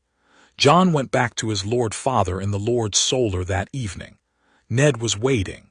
Ned had not been told the details of the plan. Jon had wanted the plan to be lean and uncluttered by witnesses, but Ned had known the day and the hour and the broad outline. Ned looked at his son. Jon said, "He did not climb. He is in the kennel listening to old Nan." Ned, the Lord of Winterfell, Lord of the North, father of 5, husband of a Tully woman, secret keeper of the realm, very quietly began to cry. Jon let him cry. Jon, who had not cried at the saving of his brother because his hands had been full of kitten, cried also, a little. The two of them stood in the Lord Solar in the very last red light of a long summer day, and they cried very quietly for the small life that had been saved. Then Ned wiped his face with the back of his hand, and Jon did the same, and they went down to supper. And Bran was at the high table with his cheeks still rosy and his hair still mussed, and he winked at Jon from across the hall, and Jon winked back. The king's visit went on. There were 8 days of it, 8 long days of feasts and hunts, and small inconvenient drunks of the king, and small careful courtesies of the queen, and small wary observations of the queen's brother, and small wry conversations of the queen's other brother, and small unforeseen kindnesses of the queen's third brother, and small expensive trinkets of the queen's children. Jon got through all of it the way he had planned. He kept his eyes down. He let Robert hug him at the welcoming feast. Robert had hugged him. Robert had hugged him in front of the whole hall, big-armed and red-faced and stinking of Dornish red and the long road sweat. And Robert had said in his bellowing voice, "By the 7, Ned, this one's the very image of his mother. Wait, no, that was wrong, sorry lad, the very image of Ned, the very image of the great old wolf." And the slip had not been a slip, because Robert was drunk and meant nothing by it. But Jon had felt his Lord Father go very still beside him, and had moved to break the hug a quarter beat early, so that the hall had been distracted by the small motion before they could think about the slip. He had bowed to Cersei. Cersei had not looked twice at him. Cersei had passed her cold, flat green eye across him, the way one passes one's eye across a piece of bad embroidery one does not wish to be seen looking at, and her eye had not landed. He had bowed to Tyrion. Tyrion had bowed back, with a small, dry, surprised twinkle. He had spoken to Tyrion at the second feast, the small one on the second night, when his Lord Father had been talking with Robert in a corner, and the Queen had retired, and Tyrion had been left alone with a cup of wine and the boredom of a clever man among slow company. Jon had come up to him and had said, "My lord, my father once said you read books at table. I have read some books also. May I ask you a question about the Meister's Chronicles of the Mountain of the Moon?" Tyrion had looked up at him. Tyrion had blinked. "You may," he had said slowly, in the dry, careful voice of a man who has been told he is about to be bored and is preparing to be surprised. The conversation had gone on for an hour. Jon had let Tyrion lead. Tyrion had led the conversation through 3 different obscure topics in the Chronicles, each of which Jon had been preparing for the past autumn, And at the end of the hour Tyrion had set down his cup and said, in a small surprised voice, "Lord Stark, your father, your Lord Father has been wasting you in the north. You ought to be at the citadel. I would prefer not to be a maester, my lord. What would you prefer to be?" "A man who reads books and tends to a small estate and does not draw any particular attention from any particular court," Jon had said, with a careful, self-deprecating smile. Tyrion had laughed, a short, surprised bark of a laugh. "That is the best ambition I have heard from a young man in 5 years," Tyrion had said. "Bastard or no, lad, you are an unusually sensible specimen. I shall report you to my brother. He will want to drink with you. Be warned, he drinks heavily and asks questions about swords." "I shall be warned, my lord." Tyrion had clinked his cup against Jon's smaller cup and gone away. That had been Tyrion's read of him for the visit. Sensible specimen, bookish, harmless. Tyrion had reported him to Jaime, as promised, and Jaime had drunk with him once and asked him questions about swords for half an hour, and Jaime had concluded that the bastard was a reasonable young man, brave enough, not a particularly notable swordsman. Jon had been very careful in the courtyard with Jaime to be merely competent and not exceptional. He had let Jaime touch him 3 times in the practice bout with the wooden blade, and Jaime had been pleased. Jaime, like Tyrion, had reported him to Cersei. Cersei, like Tyrion and Jaime, had concluded he was beneath her notice. The Lannister attention, all 3 pairs of green eyes, slid off him entirely. He let it slide. He let it slide all 8 days. He was not memorable. He was not interesting. He was a slightly bookish bastard in the corner of the courtyard. He was exactly what he had been planning to be for 9 years. The Lannister attention slid off Bran also, because Bran was in the kennels listening to Old Nan and reading Maester Luwin's children's books with Septa Mording, and because Bran had been told by Jon, in a careful brotherly chat in the kennel, that the Queen's children were soft southern boys who would have nothing in common with him, and that the Queen herself was the kind of woman who did not like little brothers being too lively at her dinners. Bran had taken the advice with the gravity of an 8-year-old. Bran had kept to himself for the visit. Bran had spent his days with the kitten and Old Nan and Septa Mording and the kennel master's small grandson, who was Bran's age and had a wooden sword. The royal party never met Bran except at the welcoming feast, where Bran had behaved perfectly. The royal party did not look for Bran in the courtyard. Stannis Baratheon, who was not at Winterfell, would be Jon's chief target by letter. The conventional wisdom would have it that Stannis should have been approached at the welcoming feast, but Stannis had not come north. Stannis had been on Dragonstone, brooding over the death of his old mentor Jon Arryn, refusing to attend a feast he was not in the mood for. The dream had told Jon this in good time. Jon had adjusted his plan. Instead of dropping the boy's careless comment about the Queen's children at the feast in front of Stannis, Jon would write a letter. Jon would write a careful letter, signed in his own name on the parchment of his Lord Father's household. The letter was the 3rd significant document of the visit, and Jon had been drafting it in his head for a year. The letter was addressed to Lord Stannis Baratheon, Lord of Dragonstone, hand presumptive to his Grace King Robert. The letter was framed as a polite note from a northern boy of 15, no, 16, to a southern lord whom he had never met, prompted by certain household matters at the Lord of Winterfell's table during the king's visit. The letter said, "My Lord of Dragonstone, forgive a young man's presumption in writing to one of your great honor. I write at my Lord Father's general urging, although the specific subject is one I have chosen on my own initiative. You will know that the king and his queen and their 3 children have spent the past sennight at Winterfell. I have been a small observer at the high table during the feasts. I write, my lord, because of 3 small observations of my own that I am unable alone to make sense of. The first, At the welcoming feast, the queen's children sat with their mother, and the smallest child, Prince Tommen, has hair the wheat gold of the queen's brother Sir James, and the same green eyes as his mother. I am sure you have seen this. I am sure you have noted it. At the second feast, the Prince Joffrey grew tired in the cup, as boys his age do, and laughed unexpectedly at a small joke of his uncle Sir James. The laugh, my lord, was the laugh of his uncle Sir James. Bone deep, my lord. I have spent enough time at high tables to know when a boy laughs his uncle's laugh. I have only ever heard it before from boys who were the sons of those uncles.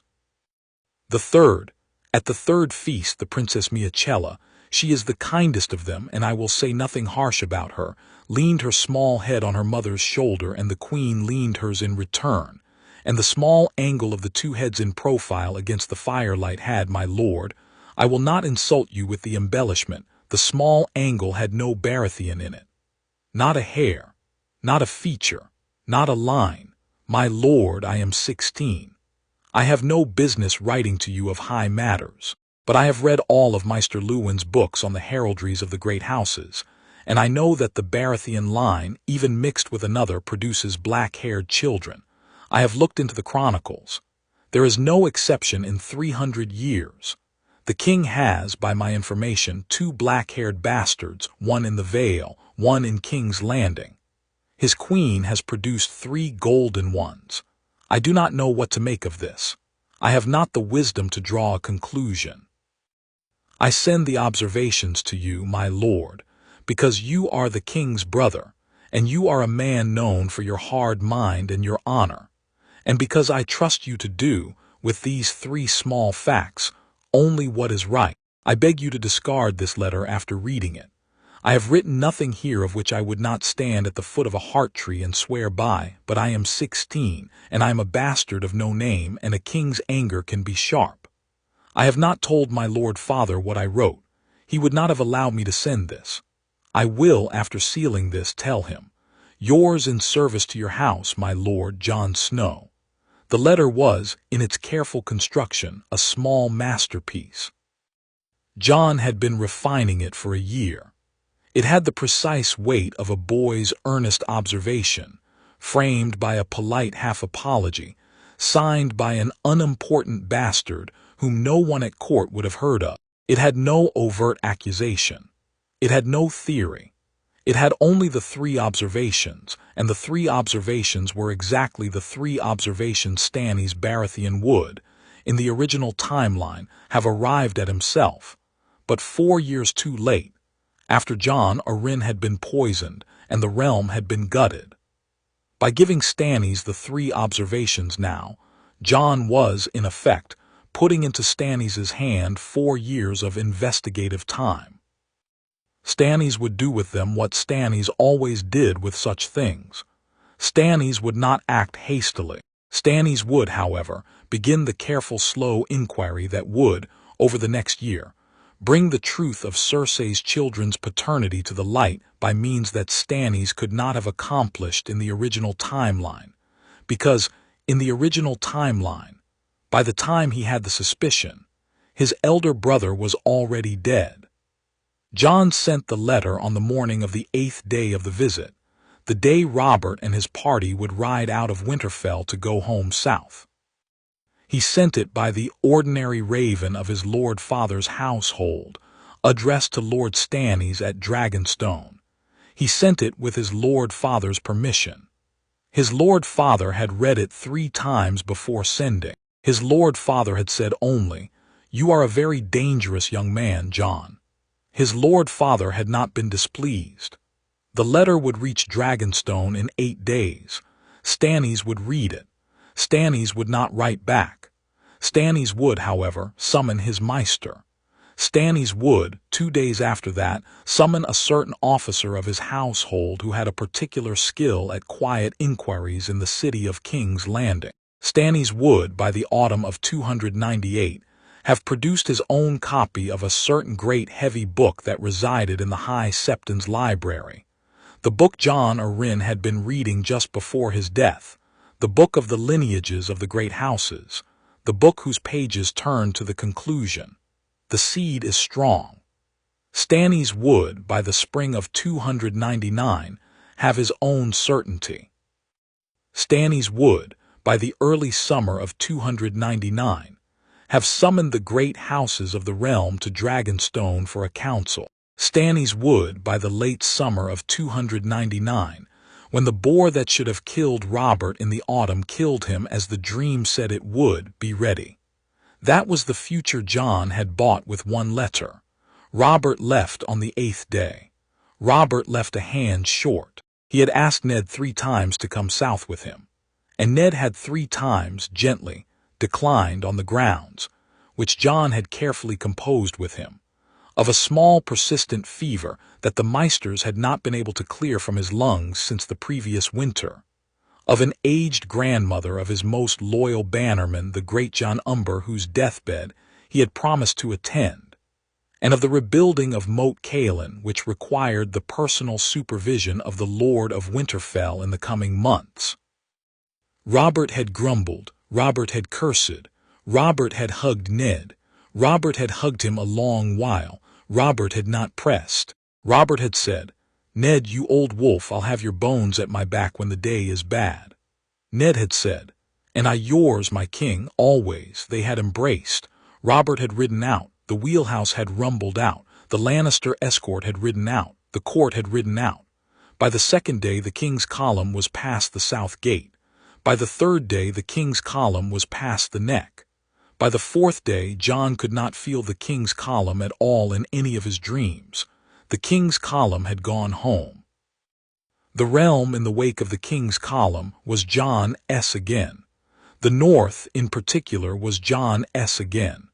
The household of Winterfell, in particular, was Jon S. again. He went to the half-tower the morning after Robert's column had crossed the neck, and he climbed into the saddle of his dragon, and he flew her, full daylight, full sky, full speed, north up the Bay of Ice to a place he had not yet been with her, a place he had been waiting to take her, the long white plain of the Frostfangs above the place where Mother Mole had taken him the year before.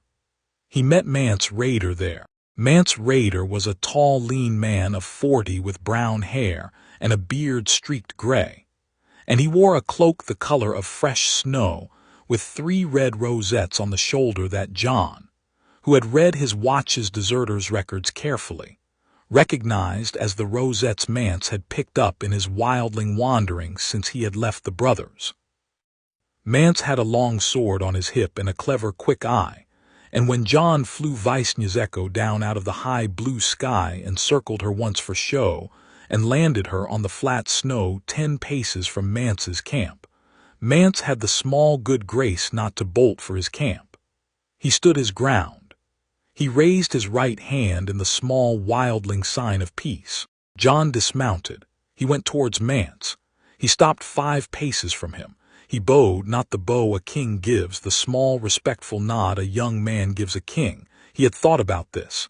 He had decided he was not yet king of anything to a man like Mance, and he should not affect to be. "King beyond the wall," he said.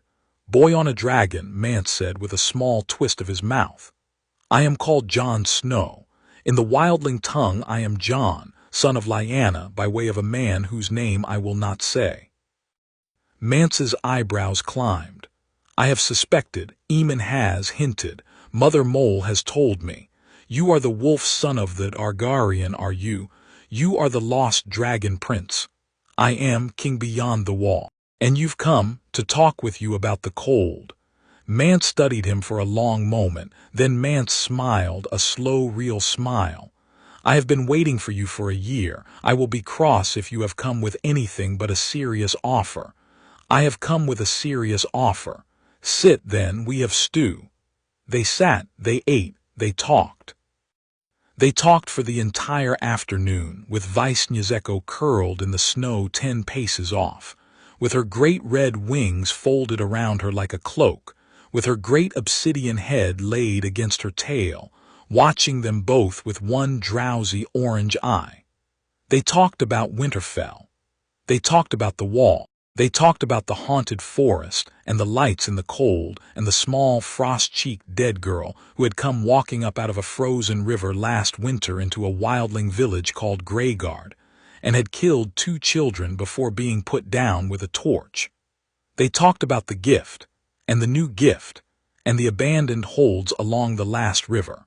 They talked about the oath of mutual defense. They talked about how many Northerners would resist the policy and how many would accept it. They talked about how many wildlings would resist the policy, thin, mostly, some of the small holds along the antler, and how many would accept it, most of the rest. They talked about Tormund Giantsbane, who was Mance's right hand and who was, Mance promised, agreeable to any terms that kept his daughters alive. They talked about Carsey of the small hold called Hardhome, who had 2 daughters and a great practical streak, and who would, Mance promised, be one of the first to come south. They talked about Hardhome itself, the great natural harbor on the eastern coast above the wall where Carsey's people had been driven by the cold 3 years ago, where 5,000 free folk now lived in a great refugee camp on the beach, where the Night King's army would in 302 come walking up out of the surf to harvest them. They agreed then and there that Hardhome had to be evacuated before 302. They agreed that the Watch would, with Jon's secret help, he could fly Echo down and pick up loads of refugees, begin a slow evacuation by sea. The Watch's small fleet at Eastwatch could ferry 100 a week south to White Harbor, where Lord Manderley would receive them quietly. They agreed it would take 2 years. They agreed it would have to take 2 years. There was nothing for it. When the sun was setting, Mance stood up. He stretched. He looked at Jon for a long while. "You're an unusual king," he said. "I'm not a king. You will be. I've a feeling you will be. I am perhaps going to be." "What name will you use?" Jon thought. He had been thinking about this for some time. He had been thinking about it with growing certainty. "My given name. The one my mother gave me on the bed in the tower. Aegon, 6th of my line. I think I will be the 6th Aegon of the House Targaryen. Although the realm will call me Aegon the Conqueror's heir for a while, to distinguish me from the failed Aegons before, I will not be a conqueror. I will be the man who tries to keep the realm from breaking under the dead. Aegon the Restorer, perhaps. Aegon the Quiet, perhaps. Aegon the Useful." Jon laughed. Aegon the Useful would do nicely. They embraced, the careful, unfamiliar hug of 2 young men of different worlds who have just agreed to a thing larger than either of them. Mance went back into his camp. Jon climbed onto Echo's neck. He flew home. He flew home in the dark, low over the frost fangs and over the wall. He passed it a half-mile east of the Shadow Tower this time, by a different gap, and over the long west coast, and he came down at the half-tower at moonrise.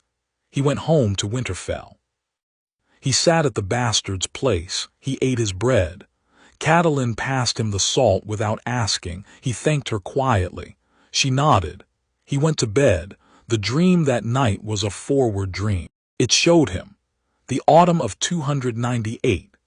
Stannis Baratheon at his desk on Dragonstone, reading a copy of a great heavy book Jon Arryn had read just before he died, his face going still with the slow, terrible understanding of the man who has just been handed the secret of his elder brother's downfall. The dream showed him Stannis writing a letter, not to him, not to Ned, but to a confidant in King's Landing, a small, careful man with a salt and pepper beard who had once served Jon Arryn and now served Stannis quietly. The dream showed him the man in King's Landing summoning, by a series of small, careful steps, all the witnesses he needed for an inquiry into the Queen's children's paternity. The dream showed him the hands tournament that would never quite happen. The dream showed him the boar in the Kingswood in the early autumn of 299, with Robert drunk and the Queen's man Lancel ready with the strong red wine. The dream showed him Robert's death. The dream showed him Stannis riding out of Dragonstone with his small fleet, and his small army and his great certainty. The dream showed him the realm bending slowly into a different shape than the one the original dream had shown him 9 years ago. He woke. He was 16. He was hot all over. The small black raven was on the windowsill. The dragon was in the half-tower. The Lord Father was snoring softly 2 floors above. The realm was bending. He sat up in his cot. He pressed his palm against his sternum. The fire in him was bright. He pressed his palm to his lips. He kissed the heel of his own thumb. It was the small private kiss he had taken to giving the dragon fire of an evening, the way one kisses a small dog good night. The fire warmed his lip. In the small dry room behind his eyes, on the shelf labeled "The King's Visit," every box was ticked. He stood up. He took down the shelf. He stored it in the back room with the other completed shelves. The shelf labeled "The Eggs Moved to the Cave." The shelf labeled "The First Theon Project." The shelf labeled "Catelyn from Disapproval to Neutrality," and he turned to the wall that was still to be filled. The next shelf was labeled "Robert's Death." It had 2 boxes on it. The first box said, "Let it happen." The second box said, "Do not weep for the man you could not respect. Weep for the realm which deserved a better one." He stood looking at the shelf for a moment. Then he turned away. He went back to bed. He slept. The fire in his sternum was the warmth of a dragon, the warmth of an ant's kiss, the warmth of a kitten in the crook of his elbow on a sunny afternoon at the foot of a broken tower that had not killed his brother. The fire in his sternum was the only company he needed. He slept. Outside, the great quiet work of the realm went on without him for one night. The realm was bending. It would keep bending. It would bend until it was a different shape. Jon Snow, age 16, slept beneath the geese that no longer looked like crows, and waited for the year of the boar. Chapter 8: The Year of the Boar. The boar lived in the Kingswood west of King's Landing. Jon had dreamed it 3 times before he was finally able to look at it properly. It was a great old hog with one tusk longer than the other, and a back, the color of old slate, and a temper that was the temper of a thing that has been wounded too often to remember not being. It lived in the same patch of bracken under the same line of pine trees that it had lived in for 10 of its 11 years, and it would die in that patch in the early autumn of 299 AC, on the 3rd Friday of the moon of Crone, with a thrust of Robert Baratheon's spear in its left flank, and the king's left thigh in its mouth. He had decided in the small dry room behind his eyes that he would not save Robert Baratheon. He had decided this without anger. He had decided it the way a maester decides which limb to take off a man with the gangrene. The man could not be allowed to keep the limb. The realm could not be allowed to keep the king. The man would die kindly, of his own drunken folly, in a wood he loved, hunting a beast he had matched himself against 3 times before. There would be no malice in the death. Jon did not need malice. Jon needed the fact of the death. The death came in the 3rd moon of the autumn of 299. On the Friday it had been scheduled to come for 9 years. Jon was 16 and a half when the raven came. He was in the Lord Solar with his Lord Father and Maester Luwin and Robb, going over Robb's careful inventories of the dragonglass stockpile at Moat Cailin. The rebuilding of Moat Cailin was 18 months along now. The lower walls were standing again. The cisterns were being filled. When Maester Luwin's small apprentice came in with the raven scroll in his hand, and the face of a boy who has been carrying news he knows to be heavy. Maester Luwin took the scroll. Maester Luwin read it. Maester Luwin sat down on a stool slowly, the way a man sits when his knees have gone uncertain. "My lords," he said, "the king is dead." Robb had stood up. His Lord Father had stood up also. They had looked at one another the way stark men look at one another when something they have been expecting for a long while has come anyway and is somehow harder than it should have been. Jon, who had known the morning of the day, had stood up only because the others had stood up. "Tell us," Ned said. Luwin read the scroll. The scroll was, in the dry abbreviated way of Ravenmail, a short one. K. Robert dead by bore 3rd day of crone moon. Stannis claims throne. Jaffa claimed at Red Keep. Queen Regent. War soon advise.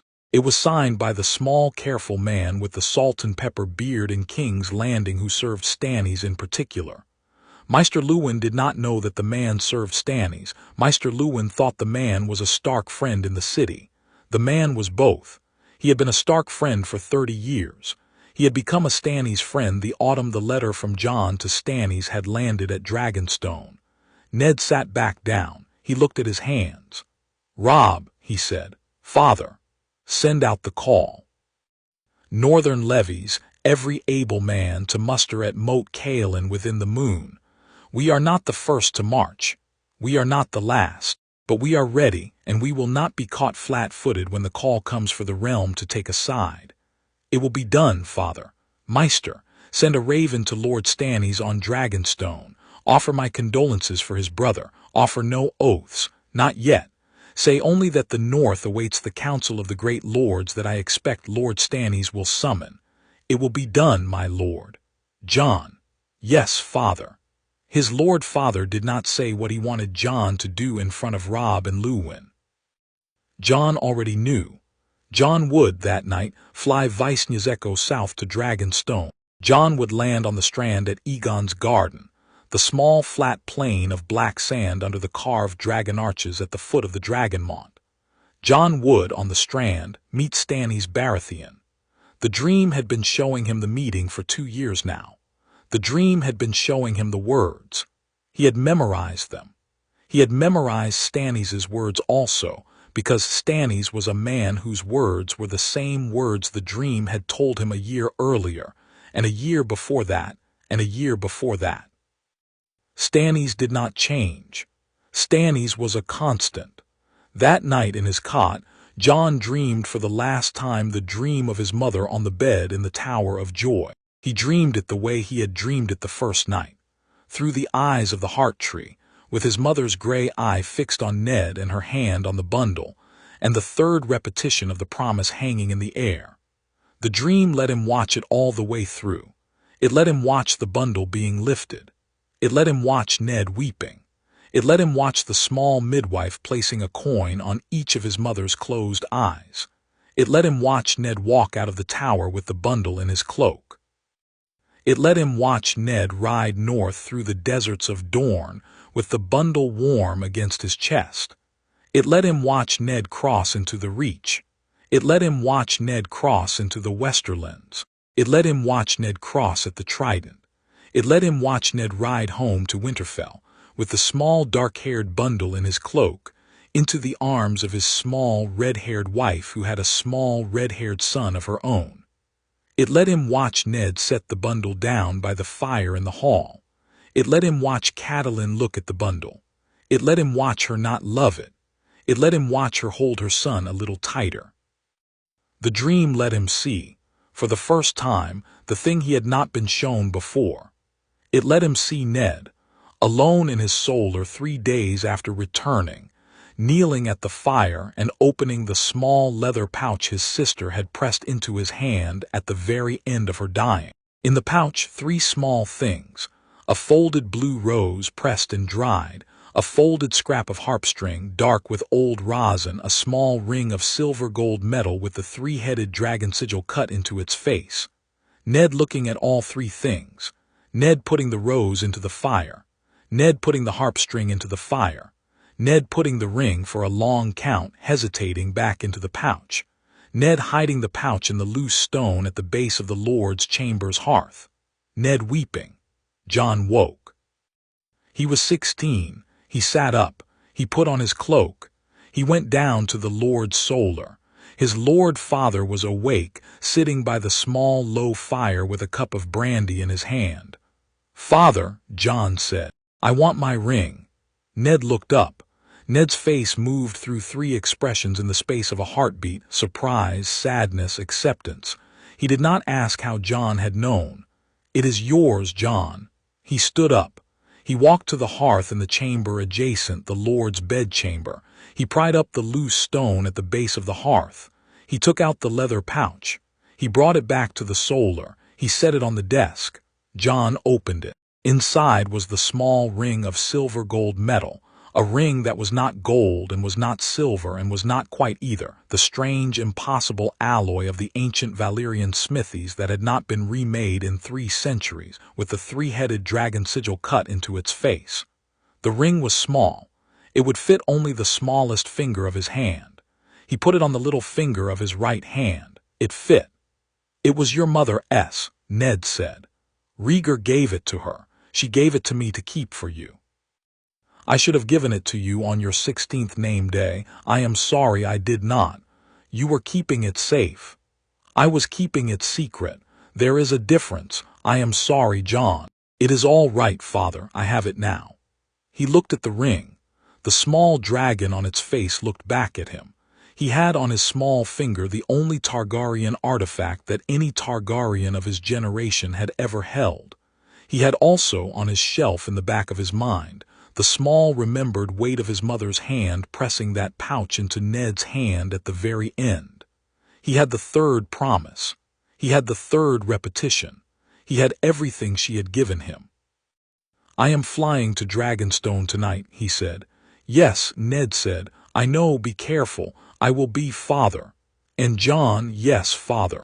Tell Stannis from me that I have always thought him a hard man and a true one. Tell him I have not forgotten his honor in the Greyjoy rebellion. Tell him I trust him to do right by the realm. Tell him that if he kneels to you, I will be the first northern lord to kneel beside him. I will tell him. Good lad." He flew Visnyazeko down to Dragonstone. The flight took 12 hours. He flew her hard, harder than he had flown her before. She did not complain. She was, by the autumn of 299, the size of a small house, with a wingspan of 40 paces and a back broad enough to ride 2 men if he had had 2 men to bring. He had brought only himself. The meeting required only him. She flew low over the Bight, then up over the Vale's eastern coast, then down the long stretch of the Crownland's shore, and at last, in the cold gray hour just before dawn, she came in sight of the great Dragonmont, the volcano whose flanks held the carved black towers of Stannis' castle, and she dropped in long, lazy spirals onto the black sand of Aegon's garden, the strand below the castle, where 4 great stone dragons watched the surf from arches 100 feet high. Stannis Baratheon was waiting on the strand. Stannis had been waiting for 2 hours. Stannis had not slept. Stannis had received Jon's polite raven the evening before, a raven that had said only, "My lord of Dragonstone, I beg your audience at the strand at dawn tomorrow. I beg you tell no man what your Maester has read, save the Maester himself, and tell him to keep his counsel. There will be a dragon. I beg you do not loose any bowmen. I come in peace and on a matter of the realm's life. I am the boy who wrote you the letter at age 16. I am ready to explain." Stannis had told his Maester. Stannis had told no man else. Stannis had come to the strand alone. Stannis was wearing the small gray cloak of a lord in his everyday clothes, no crown, no sword belt, although he had a small blade in his boot, no banner, no escort. Stannis was the kind of man who could be the lord of Dragonstone and stand on his own strand alone in his everyday cloak. Stannis was, in his way, the most honest man in the realm. Visnyazeko came down. She landed lightly for a creature her size at the far end of the strand, 20 paces from Stannis, in a great wash of sand and a small sigh of her wings folding. Jon dismounted. He walked towards Stannis. Stannis did not move. Stannis watched him come. Jon stopped 5 paces from him. He bowed again, the small respectful nod, not the bow of a king to a king, but the bow of a young man to his elder. He had thought about this. He had decided again that he was not yet king of anything to Stannis, and he should not pretend to be. "My lord of Dragonstone, boy, you know who I am. Tell me." Jon told him. He told him simply, without ornament, without preface. He told him, "I am Aegon, 6th of my name, of the house Targaryen." I am the son of Rhaegar and Lyanna Stark. I am the boy your brother's hammer did not, in the end, kill. I have lived as Ned Stark's bastard for 16 years. I have a Greenseer's gift from my mother's side and a dragon from my father's side. I have known who I was since I was 7. I have planned this conversation for 9 years. Stannis listened. Stannis listened with the face of a man who is being told a thing he has, in some corner of himself, already suspected for a year. Stannis' mouth did not move. His eyes did not widen. He stood there in his small gray cloak with the surf breaking 10 paces behind him and the dragon breathing softly 20 paces to his left, and he listened. When Jon was done, Stannis said, "Show me the ring." Jon held out his right hand, the little finger, the small silver-gold ring with the 3-headed dragon cut into it. Stannis came forward. Stannis took Jon's hand. Stannis turned the ring in the dawnlight. The dawn was beginning to come up gray through the eastern cloud. The light fell on the ring.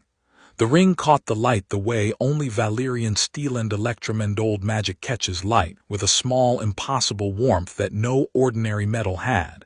Stannis let go of his hand. "It is the ring," Stannis said. "You have seen it before. Once. On the hand of my brother's queen, the queen who came before, the queen who died, the Princess Elia. She wore one like it. Hers had a smaller stone. She showed it to me at a winter feast in the 82nd year, the year I was 12. She said it had been her wedding gift from Rhaegar. She said there were 3 made, one for her, one for—" Stannis paused, he swallowed, he went on, "one for the next wife if there was a next wife, one for the child of the next wife. She showed me the empty places in the velvet. She thought it was funny, I think. She had a strange humor. I did not laugh. There were 3. Yes, you hold the 3rd. I have my mother's ring." Stannis looked at it again. Stannis was very still. "The 3rd was hers then, Lyanna Stark's, and now it is yours." "By right, yes, my lord, you are—" Stannis paused. "You are not what I expected." "No. I had expected, when I heard the letter you sent me a year and a half ago, I had expected a younger man, a boy, but older. A boy of perhaps 17, perhaps 18. I had not expected a 16-year-old. I had not expected this much certainty in a 16-year-old. I had not expected a dragon. The dream has been generous. The dream, yes. You are a dreamer then, a Greenseer, the first men gift." "Yes." "That is the gift my brother's bastard Edric Storm's mother had. She said, I did not believe her. You should have, my lord." A small dry twist of Stannis' mouth. "I am beginning to. Boy, what do you want of me?" Jon told him. He told him, "I want you to be my master of ships when I am crowned. I want you to lead, with my lord father as hand, the daily business of the realm, while I and the dragons handle the matters of the war. I want you to be the man who organizes the navy that will, in 302, ferry the realm's stores north to Eastwatch, and the realm's refugees south to Storm's End. I want you to be the man who, when the dead come and the realm has to hold its breath, does not panic. I want you, my lord, because in 3 days I will have the realm by its throat with my dragon and my dreams, and my lord father's army and the small, honest realm of Westeros will need to know that the realm in my hand is not the realm of a tyrant, and you are the man whose honor will reassure them. I want you, my lord, because you are honest, and you do not lie, and the realm has been ruled by liars for 16 years. Stannis listened. Stannis did not interrupt. When Jon was done, Stannis said, "And what of the throne? The throne is not why I have come. The dead are why I have come. I will sit the throne because I must, because the realm requires a king, and only a Targaryen with a dragon can lead the war that is coming, and the war is coming whether you and I like it or not. But the throne is a temporary errand. I shall sit it for as long as the realm needs me. After the war is over, if the realm wants another king, the realm shall have another king. I am not, my lord, a man who needs a throne. I am a man who needs a war one. And what of my claim? You have the better claim by the law of inheritance, my lord. if the queen's children are Lannister bastards. You will be acknowledged the heir by the great houses by the autumn of next year. I have not come here to take your claim. I have come here to ask you to set it aside.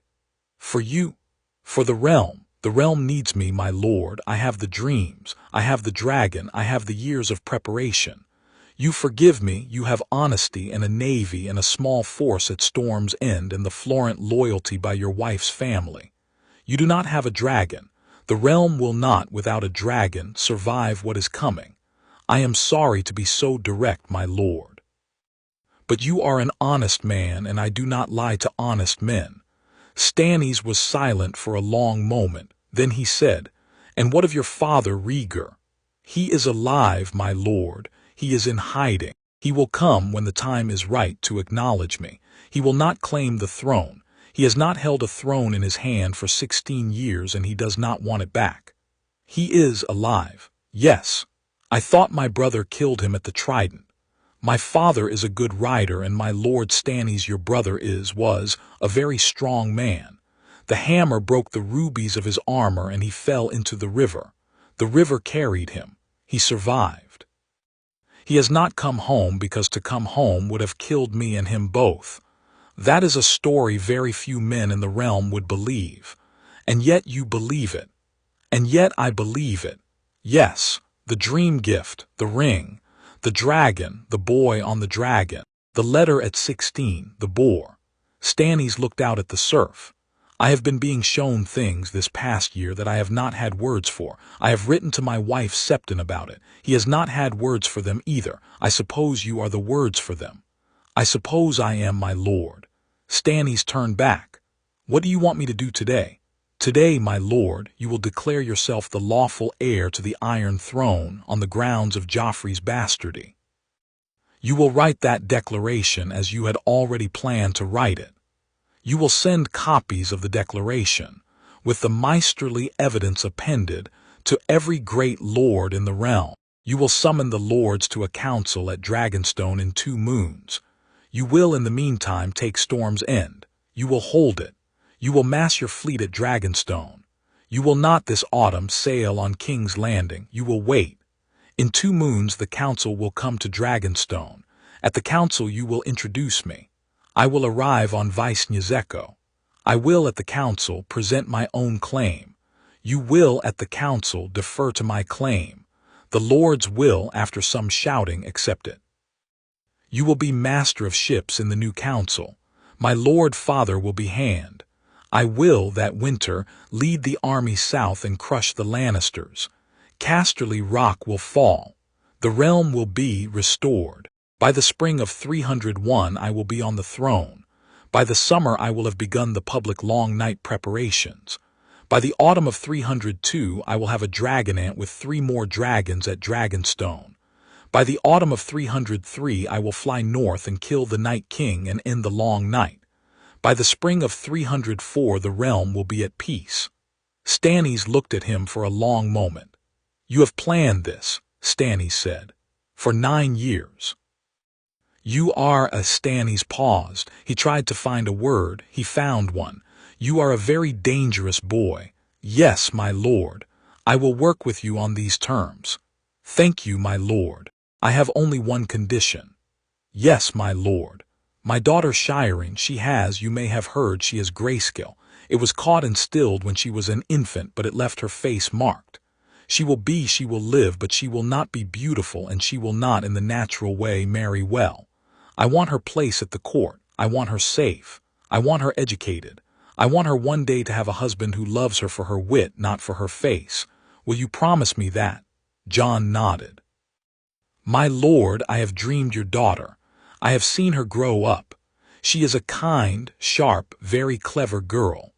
She will, by the time she is 20, be one of the most learned women in the realm. She will marry if she chooses to marry Edric Storm, who is your bastard nephew. He is a young man of an honest temper, raised by your wife's brother. He will love her for her wit, my lord. He will love her for her face also, because by then he will be older and wiser. They will be happy, I promise you. Stannis blinked once. My nephew, your nephew. That is a strange prophecy. "It is a happy one, my lord, take it."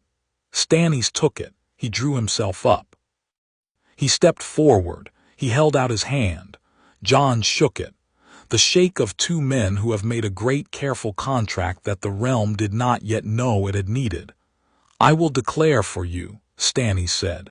"I will declare against the Lannister bastards. I will hold the fleet. I will summon the council. I will introduce you at the council. I will be your master of ships." "Thank you, my lord. Boy, your eyes, there is a violet in them now." "Yes, my lord, that will need to be handled. The realm will see it. The lords will see it. We will need to manage it before the council." "My lord father and I have a plan." "Tell me." So Jon told him. The plan was simple and very old. The plan was, at the council, Jon would arrive on Vaishnezeko, and on his approach he would let his hood fall, and the lords would see him in the full unhooded sun, and they would see the violet, and they would see the dragon, and they would draw their own conclusions in the order in which they best drew them. Some lords would draw their conclusions before others.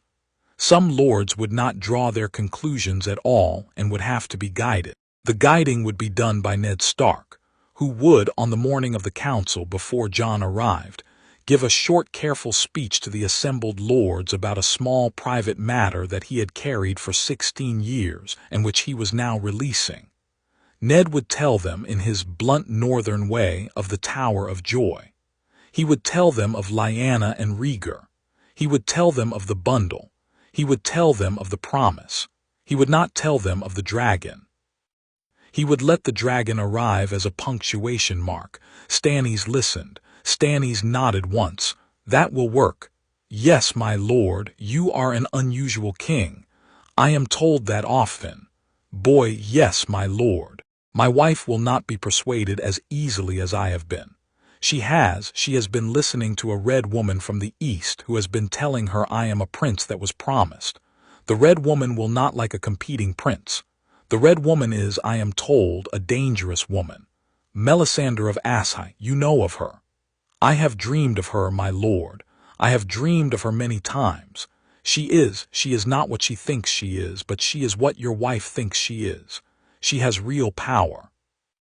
She is dangerous. She is, however, she is also persuadable. I have dreamed our first conversation. She will, at the council, come up to me before the speeches. She will look in my eyes. She will see what she has been looking for in her own way. She will kneel, my lord. She will kneel without my asking. She will be one of my most loyal advisers after that. She will, in the years to come, be useful in the war against the dead. Her fire is not the same as mine, but it is the same color in the dream's account of it. She is, in her own twisted way, an ally." "You are sure?" "The dream has been very clear, my lord." "Then I shall trust the dream." "Thank you, my lord." They stood there a moment longer. The sun was up. The strand was light. Vaishnezeko had moved a little. She had stretched her wings out flat on the sand to warm them, and they were the rich red of fresh blood in the morning sun. Stannis looked at her for a long moment. "What is her name?" "Vaishnezeko, my lord. That is a thoughtful name." "Yes, my lord. You may, my lord." Stannis walked towards Vaishnezeko. He walked slowly. He stopped 2 paces from her. He stood there. She lowered her great obsidian head. She looked at him with one drowsy orange eye. She made a small, low sound in her throat that from a horse would have been a polite greeting. Stannis raised his right hand. He laid it on her snout. She let him. She did not flinch. She did not even close her eye. Stannis stood there for a count of 10 with his palm on the dragon's snout, with his face the face of a man who has been waiting his whole life to touch a thing he had thought was a story. Then he took his hand away. He came back to Jon. "I will be ready in 2 moons, he said. "Thank you, my lord." "Boy Aegon, my lord. The realm will be lucky to have you." "The realm will be lucky to have you too, my lord." "I shall need an honest man at my master of ships table. I am not yet sure I know how to be a king. The honest men will help me. The honest men will keep me from becoming the kind of king I do not want to be." Stannis nodded. "I shall keep you honest. You may rely upon it." "I shall." He flew home that morning. He flew home with the wind at his back and the small new weight of the ring on his little finger and the small new shape of an alliance with the most honest man in the realm in his ribs. And he came home to Winterfell at sunset, and his lord father was waiting in the courtyard, and he reported. Ned took it without a smile. Ned took it the way Ned took everything, with the small, careful weight of a man who is keeping every promise he ever made. And Robb, Jon said, "Where is Robb?" "Robb is at Moat Cailin. The northern host is mustering. We will have 10,000 under arms within the fortnight." "Good. What now?" "Now we wait for the council, then we march. And after we crush the Lannisters, after I sit the throne, after we prepare for the dead." "You make it sound simple." "It is not simple, father. It is only that I have been planning it for 9 years, and the plan is whole. The plan has all of its joints in place. The plan moves now." "Yes, Jon, father. Yes, Jon, thank you.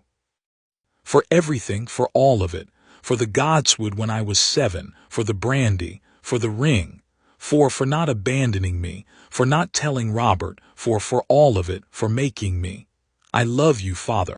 I will never have any father but you in the way that matters. I want you to know it." Ned looked at him. Ned, who had carried a baby in his cloak across a third of a continent 16 years ago, who had held a boy in the godswood at 7, who had read 3 letters at his desk at 8, who had watched a small dragon nest in a wardrobe at 12, who had been the secret keeper of the realm for 16 years, looked at his son in the Lord's courtyard in the small last red light of autumn. Ned did not cry. Ned smiled. Ned put his hand on the top of Jon's head. Jon was taller than Ned now. The hand was no longer reaching down, it was reaching across, and he said, "Egon." He had never said it before. The hidden word, the dream word, the word from the bed in the Tower of Joy, the word the dream had given Jon at 7. Ned said it now. Once, in the courtyard, only Jon heard. "Yes, father. That is your name. I will not call you that often. I will not call you that in front of others until you say I may. But that is your name, and I have been waiting 16 years to say it once, and I will say it once here, with the sun setting and the dragon at the half tower and the realm bending. Egon. Father. Welcome home, son." He went into the keep with his lord father. He ate his supper at the high table, at the bastard's place still, by his lord father's careful instruction. The public revelation was still 2 moons away, and he listened to Sansa, now 12, describe with great seriousness the new pattern of stitch she had learned that day from Septa Mording. He listened to Arya, 10, describe how she had broken a wooden practice sword by hitting a tree too hard. He listened to Bran, 10, describe a small ride he had made along the western road. He listened to Rickon, 6, describe a story old Nan had told him about a great snow spider that had not actually been a story but a small dream Rickon had been having for 2 nights now, and that Jon, in his head, filed for follow-up. He listened to Robb, 20, who had come down from Moat Cailin for the supper, and was full of the small practical reports of a young man learning to command. Robb was very good. Robb had been very good for a long time. He listened to Catelyn, who passed him the salt without his asking and said quietly, "I am glad you are home, Jon." Just that. Not the meal, not the look, just the 7 words. He, on his shelf labeled Catelyn Tully Stark, ticked the box that had been the last one on the shelf for 15 years. The box had said, "She will, one day, tell you in front of her son that she is glad you are home." The box was ticked. The shelf was full. He took the shelf down. He filed it with the completed shelves in the back room. He went to bed. He slept. The dream that night was a forward dream. It showed him the council at Dragonstone in 2 moons. It showed him the lords assembled in the small grey hall, the Mallisters, the Royces, the Manderleys, the Tarleys, the Tullys, the Tyrells, Olenna Tyrell, with the small old red-eyed smile of a woman who had been waiting 50 years for a king with a head. The Martells, Doran Martell sending his brother Oberyn in his place, Oberyn arriving with a small black hand on his hip, and a small new respect in his eye when he saw Jon land. The small, honest delegation of bannermen from every great house. It showed him his Lord Father standing on the stone dais and telling the lords, in his blunt northern way, the tale of the Tower of Joy and the bundle and the promise. It showed him Stannies at his Lord Father's side, silent, severe. It showed him the lords' faces, some skeptical, some thoughtful, some shocked, some, the Tyrells, the Martells, quietly very pleased. It showed him the small final moment of his Lord Father's speech. My lords, the boy has been with us in the north for 16 years. The boy has been preparing for this council for 9. The boy is on a dragon. The boy has come. He will land in this courtyard within the hour. I beg you, receive him as he is. He is my sister's son. He is my own son. He is the king of the realm if you will have him. The dream showed him the lords looking up at the sky, and Visnyazeko coming down out of the white autumn cloud, slow, in a long lazy spiral, and the small obsidian arrowhead of her body becoming the great obsidian body of a 40-paced dragon as she came in, and her landing at the foot of the steps with the small soft thump that was now her landing thump, and Jon dismounting in his dark wool cloak with the hood down, and his violet eyes plain in the autumn light. The dream showed him the lords' faces as they saw him, the small wave of recognition, the small wave of shock, the small wave of acceptance. The dream showed him the small red woman in the back of the hall stepping forward, her eyes wide, her right hand at her own breastbone, kneeling at the foot of the dais. The dream showed him Olenna Tyrell shaking her old white head and laughing very quietly and saying, to no one in particular, "Well, there it is, there it is. Pour me a cup of wine. I am too old for this." The dream showed him Oberyn Martell unbuckling his sword belt and laying his blade across the stone in front of the dais, and going down on one knee with his small black eye fixed on Jon S. The dream showed him every banner in the hall slowly, in waves, going to their knees. The dream showed him the realm bending. The dream showed him the realm being given to him. He woke. He was 16 and a half. He was hot all over. He sat up. He put his palm on his sternum. The fire was bright. He stood up. He went to the window. The small black raven was on the sill. It looked at him with a small old patient eye. He looked at it back. 2 moons, he said to the raven. The raven did not answer. The raven was, in the dream knowing of the morning, certainly Aemon S. The raven blinked once. The raven flew off into the morning. The raven was going to Castle Black to deliver his message to his great-great-uncle, who would be 96 now, who had been waiting for this winter for a long time, who would smile when he heard. The fire in Jon's sternum sang back to the fire of his dragon at the half-tower, and the fire of his dragon sang back to the fire of his aunt's 3 small unborn dragons in 3 eggs in a chest in a manse in Pentos, and the fire of his aunt's dragon sang back to the slow, steady ember of his father in the Blackson Tower across the sea, who was at his desk by the high arched window, writing his last letter to Aemon. The letter that would not need to be sent, because everything Aemon needed to know would, by the next moon, be known. The fires sang, the realm bent. Jon, who was the link in their cord, breathed. In the small dry room behind his eyes, on the shelf labeled Robert's death, both boxes were ticked. He took the shelf down. He filed it with the completed shelves. He turned to the wall that was still to be filled. The next shelf was labeled The Council at Dragonstone. It had 31 boxes on it. He looked at them. He picked up the small charcoal stub. He began very calmly to tick them. The realm was bending. The war was coming. The dead were coming. He had 2 moons. He went down to breakfast. Chapter 9.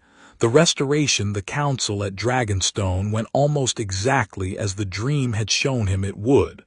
Almost. He had decided, in the small dry room behind his eyes, in the fortnight leading up to it, that the dream's depiction of the council was a good prediction for 90% of what would happen and a poor prediction for the last 10.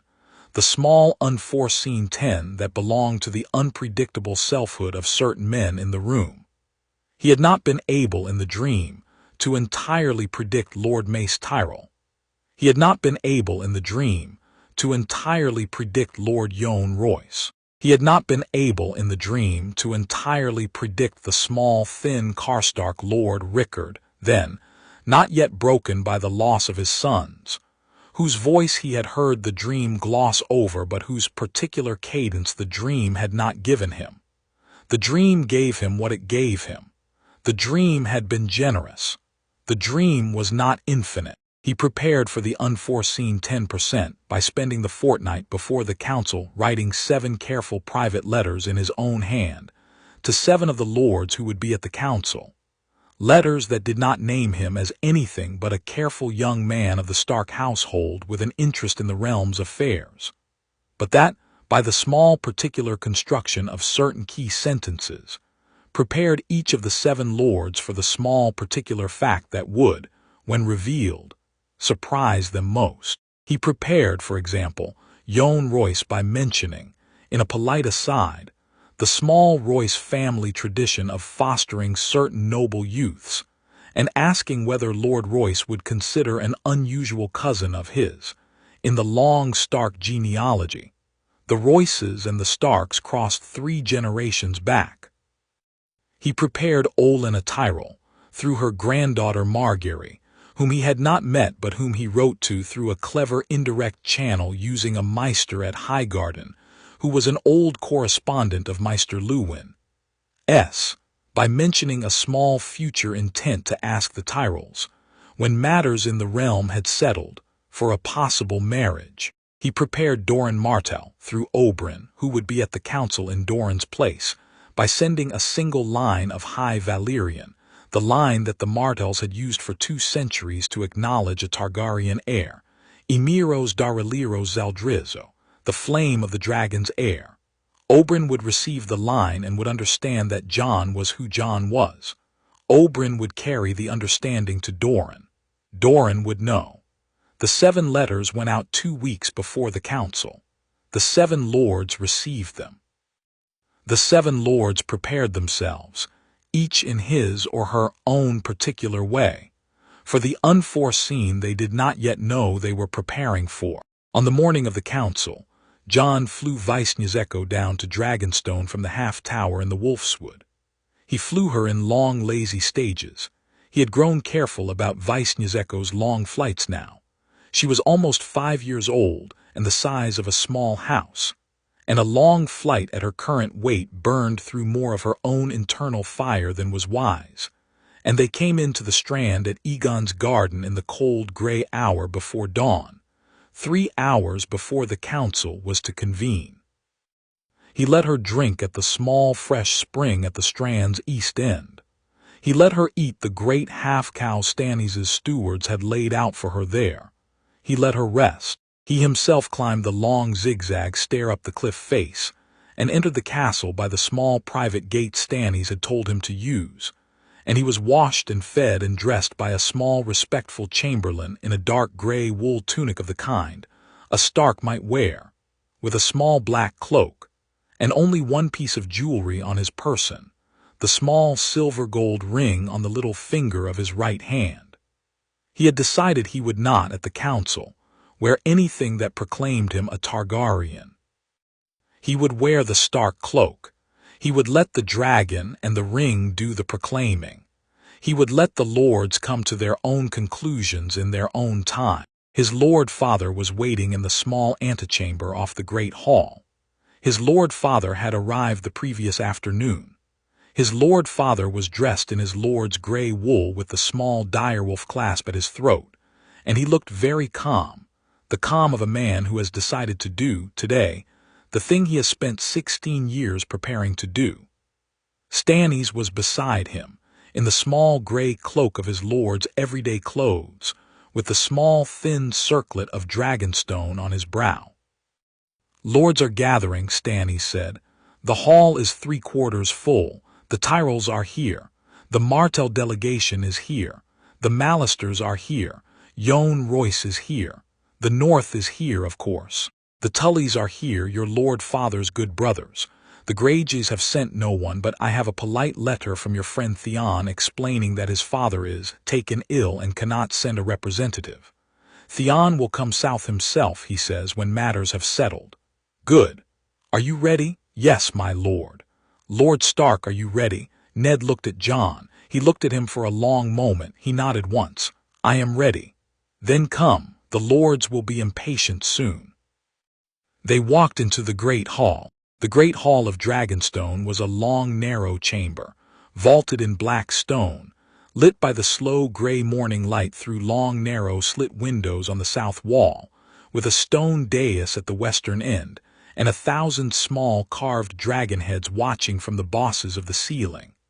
The lords of the realm were assembled before the dais, perhaps 120 men, with their captains and their stewards at their backs. The Tyrells in green silk, the Martells in red and gold, the Mallisters in their silver and indigo, the Tullys in their watered red and blue, the Royces of the Vale in their bronzed surcoats, the northern lords in their gray and brown and dark green wool. The smell of the hall was the smell of 120 men who had been waiting for an hour for the council to begin and were beginning, very slightly, to sweat. Stannis took the dais. He stood at its center. He raised his hand. The hall quieted.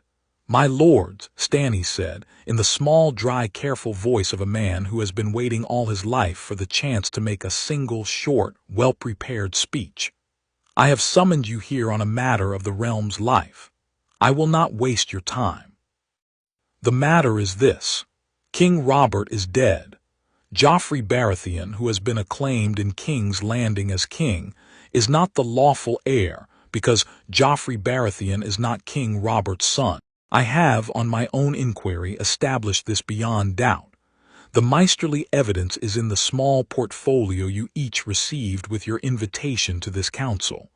The lawful heir of the line of Robert Baratheon's grandfather, by the law of succession of the 7 kingdoms, is myself. That is the first matter.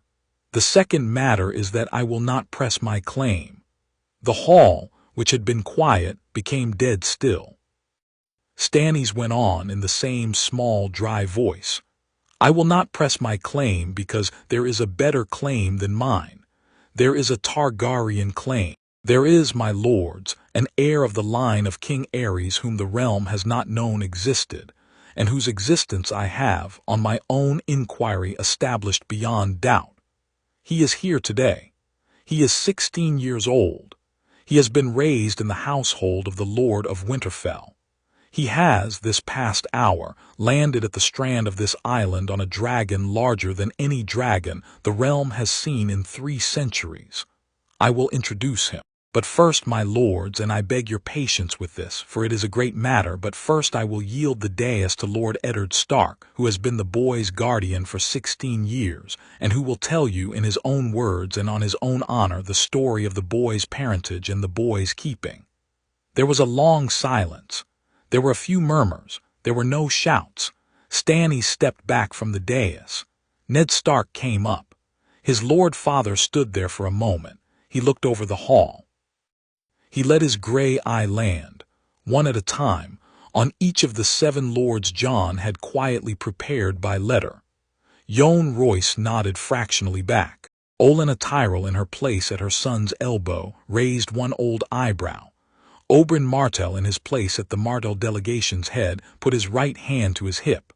My lords, Ned said. He did not speak loudly. He did not have to. The hall was so quiet that even the small whisper of Olenna's silk skirt as she shifted her weight could be heard. My lords, he said again, I have a story to tell you that I have carried in my heart for 16 years. I have not told it to my wife. I have not told it to my eldest son. I have not told it to my younger children. I have not told it to my maester. I have told it only to my sister, who died telling it back to me, and to my lord Stannis, who has the right to know it before any other man in the realm, and to one other man whom you do not know but who has carried the same story with me for 16 years and has loved me from a black tower across the sea. I will tell it to you now. In the year 281, My sister Lyanna Stark was betrothed to Robert Baratheon, who was then the Lord of Storm's End. My sister did not love him. My sister loved a different man. The man was the Crown Prince Rhaegar Targaryen. The Crown Prince loved her also, with a great patient love that had been waiting since the tourney of Harrenhal in 280, where she had unmasked him as the Knight of the Laughing Tree, and had not betrayed him to King Aerys. The Crown Prince's marriage to the Princess Elia had been a long and barren one, barren of love, my lords, not of children. Their children were small and ill, and the line was failing, and the Crown Prince had received, by a council of the Maesters of the Citadel and a private discussion with the High Septon of the Faith, a dispensation to take a second wife of first men blood for the strengthening of the dragon line. The dispensation had been granted in secret in early 281. The Crown Prince had asked my sister to be that second wife. My sister had agreed. They were married in 281 in a small ceremony at the Isle of Faces under both the old gods and the Seven, by a Septon who is now dead and 3 brothers of the Watch who are also now dead. The marriage was witnessed by the Princess Elia, by her brother Oberyn. Oberyn, in his place at the head of the Martell delegation, inclined his head very slightly towards the dais, and by the Princess Elia's septa, a woman named Septa Velura, who is now the Mother Superior of the small mother house at Spotswood, and who has the marriage contract under seal in her vestry, where it has been for 16 years. My sister and the Crown Prince were lawfully married, my lords. They lived together for 2 moons, in a small tower in the mountains of Dorne. My sister conceived a son. My sister gave birth to that son in the 3rd moon of the year 283, with the war already on in that same tower. The Princess Elia approved of all of this. Make of that what you will, the Martells will speak for it. The Crown Prince did not die at the Trident. The Crown Prince was very gravely wounded at the Trident, with the rubies of his armor broken by Robert's hammer, and he was carried away in the river. He survived. He has been in hiding for the past 16 years, in a Blacksand tower across the narrow sea, where he is carried on a long correspondence with his uncle Maester Aemon at the wall. He has loved his son from afar. He has loved his son in writing. He has not come to his son because to come would have killed his son, and Aerys' son was not so reckless as Aerys. I rode south after the war to find my sister. I found her in the tower. I found her with her son. I gave her my promise 3 times she asked it that I would keep her son alive. I kept the promise. I have kept it for 16 years. I brought the boy home to Winterfell in my cloak. I told my wife and the realm that he was my own bastard. I named him Jon for the man who had raised me, though my sister had named him otherwise. My sister named him Aegon, of the line of Targaryen, the 6th of his name. He is here today. I beg you receive him. The hall was so still that the small drip of water in a far corner of the ceiling could be heard. His lord father stepped down from the dais. Outside, in the grey morning, Visnyazeko lifted off the strand at Aegon's garden. She came up over the cliff in the slow rising spiral of a thing that had been told to make an entrance. Her great obsidian wings caught the grey morning light and flashed black-red as she banked east. She circled the castle once. The lords at the southern slit windows of the hall, those whose seats permitted them to see, looked out and went very still. The lords at the northern slit windows could not see her. The lords in the middle of the hall could only hear the slow, heavy whoosh of her wings as she came around. She was, from the height she circled at, the size of a small fishing boat. Her wingspan in the grey morning was 40 paces and 1. She trumpeted once. The sound came in through the slit windows like a great brass horn. The lords in the middle of the hall did not need to see her any longer to know what she was. They knew. They had known since the small trumpet call. She came down at the front of the great hall, on the open courtyard outside the main doors. in a great soft thump that shook 3 small lamps off the wall. There was a moment of silence. Then the great oak doors opened from the outside. 2 of Stannis' stewards opened them. They had been told to. The morning light came in. Jon Snow walked in. He walked in alone. He had decided on the walking in alone. He had decided to leave the cloak's hood down, to wear the small, simple dark gray wool of a northern young man, to wear no crown and no other jewelry except the small silver-gold ring on the little finger of his right hand. He walked up the long aisle of the great hall, between the lords on either side, slowly, with his eyes calm, with his face, the small, still face he had been perfecting for 16 years for moments exactly like this. His eyes, in the gray morning light coming through the south windows at the precise angle that had been his concern for 2 years, were plainly violet.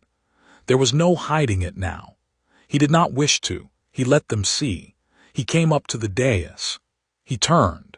He faced the hall. He looked over them. He, like his Lord Father, let his gray-violet eye land on each of the 7 lords he had prepared. Jon Royce, who had not at first read the small Royce reference in his letter quite as Jon had hoped, was now reading it. The small Royce reference had been, "My Lord of Runestone, my Lord Father has often said you have a northern look about you when one squints. We are not, I think, as distant in blood as the heralds would say." Jon Royce had thought on first reading, what an odd thing for a 16-year-old to write.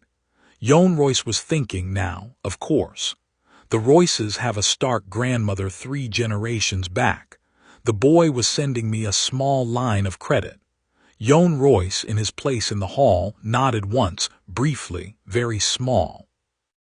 Olenna Tyrell, who had read Jon's letter, well, Margaery's letter, which she had stolen from her granddaughter's chamber the night she had received it, had been thinking about it for 2 weeks. Olenna's small, old, red-eyed mind had concluded, that boy will marry my Margaery if he plays this hand correctly. Olenna was now thinking, he is playing this hand correctly. She inclined her head a hair's breadth.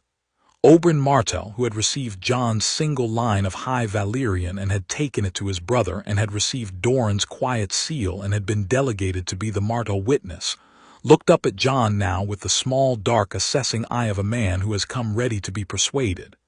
He took, very deliberately, his right hand off his sword. Jon spoke. He spoke quietly. He had decided he would not speak loudly. Loud was the King's Court trick. Quiet was the Stark trick. He used the Stark. My lords, my Lord Stannis has told you who I am. My Lord Father has told you how I came to be. I will tell you what I would ask of you. I would ask of you a thing that no king has ever before asked of the lords of the realm. I would ask you to give me your kingdoms not because the line of succession says you must, although I have the line, nor because the dragon outside the hall says you must, although I have the dragon, nor because the lords with whom I have already privately spoken in this hall say you should, although I have such lords. I would ask you to give me your kingdoms because I have, my lords, in my dreams of the last 9 years, seen what is coming, and I am the only living man with the dragons and the foresight and the northern preparation that can stand against it. The thing that is coming is not a thing of men. It is a thing of the cold. It is the thing the men of the north have called by many names for 8,000 years and now know to be true. It is the thing the children's stories of old Nan have been preparing us for since you and I were small. It is coming in the autumn of 303, 3 years and 4 moons from today. It will come down through the wall. The wall will fall. The dead will pour south through the Gift and through Moat Cailin, and they will harvest the realm if we do not stand. I have, my lords, in my Lord Father's north, been preparing for this winter for 4 years. I have stocked the northern keeps with dragonglass. I have begun the reforging of Valyrian steel into more blades than the realm has had in 3 centuries. I have drilled the northern levies in the formations that work against the dead. I have, with my lord father's leave, made an oath of mutual defense with the king beyond the wall, who will, in 2 moons, begin the crossing of his 80,000 people south of the wall, to live in the new gift, to fight beside us against the cold. I have prepared, my lords. I have been preparing since I was 9 years old. I am 16, my lords. I am a young man. I will be a young king if you will have me a king. I will be a king who does not know how to be a king yet, although I have read the histories carefully, and I will not be a king who learns slowly.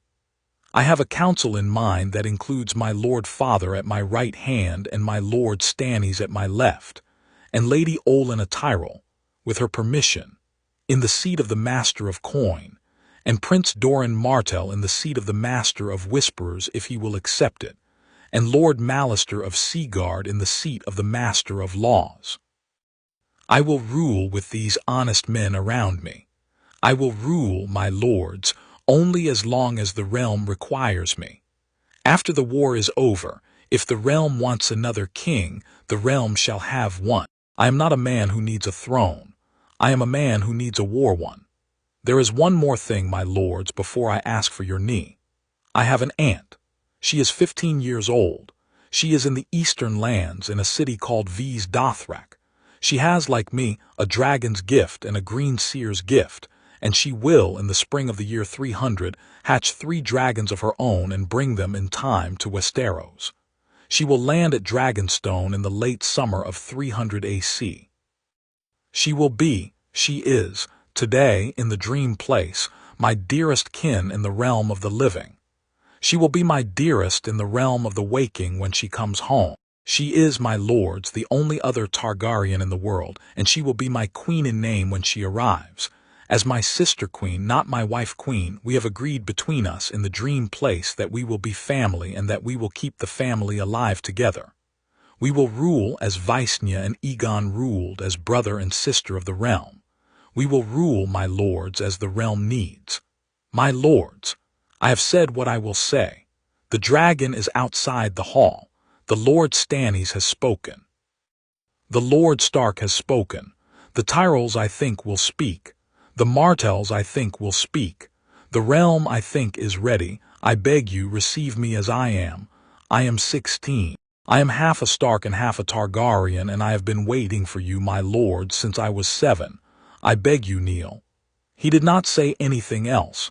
He stood there. He waited. It took, in the dream's accounting, the slow space of 15 heartbeats for the first knee to bend.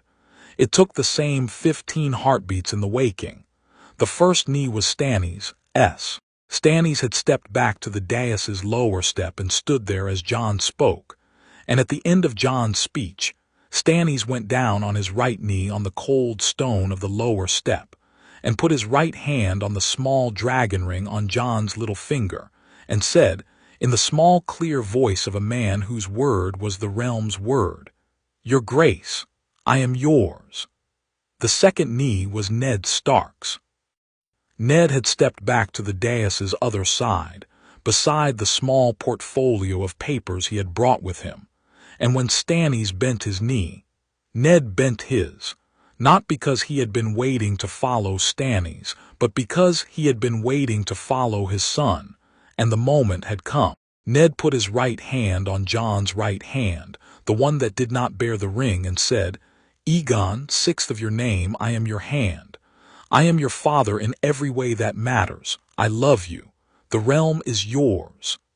The third knee was Oberyn Martell's. Oberyn had unbuckled his sword belt before he came up, and now he laid the sword on the stone in front of the dais. The small black hand of the Sand Snake Mother had been engraved on the crossguard. He had brought, Jon noted, the formal blade, and he went down on his right knee with his left hand on the hilt. And he said, in a voice that carried over the hall, "Aegon Targaryen, by the right of my sister's marriage witness, and by the right of my own oath to my mother, I and the House Martell are yours. The realm is yours, the dragon is yours, the cold is no man's. We will fight beside you." The fourth knee was Olenna Tyrell's son Mace, prodded by her elbow into his motion. Mace's knee was the knee of a man whose mother had told him to bend. The knee was therefore a sincere one, because Mace, who was not the cleverest of men, was a man who did what his mother said when his mother was being clear. Mace said in his careful, reach-trained court voice, "Your Grace, the Tyrells of Highgarden and the Reach are yours." The fifth knee was Jon Royce's. Jon went down on a knee with the careful dignity of an old Vale lord who had not bent his knee in 15 years, and who was bending it now with the careful gravity of a man committing his house. Jon said, "House Royce of Runestone is yours, Your Grace." After that the knees came in waves. Mallister of Seagar, the small, thin Karstark lord who had glared at Ned's part of the speech and then, weighing the dragon outside and the Tyrell knee, had decided to be sensible. The Great Jon Umber, who shouted very loudly when he bent his knee in the manner of the Great Jon. The Glover Lord, the Hornwood Lord, the Serwyn Lord, Lord Manderley, who knelt with a small audible sigh of fat man satisfaction. The Tully knee, by way of his Lord Father's good brother Edmure Tully, Edmure who had come up from Riverrun with great Tully reluctance, and who had been waiting for the moment to commit himself. The Vale knees, by their separate small banners. The Westerland knees, of which there were only 3. Most of the Westerland was still loyal to the Lannisters and would have to be conquered, but the 3 were good ones: Banefort, Estrin, and the small heir of House Marbrand, who had ridden east to bend his knee while his elder brother held Casterly Rock for the Lannisters. Within an hour, every lord in the hall had bent his knee. Within an hour, the realm, minus the Lannisters and their Westerland holdouts, minus the Iron Islands which had not sent representatives, minus the small, swampy holdouts of the Crannogmen who would later come up the neck on their own initiative, had given itself to him. He let them stand. He stepped down from the dais. He went among them. He shook each lord's hand. He greeted each lord by name. He had been preparing for the names for 2 years. He greeted Jon Royce with the small particular sentence about Royce Stark blood that the Royce lord had been waiting for.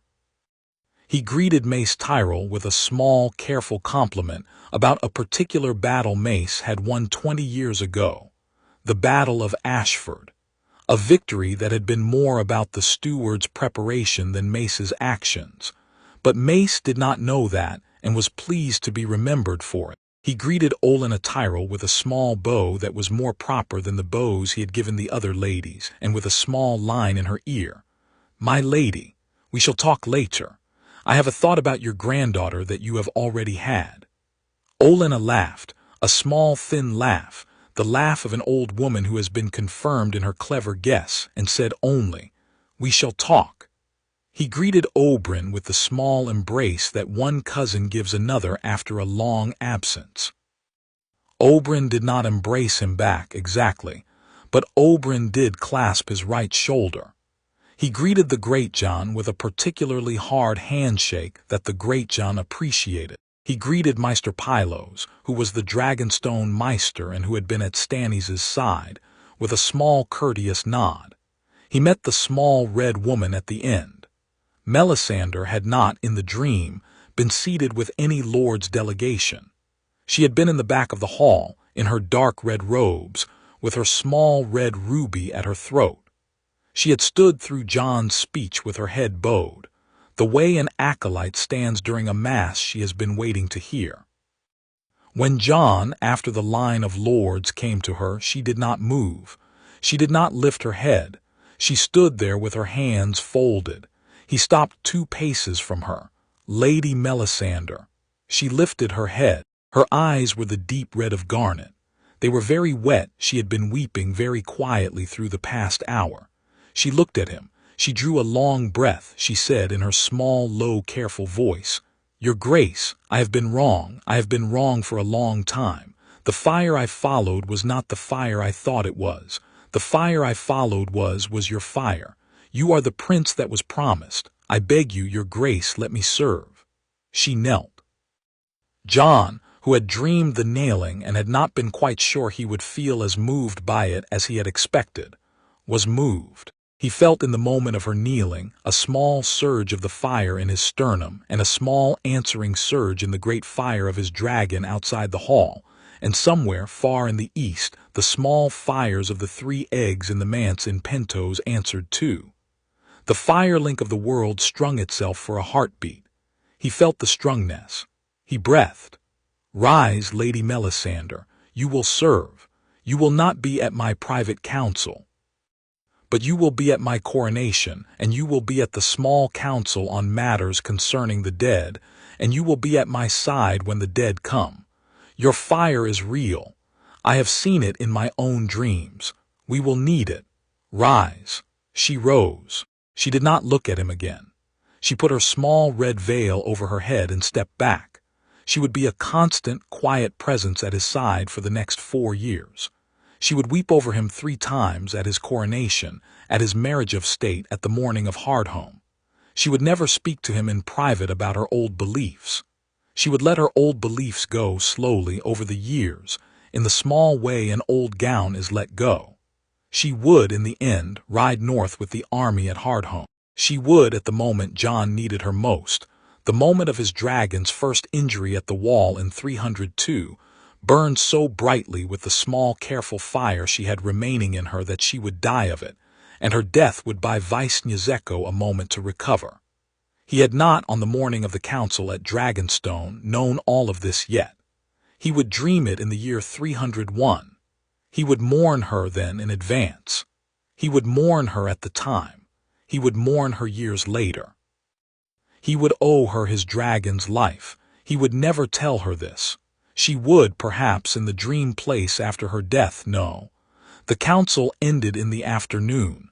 The lords drank. The lords feasted. The lords met one another. The lords made the small, careful arrangements of an inaugurating kingdom. Who would muster with whom? Who would march with whom? Who would marry whom? Olenna and Jon, at the high table, made the small private agreement about Margaery in less than a count of 40. Margaery would marry Jon in the autumn of 300, when she was 16 and he was 17. The realm needed the alliance. The realm did not need a love match, Margaery, when Jon met her at the end of the summer. Would be a clever, quiet, kind young woman, who would be a friend to him and an excellent queen of state. And they would, over the years of their marriage, come to a quiet, companionable love that would do them both more good than they had expected. The afternoon went into evening, the evening into night. By midnight the council was over. The lords slept. The dragon on the strand below the cliff slept also. Jon went out on the cliff in the cold of the post-midnight hour and stood there alone for half an hour, with the cold wind off the sea in his hair and the small fire in his sternum bright and steady. He thought. He thought of his mother in the bed in the tower, who had named him Aegon 3 times. He thought of his father in the black tower across the sea, who was that night, by the dream's count, awake at his desk, writing his last letter to Aemon, the letter that said only, "My brother, the boy has been received." Aemon, the 7th moon of the year 300. The dream came clearly. I shall come to him at Dragonstone in the summer of 301. I shall not stay. I shall see him once. I have asked the gods for it for 16 years, and the gods have granted it. We shall meet on the strand at Aegon's garden where he met your Stannies. We shall have one afternoon. I shall come by Valentine's ship under a false name. I shall not be recognized. I shall meet him, and I shall hold him once, and I shall go. Tell him I am coming. Tell him I love him. He thought of his lord father at the dais, calling him son in the open air. He thought of Catelyn at Winterfell, who had not come south for the council, but who had sent him a small folded note by his lord father's hand. I am sorry I did not see this sooner. I have been a poor stepmother. I am not sorry to be the stepmother of a king. Take care of my lord husband. He is the only man I have ever loved. Use him gently. See, he thought of Robb at Moat Cailin, mustering the northern host, who had embraced him before he left for Dragonstone and said only, "Brother." I knew I did not know what I knew, but I knew. Go and be what you are. I will be here. He thought of Sansa, 12, who had embroidered him a small banner with a black dragon on a white field. She had done it without being asked, in the moons after his 16th name day, having figured it out for herself by careful long reading of Maester Luwin's histories. And she had given him the banner the morning he left for Dragonstone with the small grave dignity of a 12-year-old who had decided she was going to be the most loyal sister in the realm. He thought of Arya 10, who had pressed her face into his stomach the morning he left and had said, "I will see you again, Jon. I will see you again. You will not die. I will see you again." He had said, "I will not die, sister. I will see you again." He thought of Bran 10, who had been having his own dreams now for a year and who had said to him in the Godswood the night before he left, "Jon, there is a man in my dreams, an old man with 3 eyes. He says he will come for me when I am older. He says I will be like him. He says I will be the new seer of the realm. He says you will be the king and I will be the eye." He had said, "Bran, trust him. He is real. I have dreamed him too. He is the old seer at the heart of the Godswood beyond the wall, in a cave of weirwood roots. He has been waiting for a Stark of true blood for 1,000 years. He will teach you. You will be the realm's seer when I am only its king. We will work together. We will be good for each other." Bran had nodded. Bran had been very serious. Bran had said, "I will go to him then when I am ready. After the dead are gone, I will go north and learn from him." He had said, "After the dead are gone, Bran, after, stay home until then." He thought of Rickon, 6, who had not known how to say goodbye, and had simply clung to his knee for a quarter of an hour before being prized off by Catelyn. He thought of Aemon, 96, in the small stone cell at Castle Black, who had, by the small black raven's account, been informed by Raven by Stannis' Maester of the Morning's Council, and who had, the dream told Jon, sat by his window with a small thin tear on his old blind cheek for a quarter of an hour after the news had come, and who had then dictated to his small acolyte a short letter to Jon that would arrive at Dragonstone in the morning, that said only, "My dear boy, well done, well done. I have been waiting 90 years to write that letter. I shall not write it again. Come and see me when you can. I shall not be here much longer. I have an aunt I would like to know. I have a niece." He thought of Daenerys, 15, who in her time zone in V's Dothrak was, by the dream's count, 6 moons into her marriage and 3 moons into her pregnancy with the small dark-haired Targaryen baby boy who would not survive his hatching, and who would, the dream had shown him, be the very last thing she carried, in her hand, into the pyre that night. The small body in the small linen swaddle. Daenerys was not in good shape. Daenerys was in the careful state of a young woman who was preparing herself for a great loss. Jon could not, on Visnya's fly to V's Dothrak yet. The Dothraki could not see a dragon. He had to wait. He visited her in the dream place that night just before he slept on the cold cliff at Dragonstone, and they sat in the high garden of her dream place and they held hands and they did not speak much. 6 more moons, Aunt. Yes, 6 more moons, and then the pyre, and then the hatching, and then the long ride west, and then the long ride west. I will be at Dragonstone. I will be waiting. You will be a king by then. I will be. I will not be much of a king yet. I shall be a young king. I shall need my aunt's wisdom. My wisdom, yes. I am not wise, Aegon. You will be. How do you know? The dream has shown me. She squeezed his hand. I am very tired, nephew. I know, Aunt. I would like very much to stop being a Targaryen in this part of the world. I would like to come home. 6 more moons. Yes, 6 more moons. He left her in the dream place. He came back to his cot in the small guest chamber at Dragonstone. He slept. The next morning he flew home to Winterfell. He did not stay long at Dragonstone. The lords were filing out of the castle by the 2nd day, riding to their separate hosts. He had ordered Robb to bring the northern host south to the Trident by the 1st of the next moon. He himself would lead the realm's main host from Storm's End up through the Riverlands to King's Landing, taking the Crownland cities by parley where he could, and by his dragon's threat where he could not. The Lannister host under Tywin was at Harrenhal and would have to be engaged. The Lannister garrison at King's Landing under Cersei and Jaime would have to be reduced. Casterly Rock, the last Lannister stronghold, would have to be besieged. The dream had shown him the whole of the campaign. The campaign was, the dream told him, 6 moons of moderate fighting, not the catastrophic 3-year civil war the original timeline would have run. 6 moons. The realm could afford 6 moons. The campaign ran exactly as the dream told him it would. He flew Vice-Nyzeko to Harrenhal in the first moon of the campaign and burned, with one careful run, the outer wall's parapet. Not the walls themselves and not any defender, but the parapet, with the small dragon precision he had been practicing in the Wolfswood for 2 years. And Tywin Lannister, watching from the Great Keep, understood, with the small, terrible understanding of a clever man who has been outmatched, that the war was over. Tywin sent a parley raven that afternoon. Tywin agreed to withdraw to Casterly Rock and stand siege. Tywin agreed to let the Lannister host stand down. Tywin agreed because he had no choice. Tywin was, the dream had told Jon, a man who would always make the rational choice when the irrational choice was suicide. Tywin made the rational choice. The host stood down. The Lannister host marched home to the Westerlands.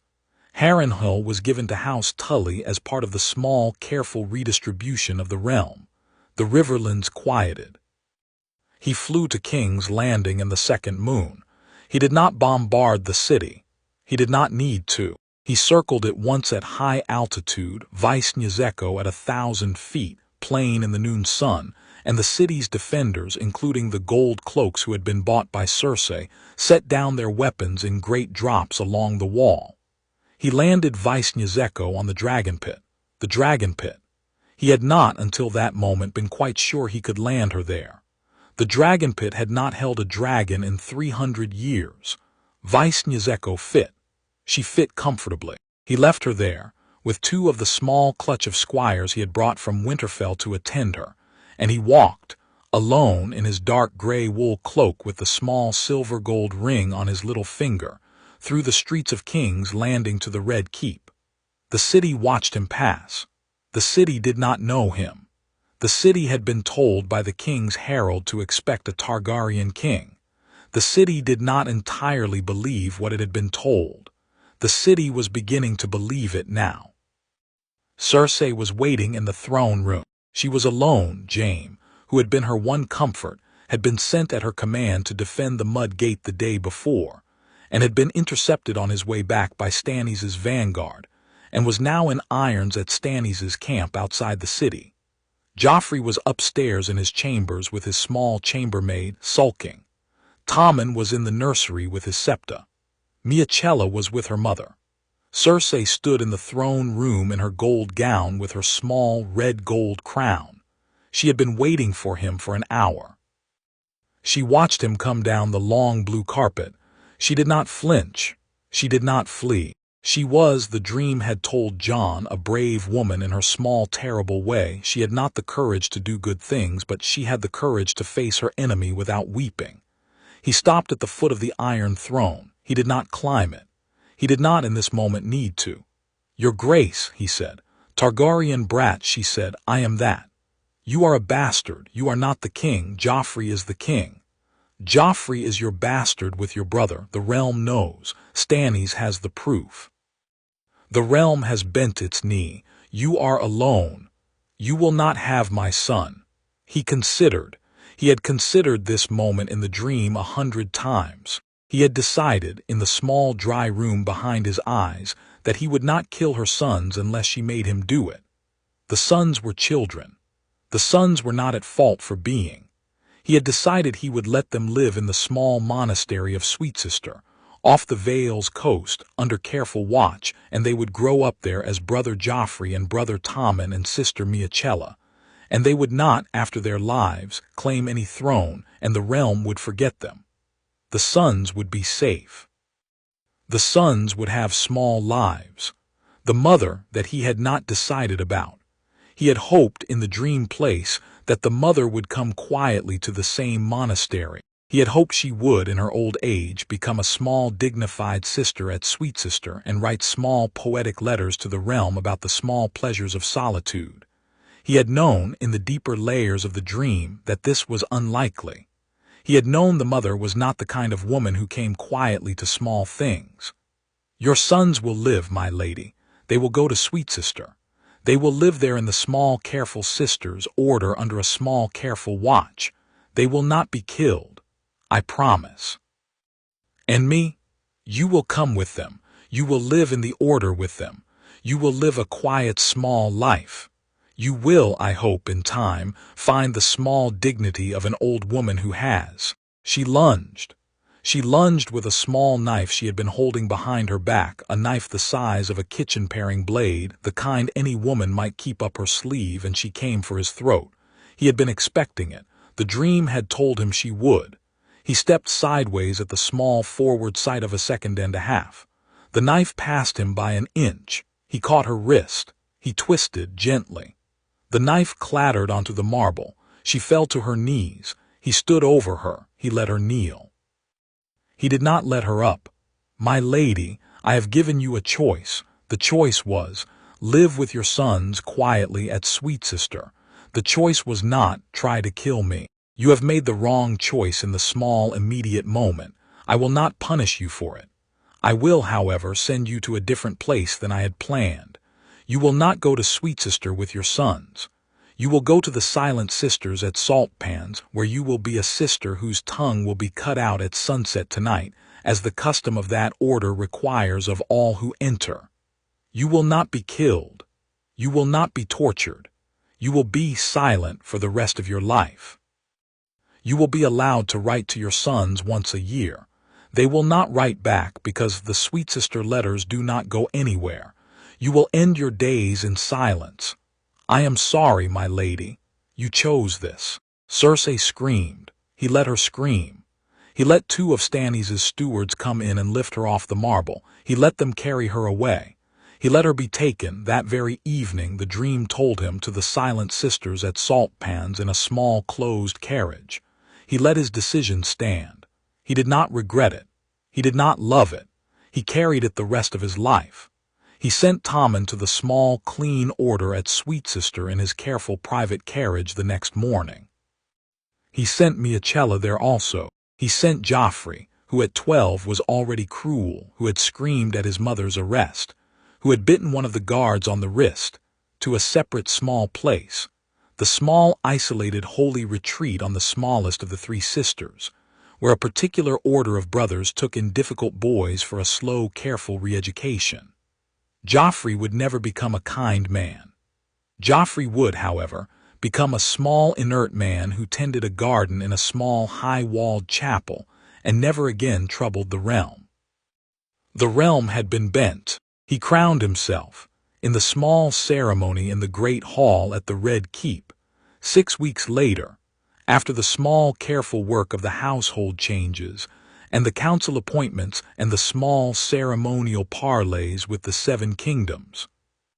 He crowned himself with a small, simple crown of beaten Valyrian steel made by Mikken, and his small Skagosi assistants out of a small remnant of an old Valyrian steel blade, a crown that did not look like any Targaryen crown the realm had seen, that looked like a small, careful hoop of gray-black steel with a single small red garnet at the front.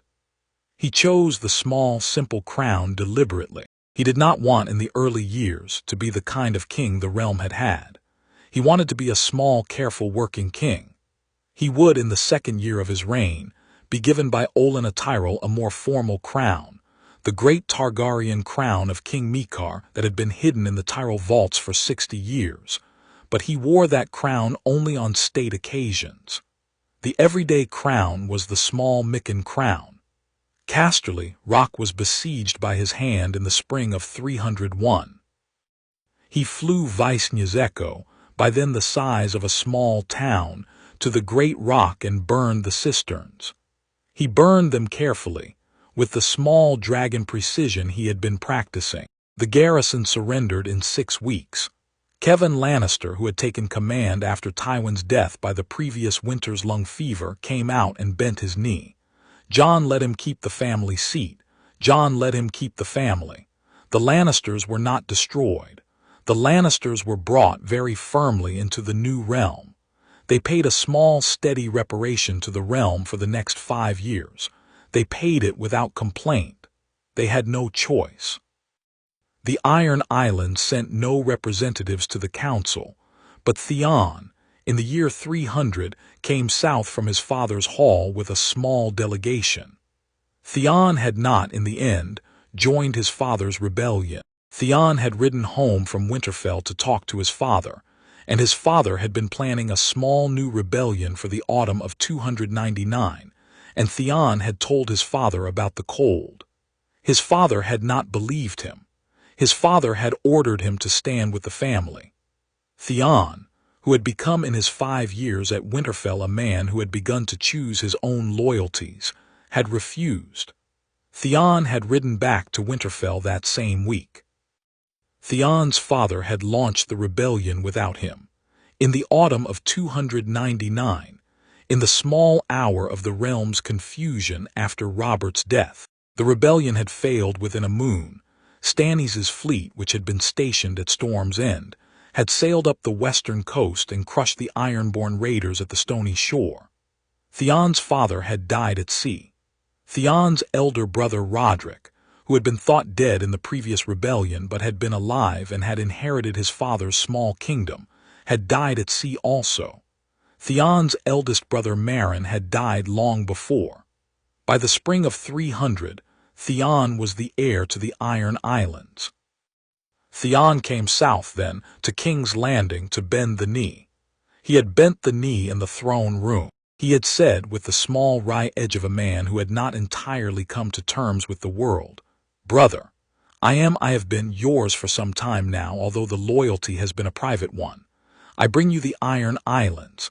I bring you with my sister Ashaz's small grudging approval the longships of the drowned gods' chosen reavers. I bring you the Western Navy. I think we will be good at it. We are good at sea. We are not entirely good on land. We will help with the cold by sea. We will help ferry the people south." Jon had embraced him. Jon had said, "Theon, brother, yes."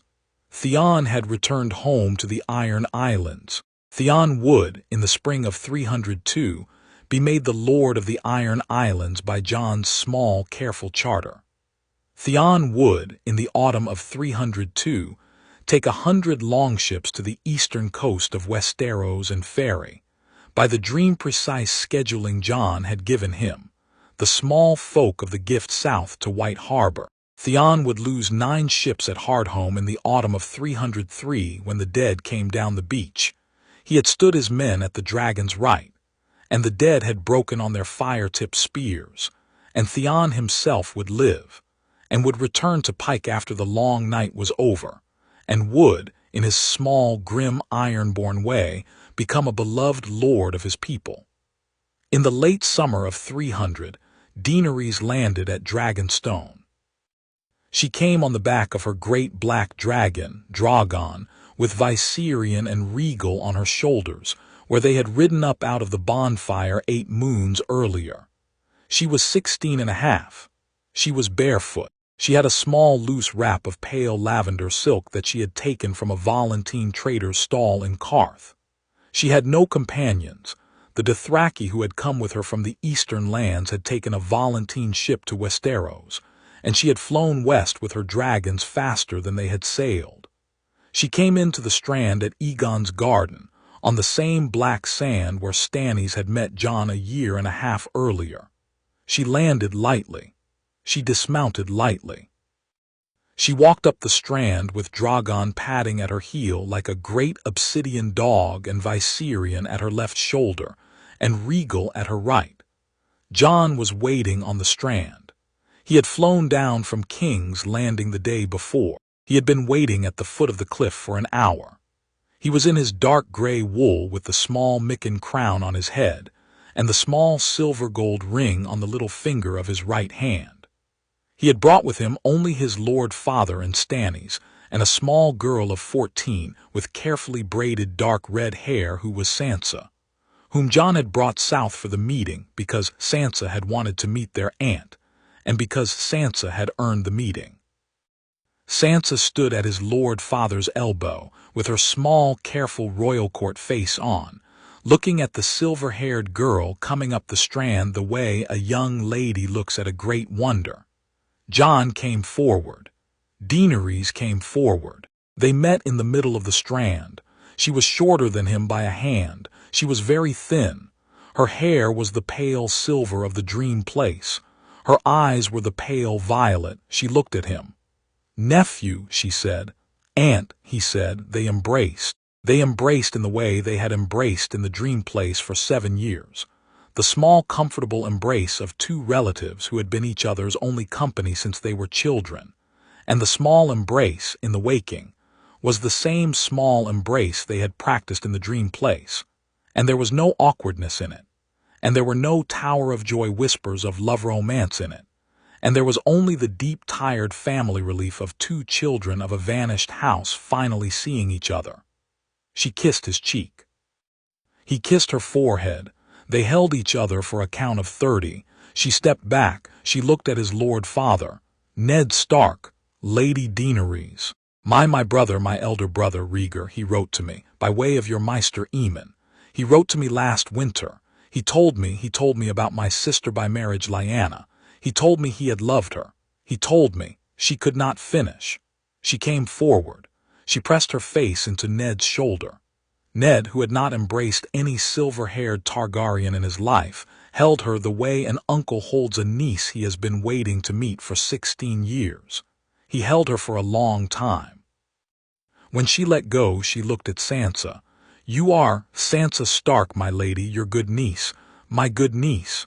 Yes, my lady. I have always wanted a niece. I have always wanted an aunt." They embraced also. Sansa, who had been preparing the small, careful etiquette for a fortnight, did not in the end need any of it. They embraced.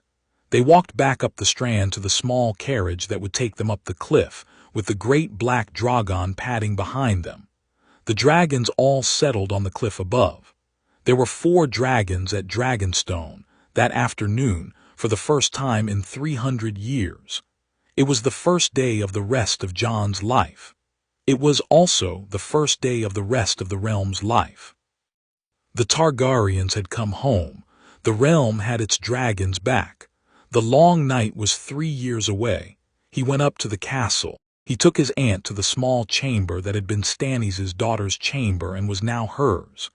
He gave her the small black wool gown that had been embroidered for her by Sansa over the past 4 moons.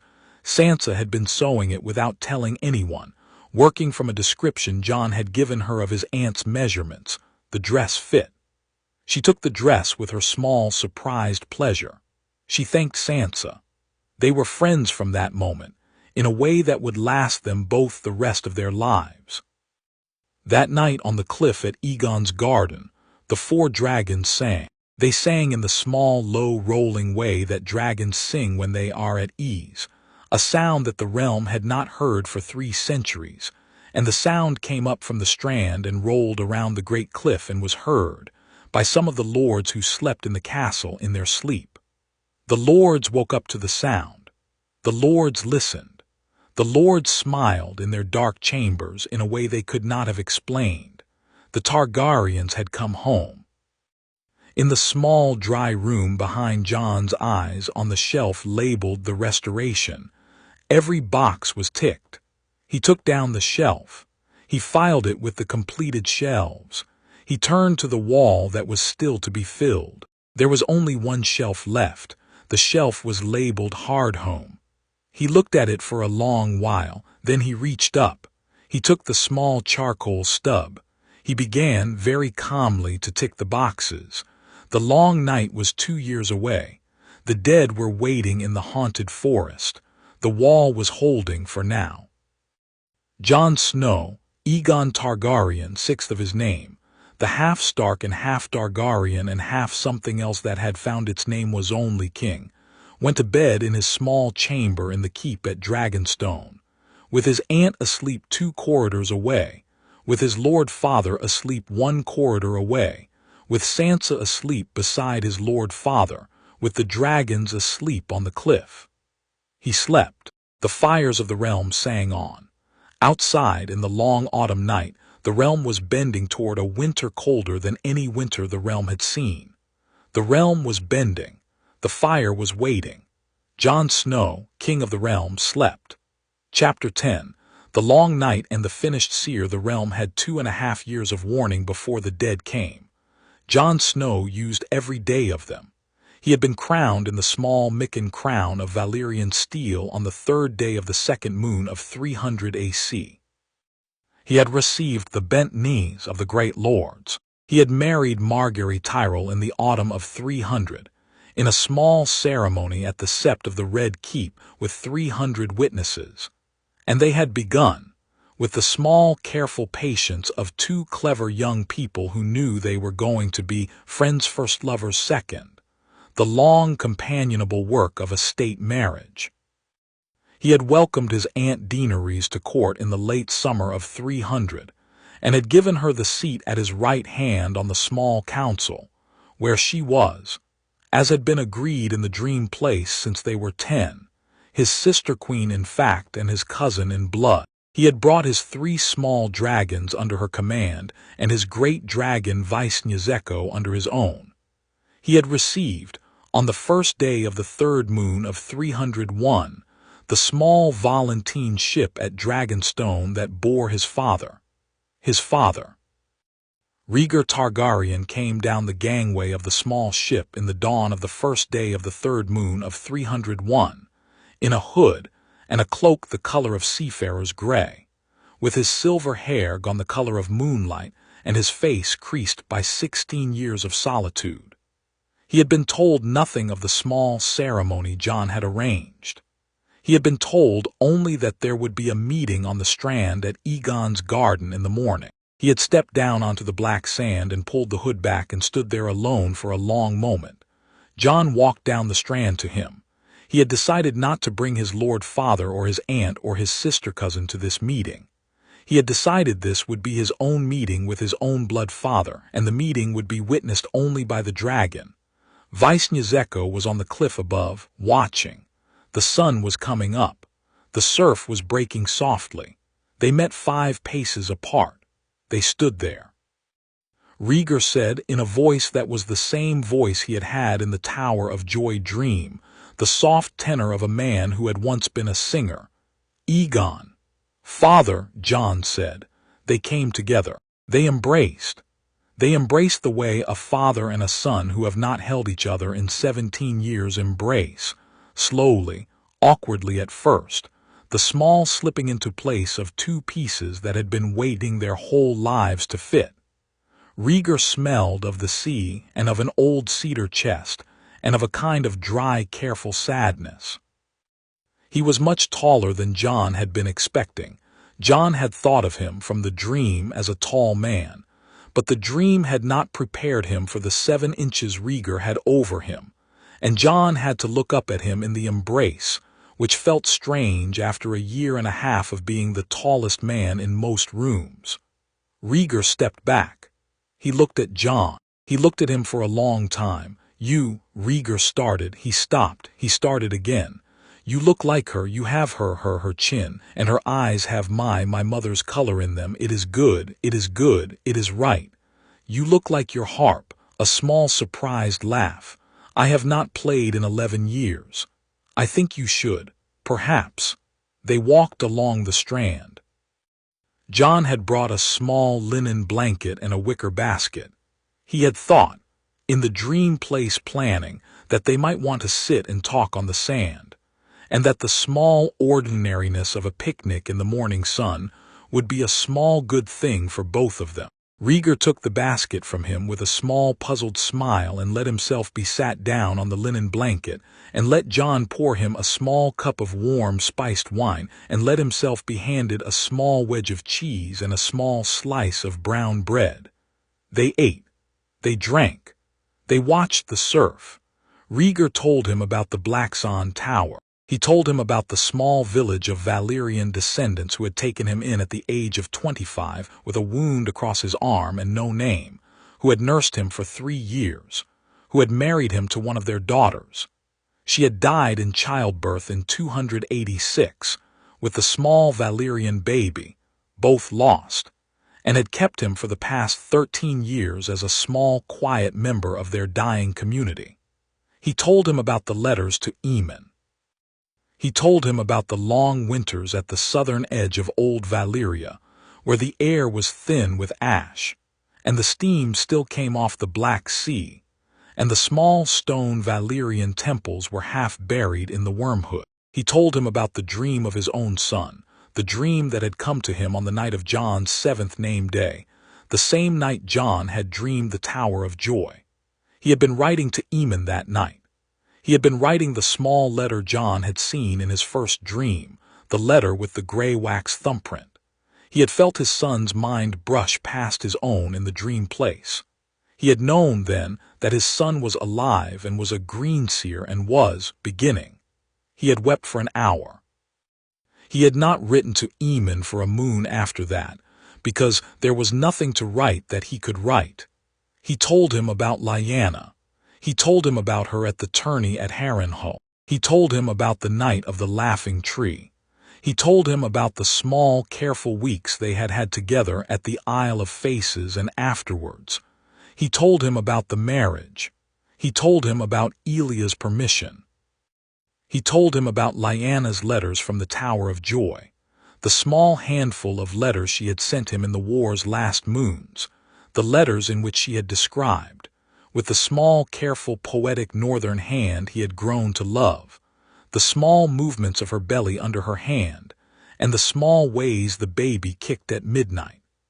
He told him about the news, brought to his hiding tower in 285 by way of a Pentoshi trader, of her death. He told him about how he had stood at the high arched window of his small Blackson tower for 3 days and 3 nights, and had not eaten, and had not slept, and had not wept, because the body of a man who has lost his wife and his throne and his line and his dragon's dream has no longer enough water in it for tears. He told him about his own father, Ares, and his shame at being Ares's son, and his long, careful effort in the years before the rebellion to become a different kind of king than Ares. He told him about his own mother, Rhaegar, who had died bearing Daenerys. He told him about his own first wife, Elia, whose face was the face Rhaegar remembered every night before he slept. He told him about his own first son, Aegon the Elder, whom the realm called young Aegon now, the small dark-haired baby that Robert's man Gregor Clegane had killed in the bedchamber of the Red Keep at age 1. He told him about his own first daughter Rhaenys, killed the same day at the age of 3. He told him about how he carried both of them, every day of his life in the small place in his chest where Jon had carried, for 9 years, the small dry room with the shelves. He told him about a letter he had received from Aemon 3 weeks earlier, a letter Aemon had dictated to his acolyte and signed with his own old hand that said only, "My dear nephew, I am 97 years old and I will not see another spring. I have been waiting for the news of your meeting with your son. I have asked the gods for it. They have granted it. Go to him. Hold him once. Tell him what only you can tell him. I will be at the wall when winter comes. The boy will come north and I will see his face, and after that I will close my eyes. I love you both." Rhaegar told him this. Rhaegar told him, "Aemon is dying. Aemon will live perhaps 18 more moons. The dream tells me 18 moons. Aemon will not see the spring after the winter that is coming. You must go to him in the autumn. You must go to him before the wall falls. You must go to him while he can still hear your voice. He will leave you when he leaves you with the small last lessons of his life. He has been waiting to teach them." Jon nodded. He had been planning to go north in the autumn anyway. He would go. They sat on the linen blanket for hours. They talked. They did not talk about the throne. Rhaegar had no interest in it. They did not talk about Daenerys, except briefly. Rhaegar had not yet met her in the waking world and was nervous about it. They would meet that afternoon at the castle. The meeting would be a long, careful one with much weeping from both of them. Rhaegar would hold his small sister by many years for an hour and would tell her, very softly, that he had loved her since before she was born, that he had written to Aemon about her every moon for 16 years, that he was sorry he had not come to her sooner. They did not talk about politics. They talked about songs. They talked about the small, careful way one chooses one's wife if one has the choice. They talked about the small, careful way one keeps a small, dry room in one's head with shelves on every wall. Rhaegar, it turned out, had had one too. Although he had not labeled it, he had been delighted to learn that his son had labeled the same thing the same way. They talked about horses. They talked about the sea. They talked about how to be a kind person, which is not the same as a good person, and which is, both of them agreed, the harder one. In the late afternoon, Rhaegar rose. He had told the Volantene captain he would sail on the evening tide. He had decided, and Jon had agreed, that he would not stay. The realm was not ready for 2 Targaryens of the elder generation. The realm would not be ready for him. He had had his afternoon with his son. He had been granted by the gods the one thing he had asked for in 16 years. He would go home. He would write. He would, in time, hear of the war that was coming and the war that came and the long winter that ended. He would not see the war or the dragons in flight at Hardhome or his son crowned in the great Mekar crown at the small ceremony of state in 304.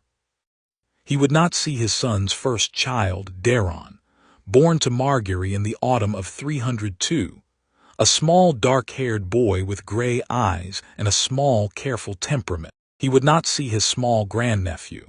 Daenerys' son with the man Daenerys would marry in 304, Jorah Mormont, the small, careful man who had been her sworn shield and who had become, slowly, over the years, the only man she loved, a man Jon had originally distrusted but had come to respect, a man who would die at Hardhome in 303, covering Daenerys' retreat from the second wave of the dead, and whom Daenerys would mourn for the rest of her life, although she would, in time, take a small second husband and would have 3 more children. Rhaegar would see none of these things. He would, in his Blackson Tower, hear of all of them. He would write a small letter every year on the morning of Jon's name day, and the small letters would come, by the Volantene Channel, into Jon's hands. Jon would write back. They would write to each other for 16 more years. Rhaegar would die in 318 AC of a slow lung grief at the age of 58 in his small Blackson Tower, with his last letter to his son half-finished on the table beside the bed. Jon would receive the half-finished letter by way of the Volantene captain a moon later. He would frame it. He would keep it in the small dry room behind his eyes, on a special shelf that did not have any boxes on it. Only the small framed letter and a small dried blue rose Lyanna had once pressed for Rhaegar that Rhaegar had kept in a book of poems for 40 years and had sent to Jon at the same time as the half-finished letter, but all that was in the future. The morning of their meeting was the morning of their meeting. They embraced one last time on the strand. Rhaegar stepped back. He looked at Jon. He smiled the same tired, patient smile that the heart tree of the godswood at Winterfell had taught Jon to remember. "You will be a good king, Aegon." "I will try, father." "You are all ready." "Thank you, father. Take care of your aunt, she is fragile." "I will. Take care of your lord father Ned. He is the best man. I never thanked for the keeping of you. Thank him for me." "I will. Take care of yourself." "I will, father." "Good lad." Rhaegar walked back down the strand to the small ship. Jon watched him go. He did not weep. He had wept already in the small, careful inside way he wept. The morning his lord father had said son in the courtyard at 16. The morning his lord father had said Aegon at Dragonstone. But he stood there for a long time, with the small fire in his sternum bright and steady, until the small ship had loosed its lines and turned south and become a small gray point on the sea. He stood there until the sun was setting. He stood there until the sea had taken the small gray point away. Then he climbed the cliff. He went into the castle. He found his aunt, and he held her hand for an hour while she sat at the window of her chamber and looked out at the sea, and they did not speak about Rhaegar because they had both spent the day with him in their own ways and they had no more words for him. They sat, they looked, they breathed. The fires of the dragons on the cliff sang on. That summer, in the small, careful summer of 301, Jon Snow went north. He went on Visnyazeko, who by then was the size of a small village. He flew her up the eastern coast in a single long flight, with the wind at his back and the small Meister Aemon's raven, which had moved south to be his since the meeting at Dragonstone. Flying ahead of him as a small black scout, he came in at Castle Black at sunset, in the long red light of the late summer day, and the brothers of the watch came out of their barracks to look at him land. They had been told, of course. The new Lord Commander, an old steward named Bowen Marsh, who was a small, careful man, had been told that the king was coming, and the brothers had been preparing the courtyard for a fortnight. But no preparation could have entirely prepared them for the great obsidian shape coming down out of the sun. Visnyazeko came in low over the parapet of the wall, banked left, and came down on the small, low hill outside the south gate in a wash of dust and a small, clean thump. Jon dismounted. Bowen Marsh came forward. Bowen Marsh, who was a small, thin, nervous man, knelt. Jon raised him. Jon shook his hand. "Lord Commander, I have come for 2 reasons. The first is to see my great-great-uncle who has been waiting for me. The second is to inspect your preparations for the autumn. Let us start with the first." He went to Aemon's cell. The cell was the small stone cell of the small black raven's first dream, 8 years ago. The small high arrow-slit window. The single tallow candle on the writing desk. The old man at the desk. Aemon was, this evening, not at the desk. Aemon was in the small chair by the door. He had been waiting in the chair for an hour, his small acolyte said quietly, and Aemon's blind face was turned to the door as Jon came in. "Egon." "Great-uncle." Jon knelt. He took Aemon's hand. The hand was very thin, the skin like vellum, the knuckles like small, careful walnuts. Aemon's hand closed on his. "You came." "I came. I have been waiting." "I know. Sit, sit. Tell me everything. You have 7 months. I have 7 months. Then we shall be done. Tell me everything." Jon sat. He told him. He told him about the realm. He told him about the council at Dragonstone. He told him about the marriage to Margaery. He told him about the meeting with Rhaegar on the strand. He told him about the small, careful business of being king. He told him about Daenerys and her 3 dragons and her small, careful happiness and her dawning love for Jorah Mormont, who had been her sworn shield. He told him about the small son Margaery was carrying. He told him about the small private library Olenna Tyrell had begun to set up for the small Targaryen heir in waiting. He told him about Stannis and his daughter Shireen, and the small careful match Jon had quietly arranged for her with Edric Storm. He told him about Bran, who had received his first formal letter from the 3-eyed man beyond the wall and had, with Ned's quiet permission, begun to plan a journey north for the spring of 304, after the long winter, to study with the old seer. He told him about Sansa, who had become a small, careful diplomat in her own right, who had become a friend to Daenerys, who had a small, careful kingdom of her own forming up at her elbow.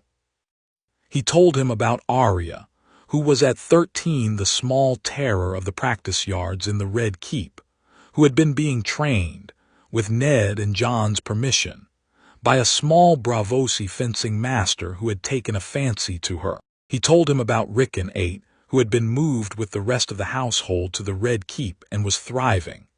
He told him about Theon, who was lord of the Iron Islands now, who had married a small Mormont girl from Bear Island in a small ceremony at Pike and Theon was happy. Theon, against everything Jon had expected when Theon had been 13 and cruel, was happy. Aemon listened with his blind face raised. Aemon's small smile grew slowly through the telling.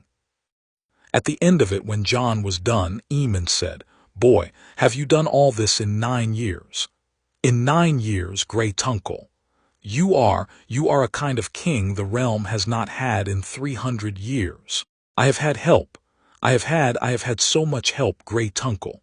I have had my Lord Father and you and Daenerys and Stannis and Olenna and my Lord Father's family and Theon and Robb and Bran and Arya and Sansa and Margaery and the small black raven who has been my messenger for 10 years now. I have not done any of this alone. I have not done any of this without help. I want you to know. I know, child. I want you to know that I have not been alone since the morning you wrote to me, Grey Tuncle. I want you to know that you saved me. I want you to know." Aemon's blind face crumpled. He smiled the small, old, crumpled smile of a man who has been thanked too late in his life for too much. "I have always known, child. I love you, Grey Tuncle. I love you, child." They sat there a long while. Jon held his hand. Aemon, after a while, dozed in his chair. He was nearly 97, and dozing came easier than waking now, and Jon let him doze, and he sat beside him until the small candle on the desk had burned down to a stub, and he laid Aemon's hand back on the chair arm and stood and tucked the small woolen blanket around the old man's shoulders, and he kissed Aemon's forehead, and he went out of the cell. He came back the next morning. He came back every morning of his 5 days at Castle Black. He sat with Aemon for hours each morning. He told him stories. Aemon told him stories. They talked about Daeron the Good and Brynden Rivers and the small, careful loyalty of a man named Duncan the Tall who had served 3 kings without any of them quite understanding what they had. They talked about songs. They talked about the small green dreams. They talked on the last morning about Aemon's death. "It will be in winter, child." "Yes." "You will be elsewhere. You will be at Hardhome. I have dreamed it. I know. I shall not be afraid. I shall be ready. The small black raven shall come and find me, and we shall talk a little, and then we shall sleep. That is all. I will write a letter for you to read, Grey Tuncle, that will be brought to you by the small black raven on the morning I leave for Hardhome. The letter will say what I would say if I were there. That will do. Thank you, Grey Tuncle. Thank you, child." He embraced Aemon. He kissed his forehead one more time. He went out of the cell. He went to the courtyard. He climbed into Visnyazeko's saddle. He flew south. The autumn of 303 began. The autumn of 303 was the autumn the dream had been preparing him for since he was 11. He had drilled for 14 years every line of it. He had made his preparations. He had laid in his stores. He had moved his small folk. He had prepared his armies. He had reforged Valyrian steel weapons in numbers the realm had not had in 300 years, Mikken, with the small assistance of his Skagosi nappers, and the small forge fire of Visnyazeko herself on 3 particular days in the smithy at Winterfell, had in the course of 4 years produced 240 Valyrian steel weapons. From the 7 blades the realm had had in 290, the realm now had 247. The weapons had been distributed by his careful hand to every major captain in the realm's host. He had moved the small folk of the Gift south of Long Lake. He had moved the small folk of the Wildling Hold south of the Wall. He had moved the small folk of Hardhome south by Theon's ships to White Harbor. He had emptied, by patient, careful evacuation, the entire stretch of country from the Wall to Last Hearth. He had mustered the host. The host was the largest host the realm had had in 300 years. It was 30,000 Northerners under Robb's command. It was 20,000 Wildlings under Mance Rayder's command. It was 15,000 Brothers of the Watch under the small, careful Bowen Marsh's command. It was 10,000 Reach men under Loras Tyril's command. It was 8,000 Vale men under Jon Royce's command. It was 5,000 Westerland men under Kevin Lannister's command. It was 4,000 Stormlands men under Stannis's command. It was 3,000 Crownlands men under Stannis's small hand of King's Landing's command. It was 2,000 Ironborn under Theon's command at sea. It was 1,000 Crannogmen under Howland Reed's small careful command. It was in total 94,000 men, half of them with a Valyrian steel weapon, 8,000 of them with a Valyrian steel blade, and the rest with at least one Valyrian steel arrow tip or spear tip, and the other half with dragonglass weapons in sufficient quantity. It was also 4 dragons: Vaisnjezeko, Drogon, Viserion, Rhaegar. It was, in the army's tally, 94,001, because Bran Stark, age 13, who had received the small final formal letter from the three-eyed man 2 moons earlier, had insisted on coming north with the army. He would not ride the lines. He would ride in a careful warded carriage that Maester Luwin had constructed for him, and he would, from inside the carriage in his trances, watch the entire battle through the eyes of every man on the field and every dragon in the air, and he would relay to Jon, by way of a small, careful telepathic link, that the 2 of them had been practicing since Jon was 16, the small movements of the enemy that Jon's own forward sight could not catch. Bran would be Jon's eye. Bran was, by autumn 303, the most powerful Greenseer the realm had had in 8,000 years. Bran's gift was different than Jon's. Bran's gift could see, in the moment, more than Jon's. Jon could see ahead. Bran could see across. The dream had told Jon that the battle would be at Hardhome. The dream had told Jon that the Night King, with his 10,000 whites and his great cold-eyed lieutenants, would, in the 3rd moon of autumn 303, come down out of the haunted forest and onto the beach at Hardhome, where the whites would form into a great wedge to march south along the coast and across the eastern lands. Hardhome had been Carsey's village.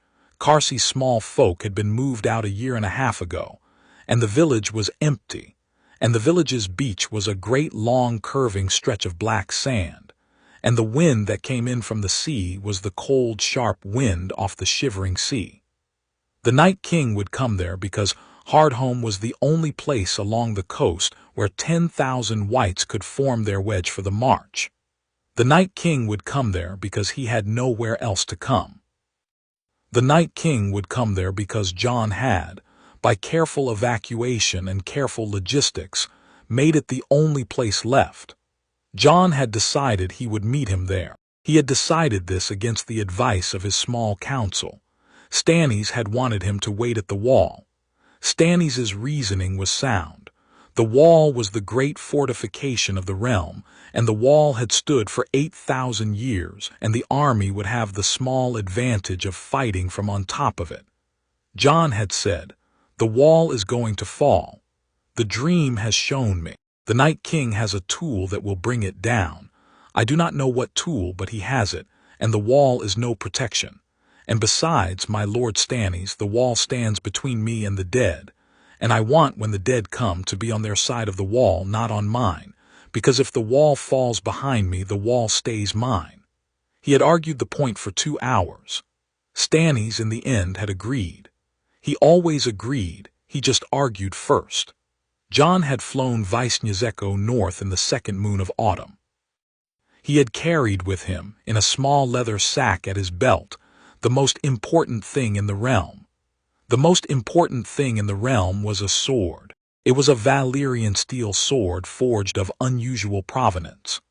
Marwyn, old Marwyn, who had come north to Winterfell 2 years ago at Maester Luwin's invitation, and had become a small particular advisor to Jon on matters of Valyrian steel forging, had, with Mikken's hand and Vaisnjezeko's fire, forged it in the smithy at Winterfell in the winter of 302. It had been forged from 3 pieces of iron of 3 different sorts. The first piece had been a small Valyrian steel blade from a sword called Lamentation, an old House Royce blade that had been broken at the Trident in 283, and that Jon Royce had sent north in the spring of 302 at Jon's request. The second piece had been a small fragment of ice, his Lord Father's greatsword, which Ned had with great solemnity allowed Mikken to cut a small thumb-sized piece from the pommel and remelt into the new sword, in honor of his sister's son. The third piece had been the smallest and the strangest, a single thumb-sized piece of meteoric iron that had been the gravestone of Lyanna Stark at the small crypt below Winterfell. The gravestone, the small Valyrian meteoric stone that Ned had laid on Lyanna's grave in 283 in place of any other marker. Ned had not told anyone where the stone had come from.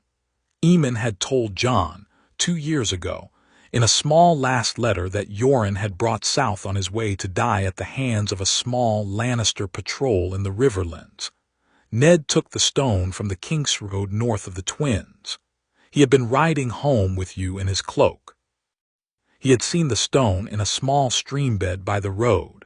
The streambed had been the place a meteor had fallen at the hour of the wolf, in 283, the night your mother had died, the same night, by the gods' strange way of speaking.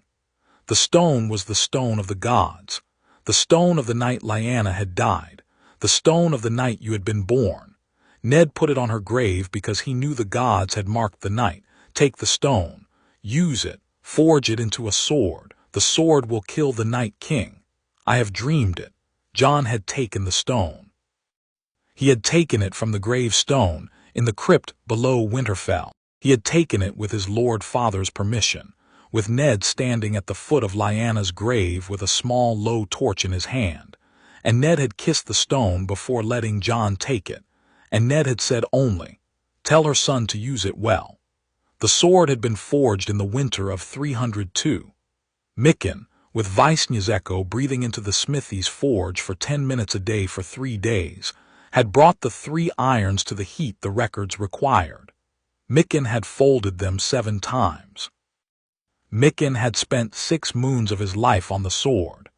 The sword had been finished in the spring of 303. It was a thin straight blade, dark gray, with a small silvery sheen along the edge where the meteoric iron had been folded in. Its pommel was the small gray shape of a wolf and a dragon entwined. Its grip was wrapped in black leather over silver wire. Its name was Lyanna's Promise. Mikken had named it without asking. Jon had not corrected him. The name was right. Jon carried Lyanna's Promise in the small leather sack at his belt as he flew north in the second moon of autumn 303. He carried also his Lord Father's permission, his aunt's blessing, his wife's small portrait, his sister-in-arms, Sansa's handkerchief embroidered with a small dragon and a small direwolf, his nephew Bran's small careful smile from 2 moons ago when Bran had set off north in his warded carriage, his great-great-uncle's last letter, which would arrive at Castle Black the morning of Hardhome, and would be the small final goodbye, his own small dry-room shelf labeled Hardhome, which was now half ticked off and half waiting. He landed at Castle Black on the 8th day of the 3rd moon. He sent the small black raven with Aemon's letter that morning. Aemon read it. Aemon wept a little. Aemon closed his eyes at midnight that night and did not open them again. He died in his small stone cell as the dream had said he would.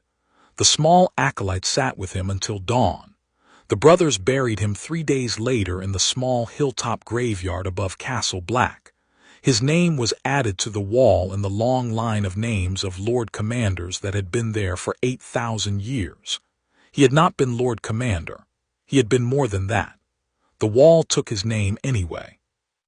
He mustered the army at Castle Black for 3 days. He drilled them. He addressed them. He spoke quietly the way he had learned to speak in the great hall at Dragonstone 3 years earlier, quietly, with no flourishes. He said, "My lords, my men, we march in the morning to a beach called Hardhome. We will not return until the dead are gone. We will return. We will all return. Eat tonight. Sleep well. The wind tomorrow will be cold and the road will be long. The morning after that we will fight. The morning after that we will win. I have seen it. I have been seeing it for 14 years. I love you all. Good night. The army cheered him. He did not require the cheer. He let them cheer. They marched the next day. They marched up the King's Road north of the wall. In a long column the dragons watched from on high, Visnyazecho on point, Drogon at the rear, Viserion and Rhaegar on the flanks, and they came to Hardhome at the end of the second day of marching. The beach was empty. The Night King was not yet on the beach. He would arrive the next morning, the dream had said. The dream was exact. The army camped on the high ground above the beach. The dragons settled on the highest peaks above the cove. The night was very cold. The night was the coldest night any of them had felt in their lives. The fires that the army lit on the high ground burned bright against the cold wind, and the soldiers slept around them in their cloaks. Jon did not sleep that night. He sat at the edge of the high ground on a rock above the beach with Lyanna's promise across his knees, and he looked at the surf below and at the dark line of the haunted forest on the other side of the cove. He thought. He thought of his Lord Father. He thought of Aemon, who had died at midnight last night. He thought of Lyanna in the bed in the tower. He thought of Rhaegar in his Blackson tower, writing his small, careful letters. He thought of his small son Daeron in his cradle in the Red Keep, who was a year old and who had begun, 2 weeks ago, to walk.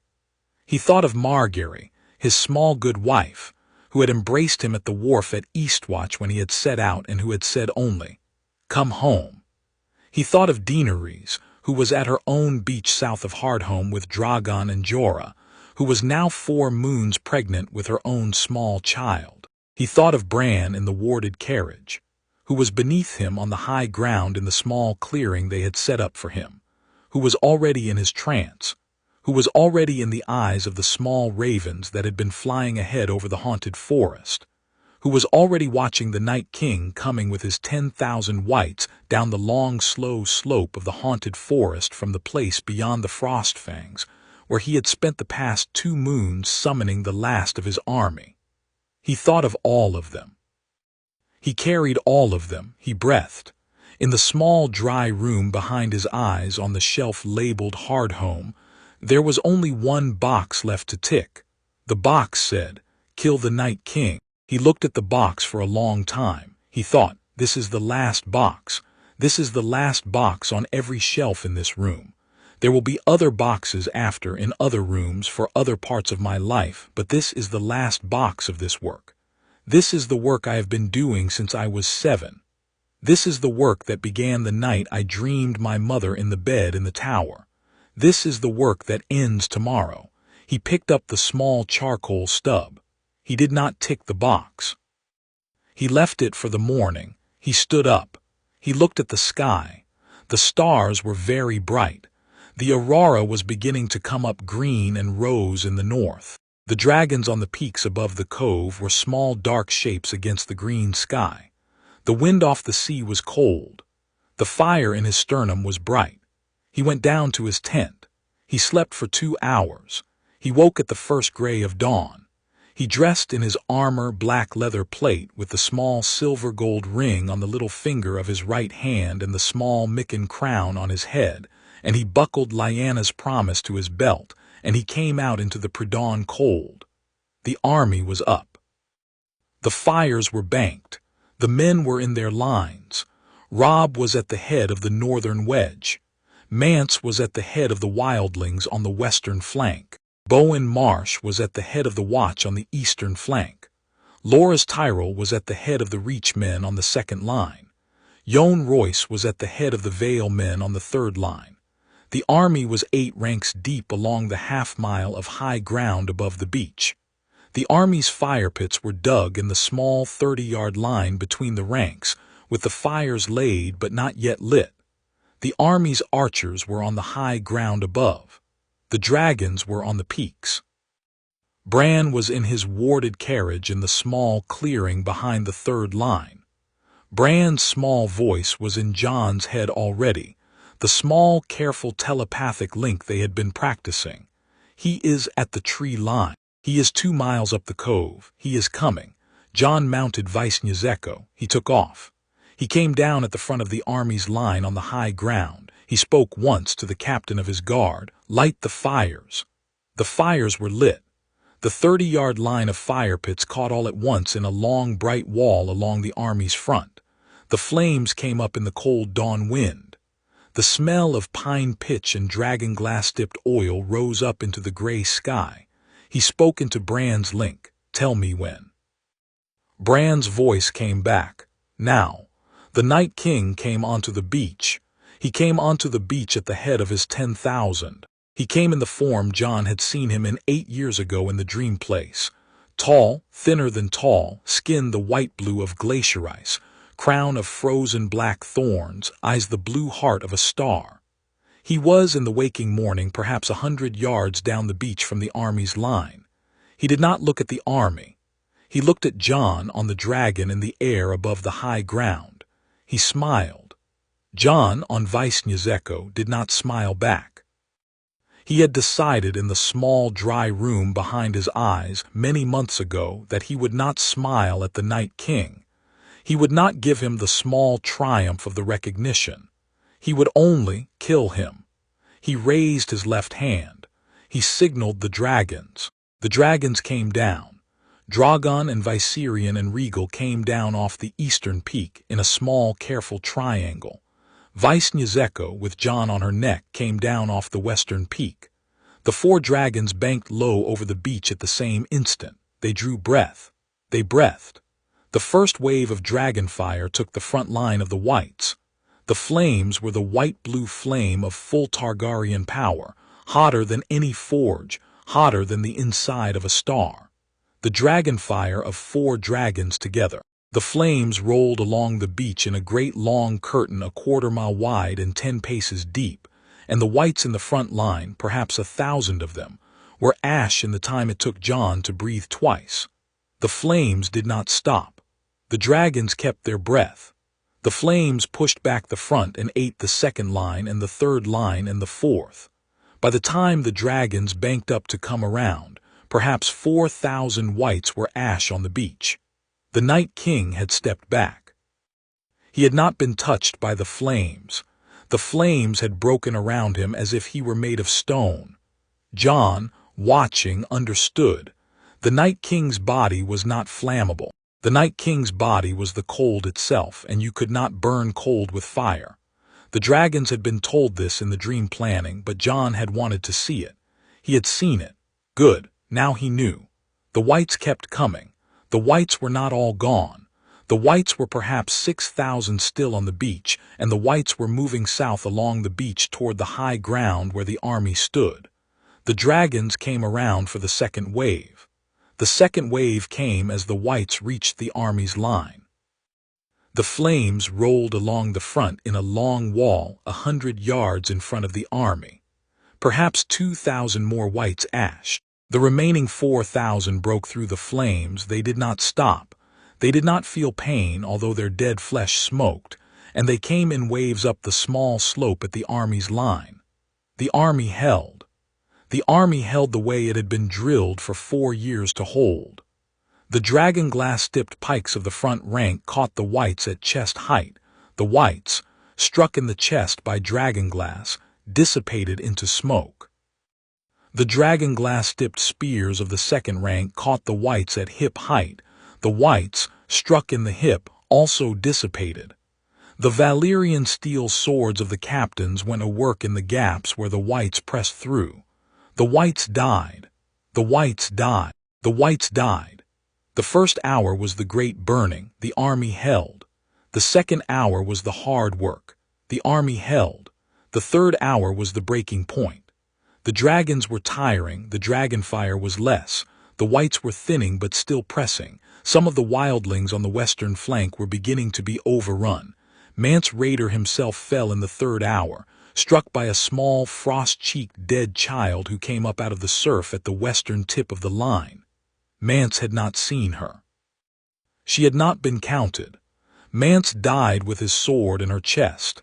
the dragonglass blade catching her at the third heartbeat and dissipating her in time for him to drop. He fell hard. The wildling line bent. Tormund Giantsbane stepped over Mance and took command and held the line for the next 20 minutes by sheer force of his great hairy lungs. In the third hour, the Night King made his move. The Night King had stood at the southern end of the beach beneath the cliffs for the entire first and second hours. The Night King had been waiting. The Night King's whites had been the frontline force. The Night King himself had been the reserve. The Night King now stepped forward. The Night King raised his right hand. Out of the surf behind him came his lieutenants. The lieutenants were 8 in number. They were the great dead lords of the free folk and the small dead lords of the Old Watch, all converted by the Night King's hand over the long centuries. They were taller than the whites. They were stronger. They were horsed. They came up the beach on great pale, slow horses with frost-eyed eyes, and each lieutenant carried a long ice-edged blade that, when it struck a man, did not just kill him, it took his soul. The lieutenants were the great killing force of the Night King. The lieutenants had not appeared in any of Jon's previous dream visions of Hardhome. Bran's small voice in his head said, "I am sorry. I did not see them. They were hidden under the surf. I am sorry." Jon said into the link, "Not your fault. We adapt." He took Vaishnya's down. He took her down in a great steep dive at the Night King's lieutenants on the beach. Vaishnya's breath caught the first lieutenant, the one in the center, who carried a banner of frozen black silk on a long ice pole, and the lieutenant burned. The lieutenant was not the Night King's own body. The lieutenant could burn. The lieutenant ashed. His pale horse ashed under him. The second lieutenant came up to swing his ice blade at Vaishnya's. He swung. The blade struck her left wing membrane between the third and fourth ribs of the wing. She trumpeted in pain. The membrane tore, not badly, but tore, and she banked hard right. Jon, in the saddle, knew he had to land. She could not fly with a torn wing. He took her down behind the army's line in the small clearing where Bran's carriage was. She landed with a great wash of sand. She made a small, low sound of pain. He dismounted. He drew Lyanna's promise. He looked at the Night King across the half-mile of beach. The Night King had begun to walk toward him. Jon began to walk toward the Night King. They walked. Jon, in his small black leather armor with his small gray sword. The Night King, in his frozen black thorns with his long ice-bladed sword. The army on either side of them fighting the whites and the lieutenants. The dragons above, Drogon and Viserion and Rhaegar, 3 of them with deaneries on Drogon's neck, burning the whites at the rear of the cove. The army held. They met in the middle of the beach. They stood 5 paces apart. Jon spoke. He had decided he would speak. The Night King could not speak. The Night King had not spoken in 8,000 years, but Jon could. 8,000 years, he said. I have been preparing for this for 14. I am sorry, I think, that I have to do this to you. I have read your story in the chronicles. You were a man once. You were betrayed by the children of the forest, who took a man and put a dragonglass dagger in his heart and made him this. I am sorry for that. I am sorry that you have stood for 8,000 years as the small, cold echo of the betrayal that was done to you. I would, if I could, free you of it. I cannot.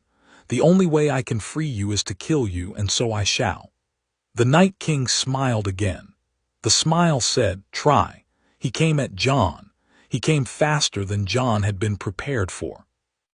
The dream had not prepared him for this speed. The Night King moved like a striking serpent, not the slow, patient movement of his walk on the ice 8 years ago, but the fast, lithe, killing movement of a creature that had spent 8,000 years practicing his swing. Jon, who had the small forward sight of the half-heartbeat, just barely stepped sideways. The Night King's blade passed where Jon's neck had been. The blade was the cold black blue of glacier ice. Where it passed, the air froze in a small line of frost. Jon swung Lyanna's promise. The gray blade caught the Night King's left arm at the shoulder.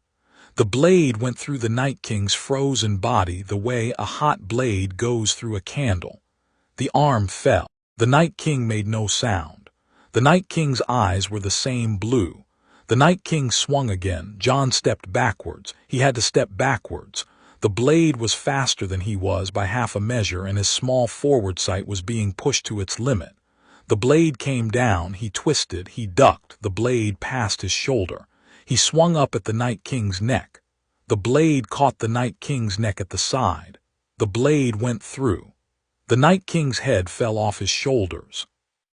The body stood, for half a heartbeat, headless, with its right hand still holding the ice sword. Then the body crumpled. The body went down in a small cloud of cold blue light. The cold blue light hung in the air for a count of 3. The cold blue light dissipated. Up and down the beach, every white stopped moving. Every white fell. Every lieutenant ashed. The cold blue light went out of the air. The dawn light came back. The army cheered. Jon stood there on the beach with Lyanna's promise in his hand, and the small gray blade slick with the small blue blood of the Night King, and his own breath coming up in white plumes in the cold dawn. He stood there. He felt the small fire in his sternum, which had, for 2 hours, been a great roaring fire, settled down to the small steady ember it had been before. He felt his face. His face was hot. His face was the hot of a man who has just spent 5 minutes in a small bath of bath-warm water. His face was just a face. He turned. He walked back to Vishnya's. She was lying in the small clearing. Her wing was torn, not badly. The membrane would mend in 6 moons, but for now she could not fly. Her great orange eye was on him. He came up to her. He pressed his forehead against her great obsidian snout. He said, "Well done, well done. You did it. We did it. We're done." She made the small, low sound of contentment. He turned. He went to Bran's carriage. Bran came out of the carriage in his small, careful chair-on wheels that Maester Luwin had built. Bran had been 13 at the start of the battle and was still 13, but his small, careful face had aged 5 years in the past 3 hours, and Bran took his hand. Bran said, "Jon, it is done. It is done. It is done, brother." They held hands for a long while. The army began to count its dead. The army had lost 6,000 men over the morning. Mance Raider was dead. A small Serwyn Captain Jon had been fond of was dead. A small watch brother named Ed, who had been an old friend of Bowen Marsh's, was dead. Jorah Mormont was dead. He had taken a lieutenant's blade on the eastern flank in the 3rd hour, covering Daenerys's retreat. Daenerys had come down from Drogon when she had seen him fall, and she had held him in her arms as he died, and she had not let him go for an hour after the battle was over. Stannis had survived but had a small bad wound in his left leg. He would limp for the rest of his life. Bowen Marsh had survived and would, in the small careful retirement that Jon would give him in 304, become the first lord of a small holding in the new gift, where he would raise sheep, and write a small careful chronicle of the long night that would be the realm's most trusted source for the next century. Theon, at sea, had lost 9 of his 100 ships and had personally killed 3 lieutenants who had come at him out of the cove from the east. Tormund had lived. Robb had lived. He had a small new scar on his right cheek and a small new line of gray in his beard at age 23, but he had lived. Loras Tyrell had lived. Jon Royce had lived. Kevin Lannister had lived. The lords of the realm, the ones who had been on the field, had lived. The realm had paid in commoners and in cousins. The realm had not paid in lords. That night, on the high ground above the beach, with the dragons asleep around the perimeter and the army eating and drinking, and the small careful work of burying the dead beginning, Jon walked out alone on the small headland above the cove and looked north over the cold sea. He thought of his mother in the bed in the tower, who had named him Aegon 3 times. He thought of his Lord Father, who had been at his right hand for 15 years, and would be at his right hand for 15 more. He thought of Rhaegar, who would be at his Blackson Tower writing his careful small letters for 16 more years. He thought of Aemon, who was buried under a stone on a small hilltop above Castle Black. He thought of Daenerys, who was in her tent below, weeping for Jorah, who would in time love again, who would always be his dearest aunt. He thought of Margaery, who was in the Red Keep with their small son Daeron, who had embroidered him a small white-and-black handkerchief he had carried in his pocket through the battle. He thought of Sansa, who would, in the spring of 304, marry Yohn Royce's grandson Harold Harding. Sansa had chosen Harold herself. Jon had only approved. Sansa was happy. He thought of Arya, who was, at 16, the small terrifying captain of the Queen's Own Guard at the Red Keep, who had taken to her Braavosi-trained swordsmanship like a falcon to a sky. He thought of Bran, who would, in the spring of 304, ride north under Jon's escort and would, at the cave of the Three-Eyed Man, begin his own long apprenticeship as the realm's seer. Bran would, in 308, return to King's Landing and would, for the rest of Jon's reign, sit on his small, careful throne chair beside Jon's throne, the small, careful seer of the realm whom every petitioner came to before they came to the king, and the realm would call him Bran the Seeing, and Bran would be happy. Bran would be happy.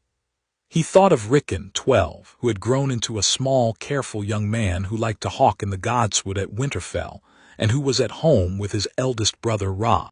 Rickon would, in time, become the small steward of the North under Robb's rule, and he would, in time, marry a small Mormont girl, and he would have 4 children, all of whom would carry the small wolf blood of the Starks into the next century. He thought of Theon, who was at sea below the headland with his small, careful ships, who was a happy lord. He thought of his small dragon, who would, in 6 moons, fly again, who would, in time, lay eggs of her own, who would, in time, mother a new line of dragons for the realm. He thought of all of them. He carried all of them. The small fire in his sternum was bright and steady. He thought, finally, of himself. He thought, I am 21 years old. I am king of the realm. I have been the Greenseer of the realm since I was 7. I have planned this last battle for 14 years. I have completed it. The work is done. The long night is over. The realm is unbroken. The dead are gone. There will be other works for me. There will be the small, careful work of being king for the next 40 years. There will be the work of raising my son.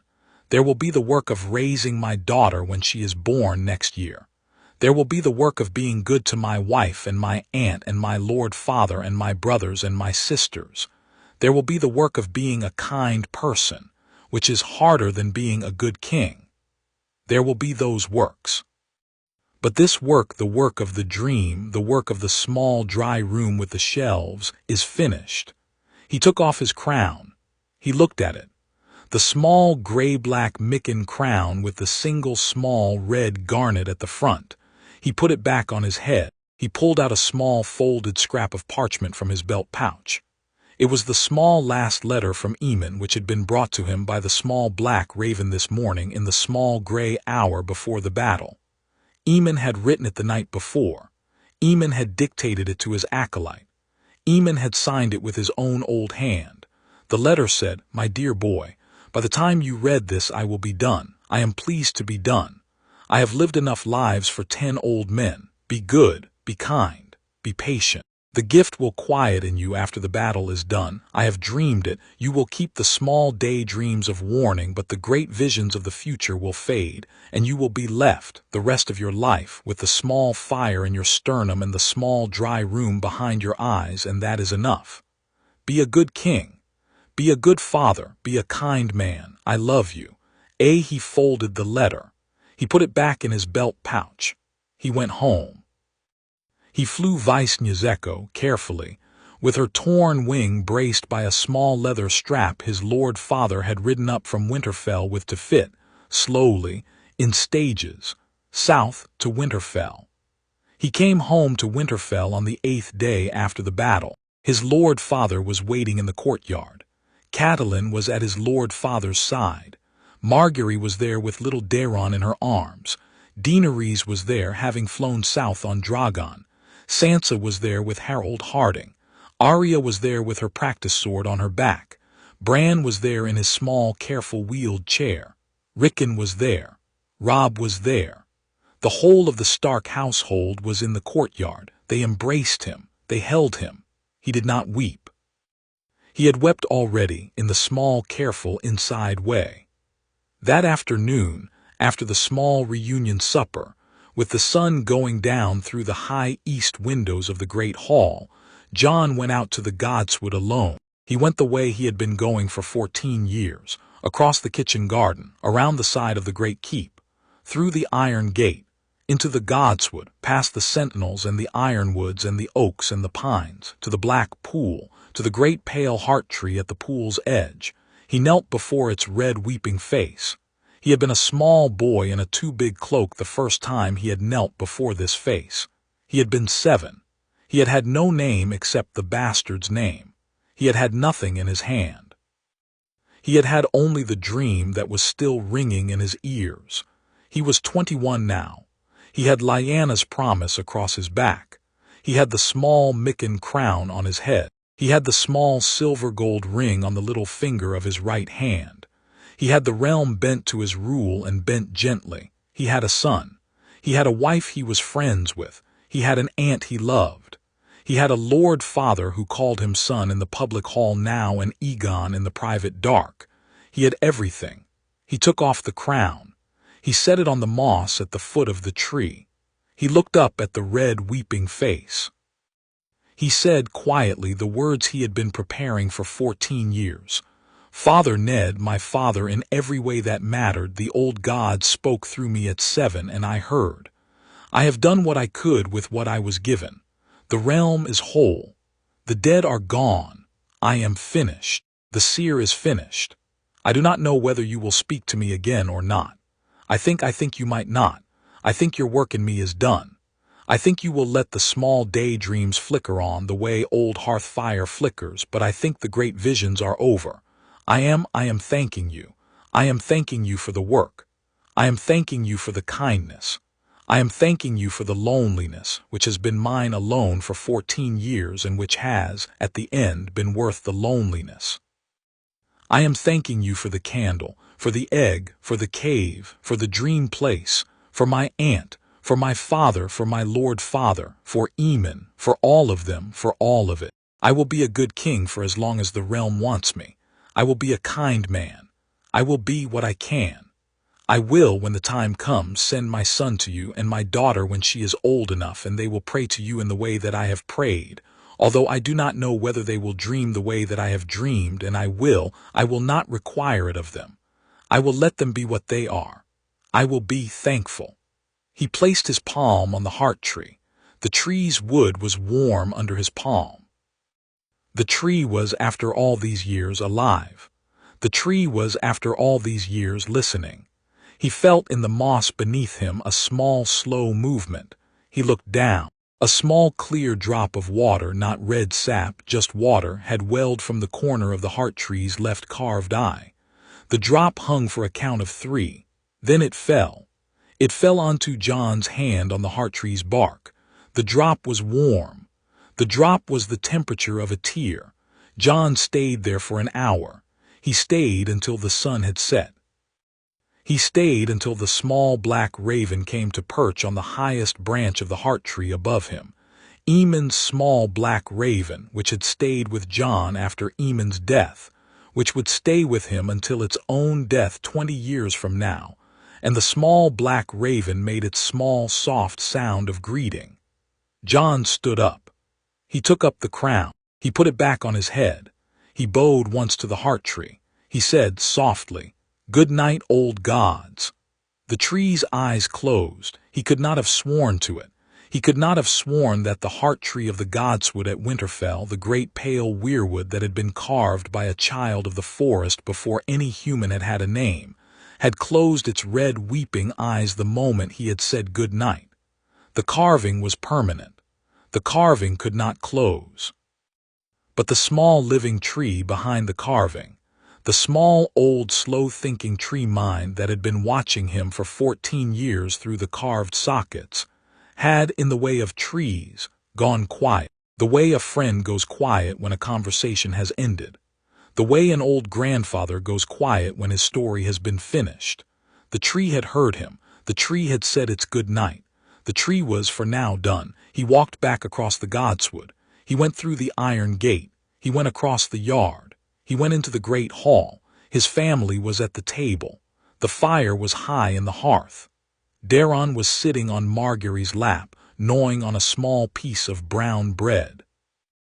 Arya was arguing with Robb about a wrestling match they had just had in the small courtyard. Sansa was showing Daenerys a small piece of embroidery. Bran was sitting beside their Lord Father at the high table, the two of them speaking softly about something that had a small joke in it. Ned was smiling.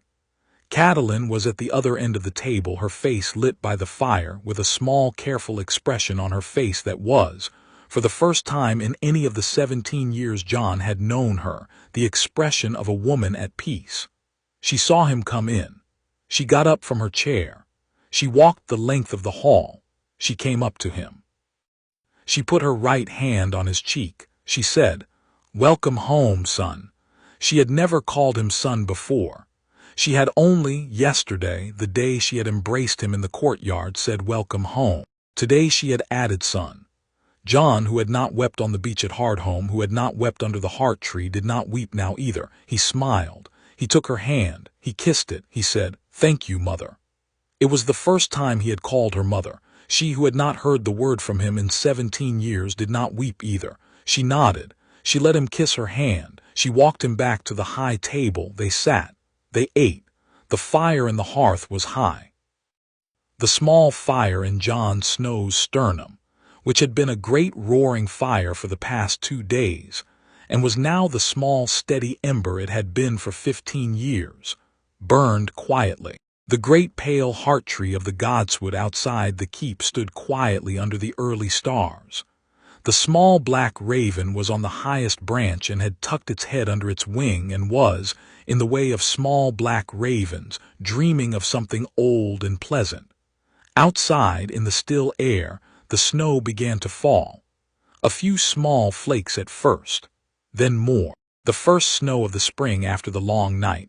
Although by the calendar it was not yet spring, the spring was coming. The dream told him, the small last reach of the dream told him, that the spring would come in 3 moons, and the spring would be a long one, and the spring would be the spring of his daughter's birth and his small dry room's quiet closing. The snow fell. The realm was unbroken. The dead were gone. The seer was finished. Jon Snow, Aegon Targaryen, 6th of his name, the half Stark, the half Targaryen, the half something else that had finally found its name was only king, ate his bread. He listened to his sister and his brother argue. He smiled at his son's small bread gnawing. He passed the salt to his mother when she asked for it. He poured a cup of small ale. The fire was high. The hall was warm. The realm was at peace. Outside the snow fell. The end.